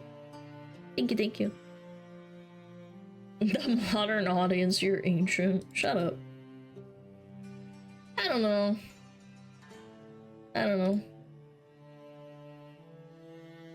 People will argue and say like, oh, companies are just catering to the XY government. It's like, well, it's not what happened. It's not what happened years ago, but alright. Thank you for not being overly political. You're the perfect amount for me without driving me insane. Well, I would hope if I am overly political for you, you would just stop watching and not call me a piece of shit and tell me to kill myself. I think that's the most polite course of action. If you don't like someone's content, just stop watching. You don't have to like tell them that they're a piece of shit and that they should change for you. Yeah. I can't be overly political because when I get overly political, I start getting really angry and emotional. I don't want to do that. Like, I play up my, like, disdain for, like, DEI and shitty video games, obviously, and shitty corporate companies. I'm playing up a character for a vast majority of the time. But I'm not actually, like, insanely upset. I'm not gonna, like, throw my fucking computer out the window, kind of anger. Urgh. I wish this lady didn't have an accent. Mods! Ban that guy. Thank you. Yo, Shades, think of the Prime. Bum. That's a thumbnail that Tenma would love to stare at. Tenma? I almost called her Thenma. I don't know why I said that. Thenma, please join us on this video. You will enjoy this. The ideal male body throughout history. Alright, I'm ready. The creme de la creme of masculine beauty. This was the world's most perfectly developed man in 1922. Today, it's called a dad bod. What? That's a dad bod? Are we losing the plot over here? He has a six-pack. Are we fucking losing it, guys? I don't think guys are okay. Today, it's called a dad bod. That's what my dad looked like when he was like in his 20s. Like, there's photos of him like at the swimming pool and he looked like that. He's not ripped, but he's fit. Over time, the idealized physique has changed, from Jesus bulky Christ. to fit, gangly to dumpy, flabby to enhanced. If we can make sense of some of the most bizarre trends throughout history, we can make predictions for the future and come closer to understanding what the ideal male body really means. The ideal male body is whatever suits my fucking needs. That's what I need. Greek god! A gleaming chest, Ooh. bright skin, broad shoulders, tiny tongue, strong buttocks, and a little prick was the ideal physique. A little prick? According to ancient Greeks. This was symbolic of someone more noble and civilized, Little pee-pee. as opposed to lustful and depraved. Come on! We need to go back. Yeah! These traits can be seen in the Rhea's bronzes, the Discobolus, and the Laocoon Sun statue. Physical strength was celebrated. In the words of Socrates, it's a shame for a man to grow old without seeing the beauty and strength of which his body is capable. Ooh, probably why Greeks that's invented deep. the gymnasium, which translates to school for naked exercise. That's probably why the Romans went so gagey, chat. You get hot too if you started having to be naked while you're working out and you're getting all sweaty and attractive. Yeah, getting all oiled up. Masculinity I don't blame is about him. facing adversity head-on, whether mental or physical. Yeah, He the who's Romans only an and the athlete Greeks. is too much a savage. He who's only a scholar is too soft. The ideal citizen is a scholar athlete. Ooh. That's strong. The man of thought and the man of action. Smart and strong, not just smart and weak. Or strong and stupid.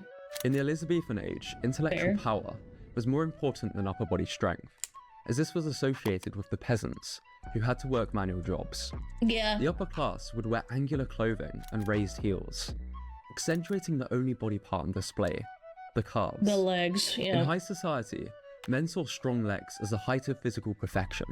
When he wasn't executing his wives, Henry VIII was posing for frightened painters, who portrayed him with massive calves. Holy shit, he did not skip leg day, but we all know he's a fucking fat ass. This look was clearly popular, with Shakespeare deciding to take it further, Perfect, flashing chat, his look. quads. Bam! Bam! Bam!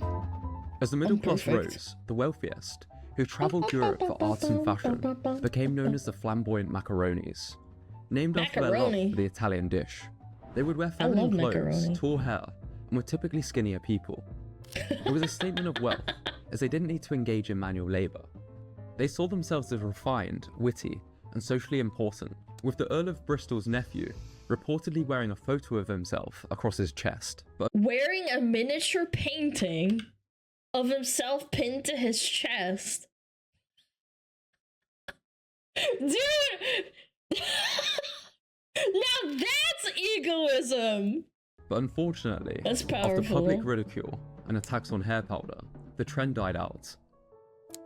Axe on hair powder. Inspired by the powerful look of the past, Eugene Sandow built a physique through studying Greek statues.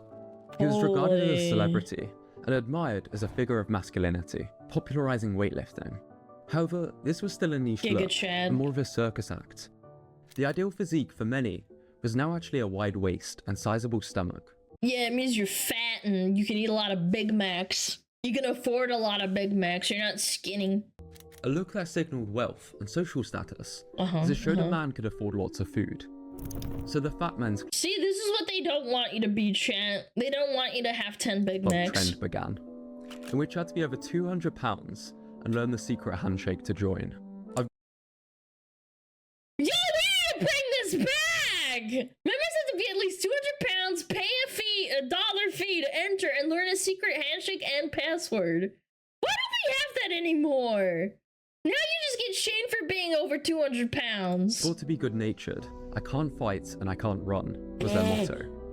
A 1904 Yeah, you Boston roll. Globe article described their arrival. The natives, who are mostly Holy. bony and angular, have stared with envy at the portly forms and rubicund faces Portly. which have arrived on every train. Clubs popped up in America and France, where men stuffed themselves with huge breakfasts and then headed So it's not about McDonald's, it's about society. I fucking knew it. Fat people have been shamed for millennia. Did out for friendly Olympic-style contests of strength and virility. Believable. Holy. However, as food became more accessible, fat became less desirable.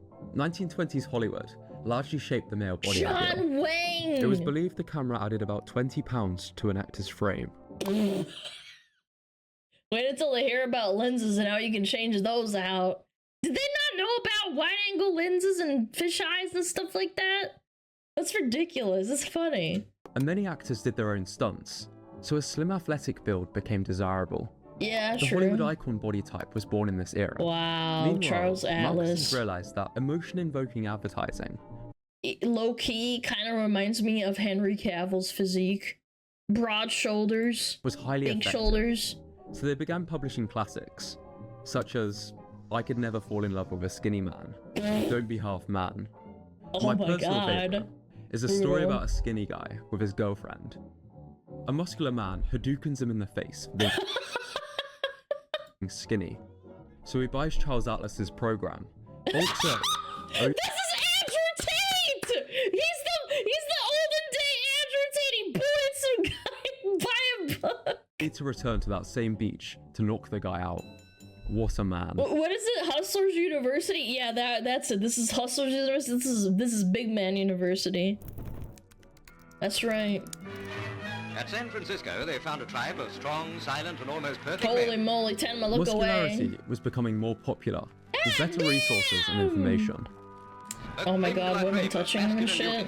However, the Hollywood lead Dude, look was at their still a lean, traps. muscular, healthy look, the likes of James Dean and Clark Gable.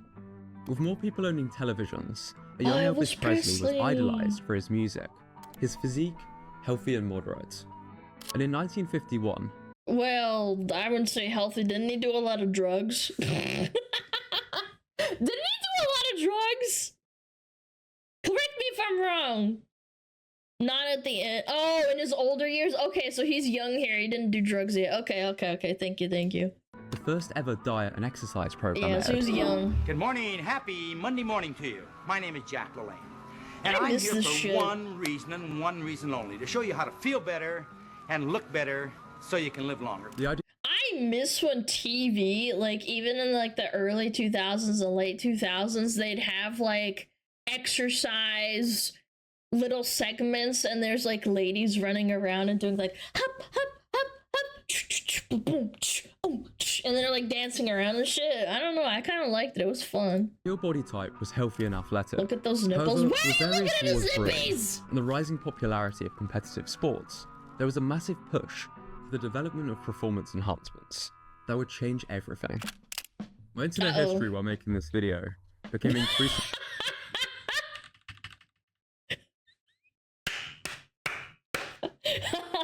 That's a good segue for the ad, I'm not gonna lie. suspect. To prevent judgment while are you compiling hundreds gay? of photos of shirtless men, I did my That's so screen hot. and made sure I was using today's sponsor, NordVPN. It's okay, you'd still be shamed now, if you can were a use girl. VPN to change your It's internet fine. location, so you can watch shows and movies which aren't available in your country. But this never convinced me to sign up. I learned about the true benefits of a VPN the hard way when I was a student. One way or another, someone gained access to my IP address, and I was Why hit are with you DDoS gay? attacks, which basically kept locking me out of using the internet. It was a massive pain. So for the last few years, Wow. I've been using the best VPN on the market, NordVPN, which allows you to safely browse the internet. So if you want to privately make collages of shirtless men, you can. But that's at home or in a foreign hotel. I have Which, nothing by to the way, hide. you might be able to save money on by setting your location to the place before you travel. This stops price discrimination, so you can save on flights, hotels, and rentals. A VPN is something I recommend everyone get if you can, especially if you use public Wi-Fi's. And you can get access to a big discount if you use my link in the description. Big. It's also risk-free, with a 30-day Like free me. trial, so there's nothing to lose by trying it out. A lot goes into making these videos, so thanks to Nord for making this possible. Before steroids would explode in popularity, the Vietnamese War largely divided America, This was a big which sparked deal. a counterculture wave. The slim physique Yeah, for the represented movement. a rejection of the previous generation's more traditional masculinity. And so I think that a generation of kids which says we don't care about your concepts of cleanliness is a revolutionary generation. Instead of strength and conformity, the counterculture embraced Dirty ideas of hippies. freedom. It's on unironically like why people call them dirty hippies. Derogatory, by the way. Derogatory dirty hippies. Non-conformity, They're and natural nasty. living. Influenced by movements like hippie culture, anti-war protests, and the rise of rock stars like Mick Jagger, Bob Dylan, David Bowie, and Hendrix. But traditional masculinity was still prominent in Hollywood, with action stars including Paul Newman, Steve McQueen, and Clint Eastwood. Oh, Clint Eastwood, man. Dude, this movie is insane. Not really easy to like, something you know nothing about. With a more muscular Steve Reeves, watch this! featuring as a Herculean character in many Hollywood films. Wow. Meanwhile, Joe Weider took Charles Atlas's advertising Dude, look at his to the next freaking level, arms. featuring Jesus. bodybuilding champions to sell fitness products, and he was about to meet an Austrian that would make him a fortune. Arnold Schwarzenegger! Oh my god! Arnold! You son of a bitch. Yeah! Popularized by iconic figures like Arnold Schwarzenegger and Sylvester Stallone, bodybuilding and pumping iron became mainstream, with chemically enhanced physiques perceived as the epitome He did of a lot masculine of perfection. drugs. He With did. more people taking performance enhancements, shows like wrestling became more popular, featuring insanely muscular people, with the likes of Hulk Hogan, Brutus Beefcake, The Ultimate Warrior, Rocky Johnson, and And you know what's really sad is that a lot of these people took drugs, performance enhancing drugs, and they always said they regret it. Like Arnie said that he regretted taking them. Lex Luger. Other male icons included Chuck Norris, the Batman, and Superman, with Bruce Lee Superman. still incredibly popular for his impressive martial arts displays and lean physique. Ooh. As bodybuilders began chasing more and more mass, Oh my this mainstream appeal God. faded. The effects of steroid abuse became more well known, so the idealized physique became less extreme in comparison to the golden era of bodybuilding. Hollywood leads included Keanu Reeves, DiCaprio, Patrick Swayze, Tom Cruise, Johnny Depp, and perhaps most representative of the idolized. But I have to note this, that even though it's more healthy to not do drugs, they still starve themselves a lot. These Hollywood actors specifically. Male body, Brad Pitt from and Fight Club. dehydrated themselves. More attention was focused on the male body in advertising, such as with Mark Wahlberg's campaign with Calvin Klein. No, the best protection against AIDS is to keep your Calvins on. The number of male cosmetic procedures Jesus! increased Yeah, I mean, you're right. 256% from 1997 to 2001, Keep it in your while the pants, paid shut up. circulation of men's health went from 250,000 in 1990 to more than 1.5 million in Wow, 1997, that's a lot. hinting at a new trend. With the rise of social media Z's. sites such as Facebook, Instagram, and forums, the aesthetic era arose. Oh my God, it's Z's, It's it's him! as opposed to sheer mass. Fucking Z's, Championed bruh. by the likes of Z's and the aesthetic crew, which spawned a wave of fitness influencers, where this somehow became normal. Gymshark formed, and they would sponsor the most idolized younger men in the bodybuilding social media industry. For me, this is where my goal moved from Ronaldo to fitness influencers, as I quit the sports I Lord. enjoyed to spend more time in the gym. Hollywood included more muscular actors, such as Chris Hemsworth, The Rock, Henry Cavill, Tom Hardy, and Hugh Jackman. Even action figures were being produced with more muscle. There was clearly a demand for True. increased muscularity. And this shift was further demonstrated with the remake of Baywatch, and films like Twilight, which Oh, began portraying more muscular yeah. teenagers. Oh yeah, to muscular teenagers. Popular influencers began photoshopping their photos to have more extreme proportions so they could stand out Oh on my social media. God. And for some mystical reason, That is body dysmorphia for sure. I do feel bad. Again, Z's was a good. He wasn't a great role model in the sense that, like, he did make a lot of kids do roids. And he did pass away, but I do think there's a wave after his passing that realized that what he was doing was bad, and he ultimately died from that. fitness influencer became synonymous with self-obsessive, dishonest, True. and narcissistic, Yeah. kickstarting a new trend. It's social media. Popularized by celebrity figures such as Chris Pratt, DiCaprio, and Seth Rogen. which many believe represents a more approachable form of masculinity that balances Yeah. attractiveness with the demands Wait, looks fine. of daily life. Looks great. Not fat. There's nothing wrong with a little gut. Prominent actors such as Zac Efron and The Rock bulked up even more, Oh my with god. Chris Hemsworth achieving his peak physique. Oh my god, it's blood! Reality TV shows such as Love Island featured more Holy muscular shit, physiques. dude. Meanwhile, on social media, influencers were being more open about their performance-enhancing drug use. It's now not unusual for teenagers to be sharing their steroid cycles. Bro, he's huge. Chat, I don't. No offense, I'm sure it's a nice dude, but he's not attractive. I'm sorry. He looks like a freaking roided up cow. Like a big old cow, you know? Trent's taking Trent, the cow roids. To be sharing their steroid cycles, Oof. with performance enhancements such as stance and Sad. testosterone more accessible than ever before. Yet, many Hollywood lead actors still displayed fit, widely achievable body types, from more androgynous builds to athletic. And it became a lot more apparent what a lot of people meant when they were referring to a dad bod.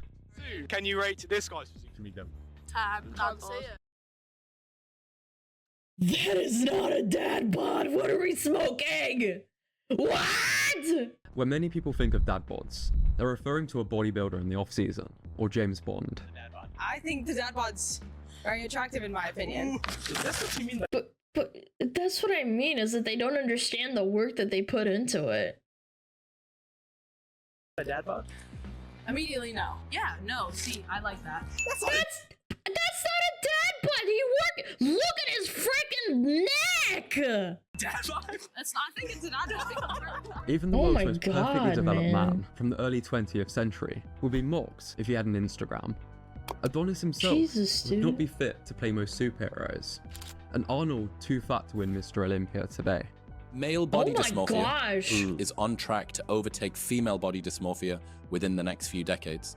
This shifts on I believe that. I think taking roids is very normalized. I've talked to some men online, like in video games, and I've heard conversations of people normalizing and thinking that it's okay to take drugs.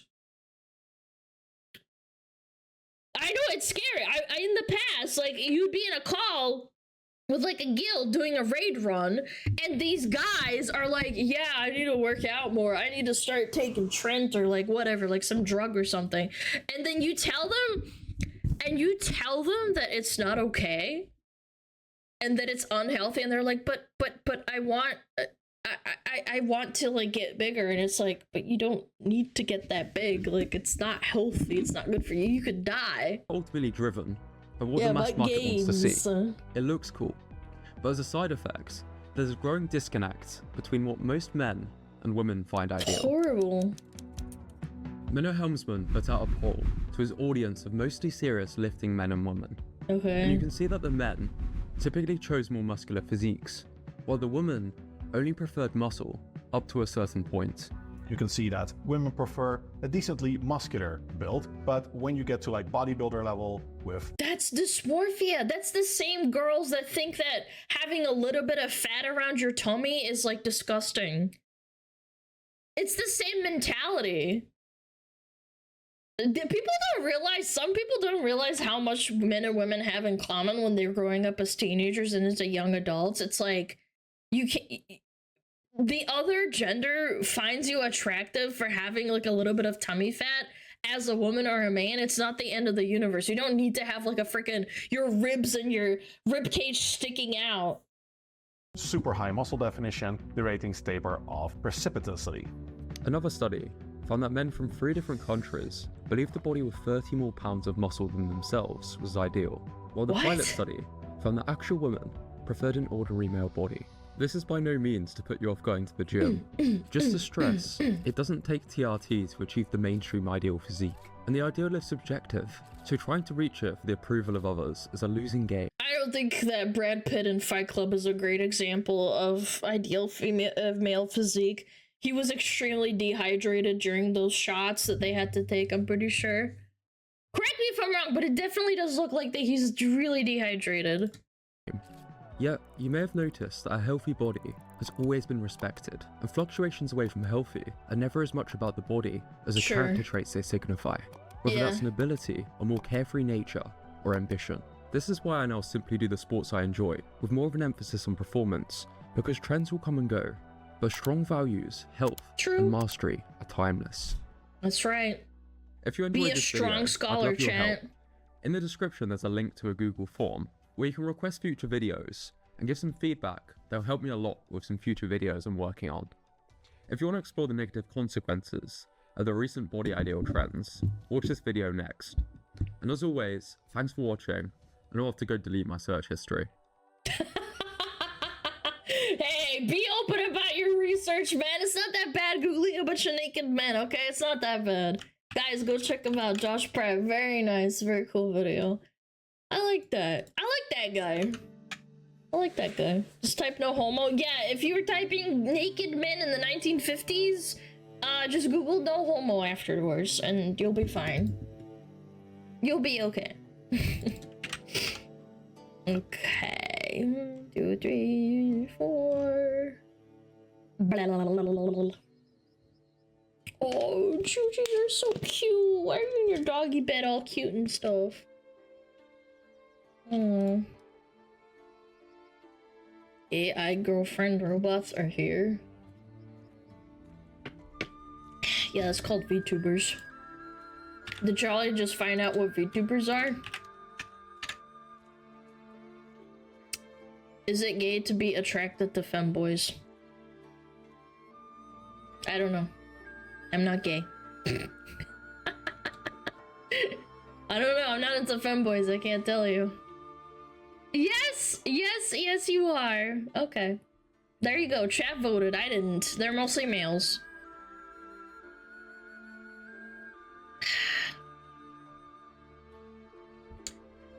No! No, you're gay! No, you! Alright, let's watch it. AI girlfriend robots are here. I'm ready. Chat, are you ready? You need your government designated AI girlfriend robot that looks like your favorite VTuber.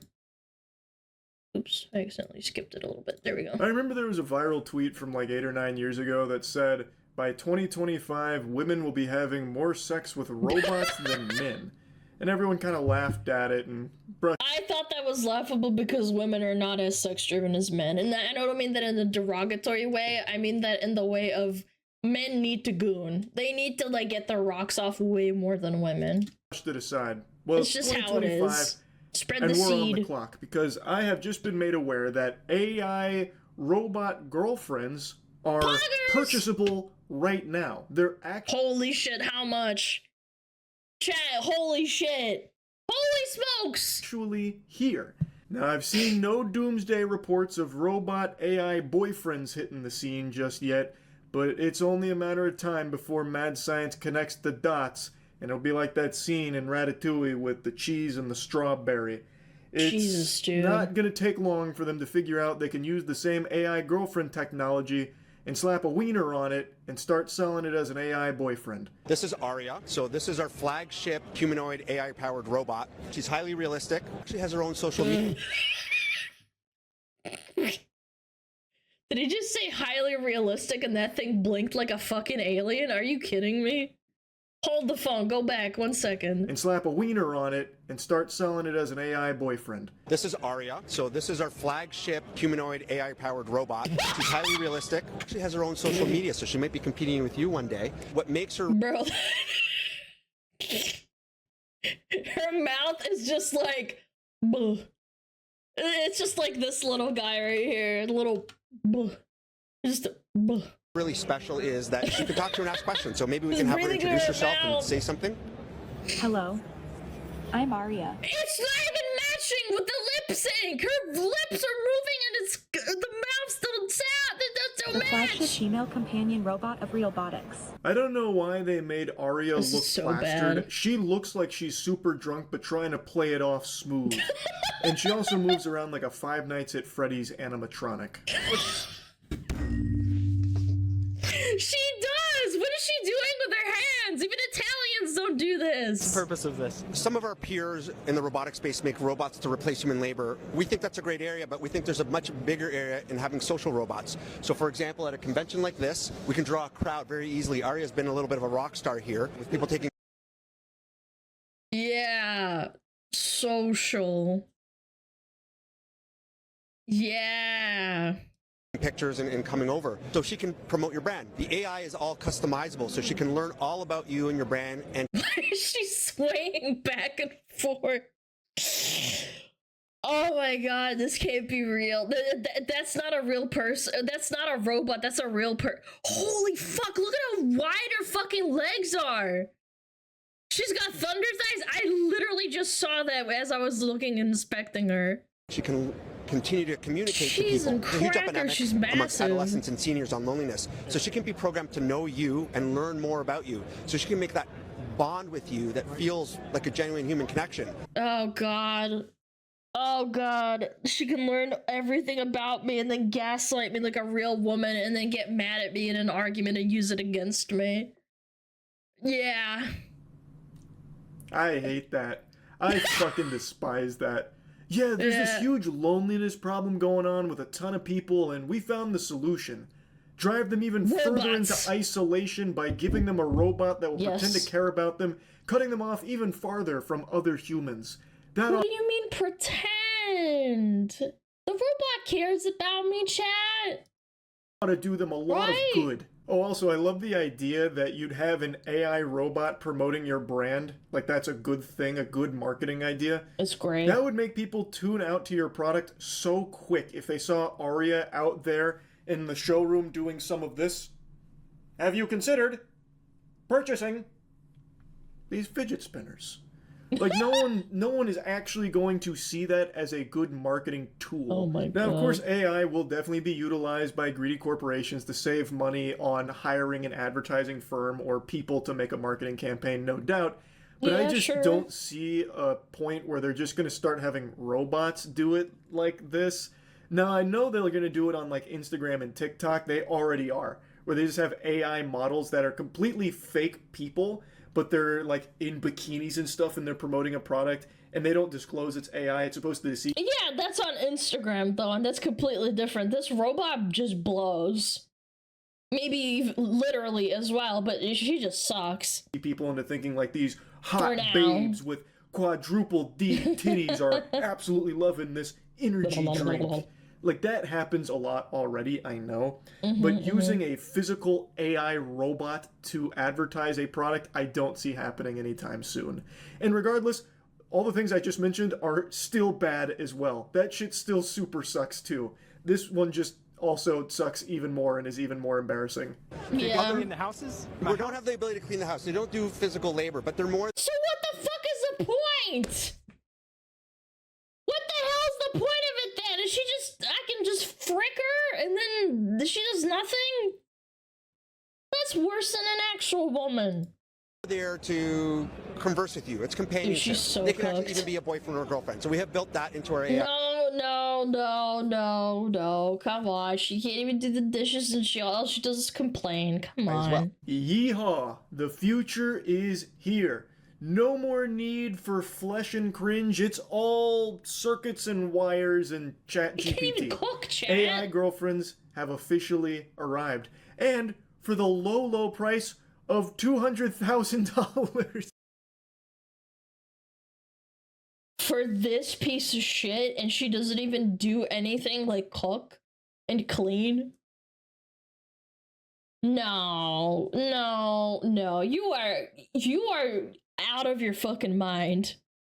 That full-bodied AI robot you just saw there briefly is $200,000. Now, it does say it's available in male and female. You can fully customize it, but right now they're only advertising it as a girlfriend. So, I think for now, it's going to be mainly men buying these. I don't think the apocalypse is coming true with that tweet where all of a sudden women are going to be dumping $200,000 to fuck AI Jarvis. You know, I don't think they're going to say, Jarvis, pound my cheeks, please. And then have this thing waddle in on its Roomba it doesn't actually walk. It has a Roomba that it travels on. Are you kidding me? It doesn't even walk yet for $200,000? And say, well, yes, madam. Right away, madam. We're here with Aria, made by Real.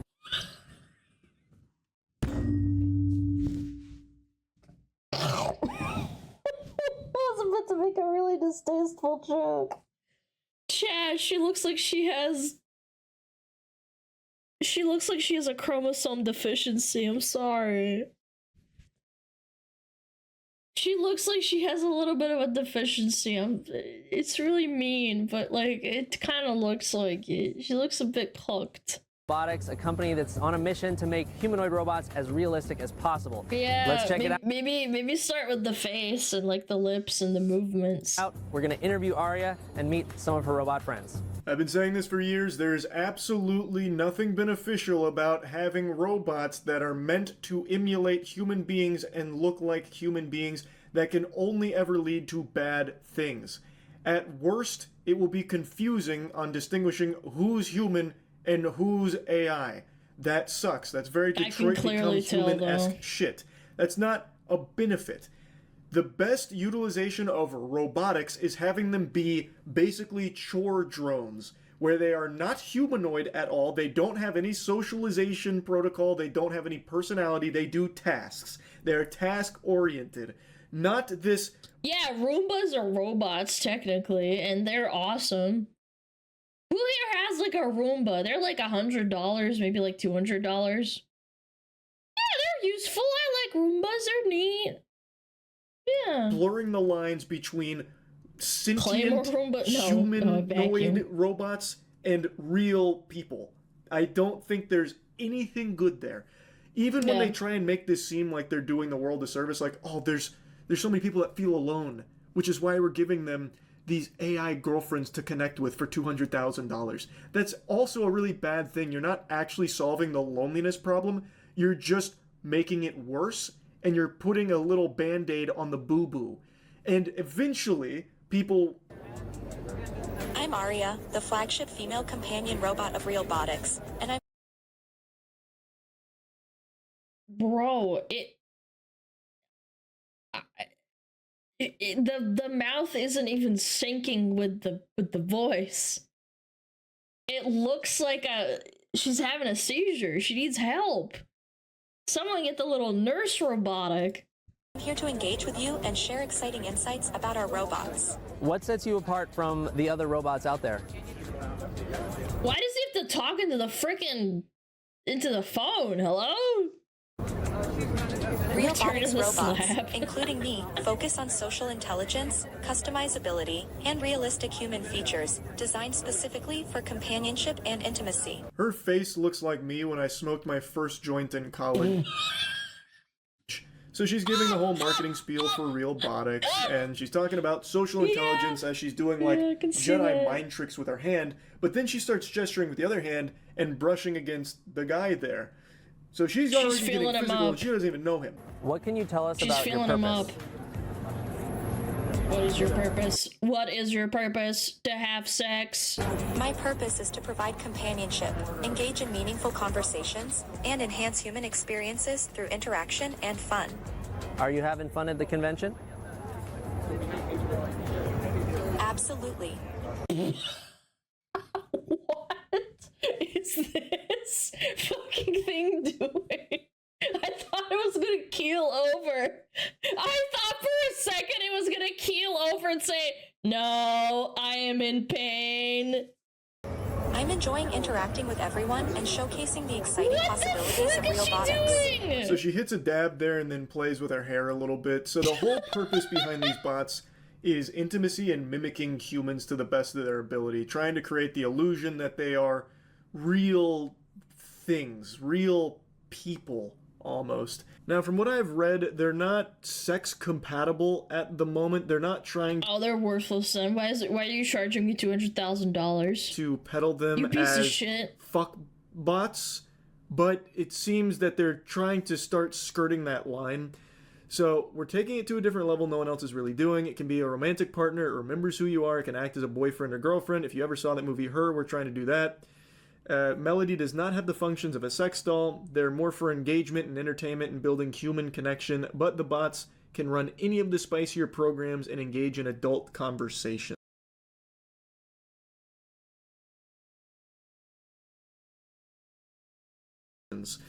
So you can basically have phone sex with it if you wanted That's to. so bad. But you can't put your cock in it.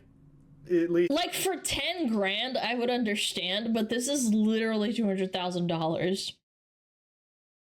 That's the cost of a fucking house, bro. It's not out of the box. That'd probably have like mods or something you'd need to put on it, or DLC that you need to download. I don't really know. So Realbotics makes an AI that's designed to be more conversational for more emotional work. Why is she cross-eyed? Like working with hospitals or marketing. Chat, I'm gonna fucking pass out. Oh my god, this is so dumb. For theme park entertainment purposes. Now, theme park entertainment purposes, I could totally see and completely get behind. It would be cool to see it there, though. From everything I've seen from this, it doesn't really look any better than what I've already seen at like Disney World. It seems to be on that same level. It looks worse than Disney World. This one can talk about the ball game and also say, "Hey Charles, you look really handsome today," which I don't really want to hear if I'm writing, the Pirates of the Caribbean right. I don't need, Elizabeth Swann to say, "Charles, you look really good today," as I'm going down the waterfall like that. I don't give a fuck. But I could see like the technology utilized more in an entertainment sector like that, as opposed to a privately owned boyfriend-girlfriend simulation. Now, what's mind-blowing is that there's robots that exist that let disabled people that live inside their home and can't leave the house interact with people as, for example, waiters in Japan, and like do like menial tasks, like get like, I don't know, like a dish and then set it down on a table at a restaurant and then say, "Hey, it's helping disabled people." This is so self-indulgent, and yet it doesn't even give you what you want, which is sex. For anyone that wants the cheapest version available, it's their first product, which is the AI robotic bust, which you saw briefly in the scene. Oh, it has no arms, so it can't tell you no. That's terrible. That video, that starts at $10,000. $10,000 and you get to pretend to have conversations with something. Don't think that's worth the price point. Honestly, you could just go on any of the million AI tools that are available right now if you're that desperate just to have something spit shit back at you. You can do that for free right now on so many sites. I just don't really see who would spend $10,000 on an Alexa with a face just to have like the semblance of a conversation with someone. Again, you could just do that for free online. There's sex dolls that cost less than 10 grand. A million other places. I'm sure. You can try on different faces that are magnetically attached, and they're working on putting in RFID tags into the faces so that it can recognize when a new face is on and adjust its facial movements and maybe even eventually... What facial movements? It looks like something out of a fucking horror movie. Adjust the personality. Wonderful. What Some the Ed Gein shit here. hell? Aria, your face it's a little wonky. Peel it off and then put a different one on there. Like, I get it. That seems like a pretty efficient way of doing it as well, with just having like magnets to attach it. But I don't give a fuck how efficient it is. I still just think that this does nothing to actually help the people that it's saying that it wants to cater to, which is people that are suffering from loneliness. It's just going to exacerbate that problem, and it feels more exploitative of people's desperation to connect. So there's three basic models that you can buy right now. There's the bust, which is the neck and head. There's a modular version that can sort of be broken apart for shipping and things like that. That second level product is $150,000. So that one can be seated or standing. This one is basically a mannequin that you can pose and it'll talk to you for $150,000. Also, I love that they show the turbo old man bust as if anyone who'd be interested in purchasing this product would ever put that on. It will always likely be one of the women that is on the AI bot. And there is the full standing model with a rolling base. The rolling base contains a battery and it makes it easy to move the robot around. Another reason— She can't even walk for 200 grand. Really? no sex, can't walk, can't cook. You could hire a butler for $200,000 and it would at least cook and clean for you.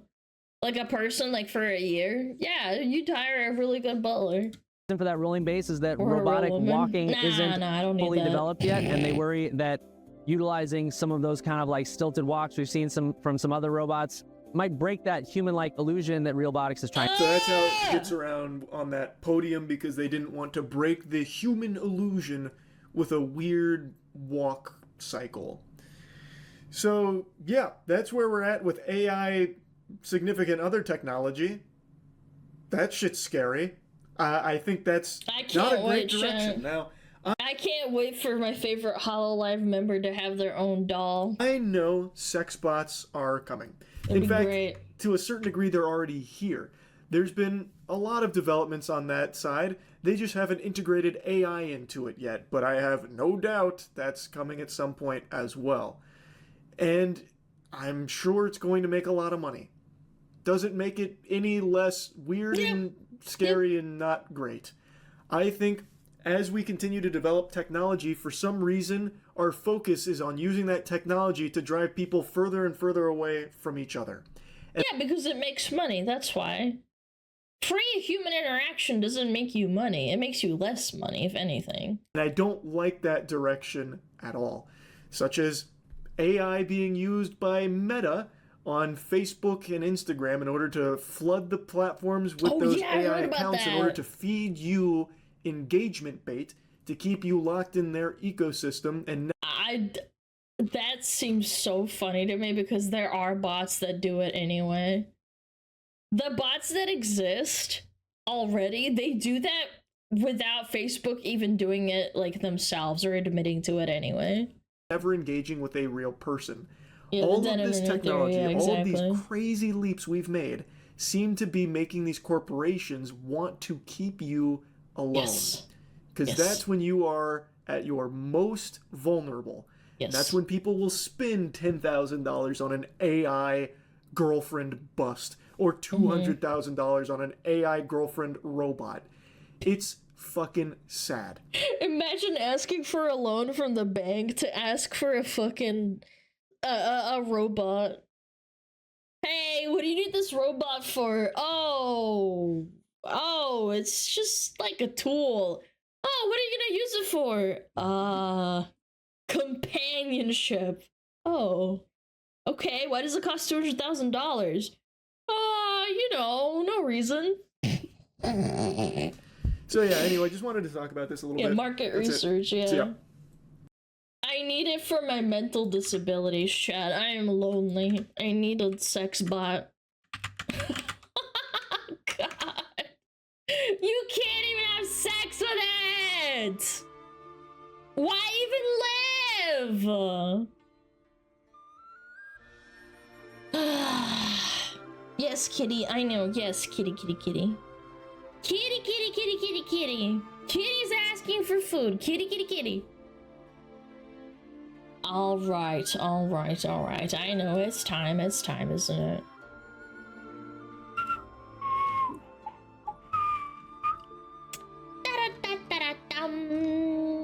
Who do we got in streaming today? Let's see.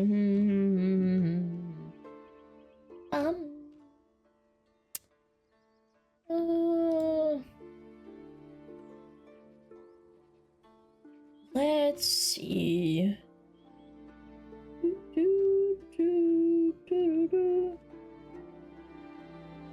When was the last time I rated Kirsha? Like a month ago, maybe? Yeah. Yesterday? No, we didn't. You're such a little liar, Mods. Can we ban that guy? Can we ban him? Yeah, let's read Kirsha. Go make her feel better. She's still a bit sick. What's she doing? Cook, serve, delicious? She's cooking food! Oh my god, I'm about to blow. Yeah, let's do it. Let's go say hi. Yeah, go say hi to Kirsha. Thank you so much, guys, for watching. Thank you for all the subbies, all the biddies. I really appreciate it. Thank you. You guys are awesome. Jabs, thank you to Prime. Great Shin God, thank you to 10 months. King Dragonon, thank you to 6 months. Guys, Thank you. She's making very lewd noises. Well, maybe you guys will enjoy that. And if you don't, go say hi anyway. Fuck you. Join the Discord! Join the Discord! Join the Discord! Join the Discord! I'm gonna say it again. Join the Discord! Bitch.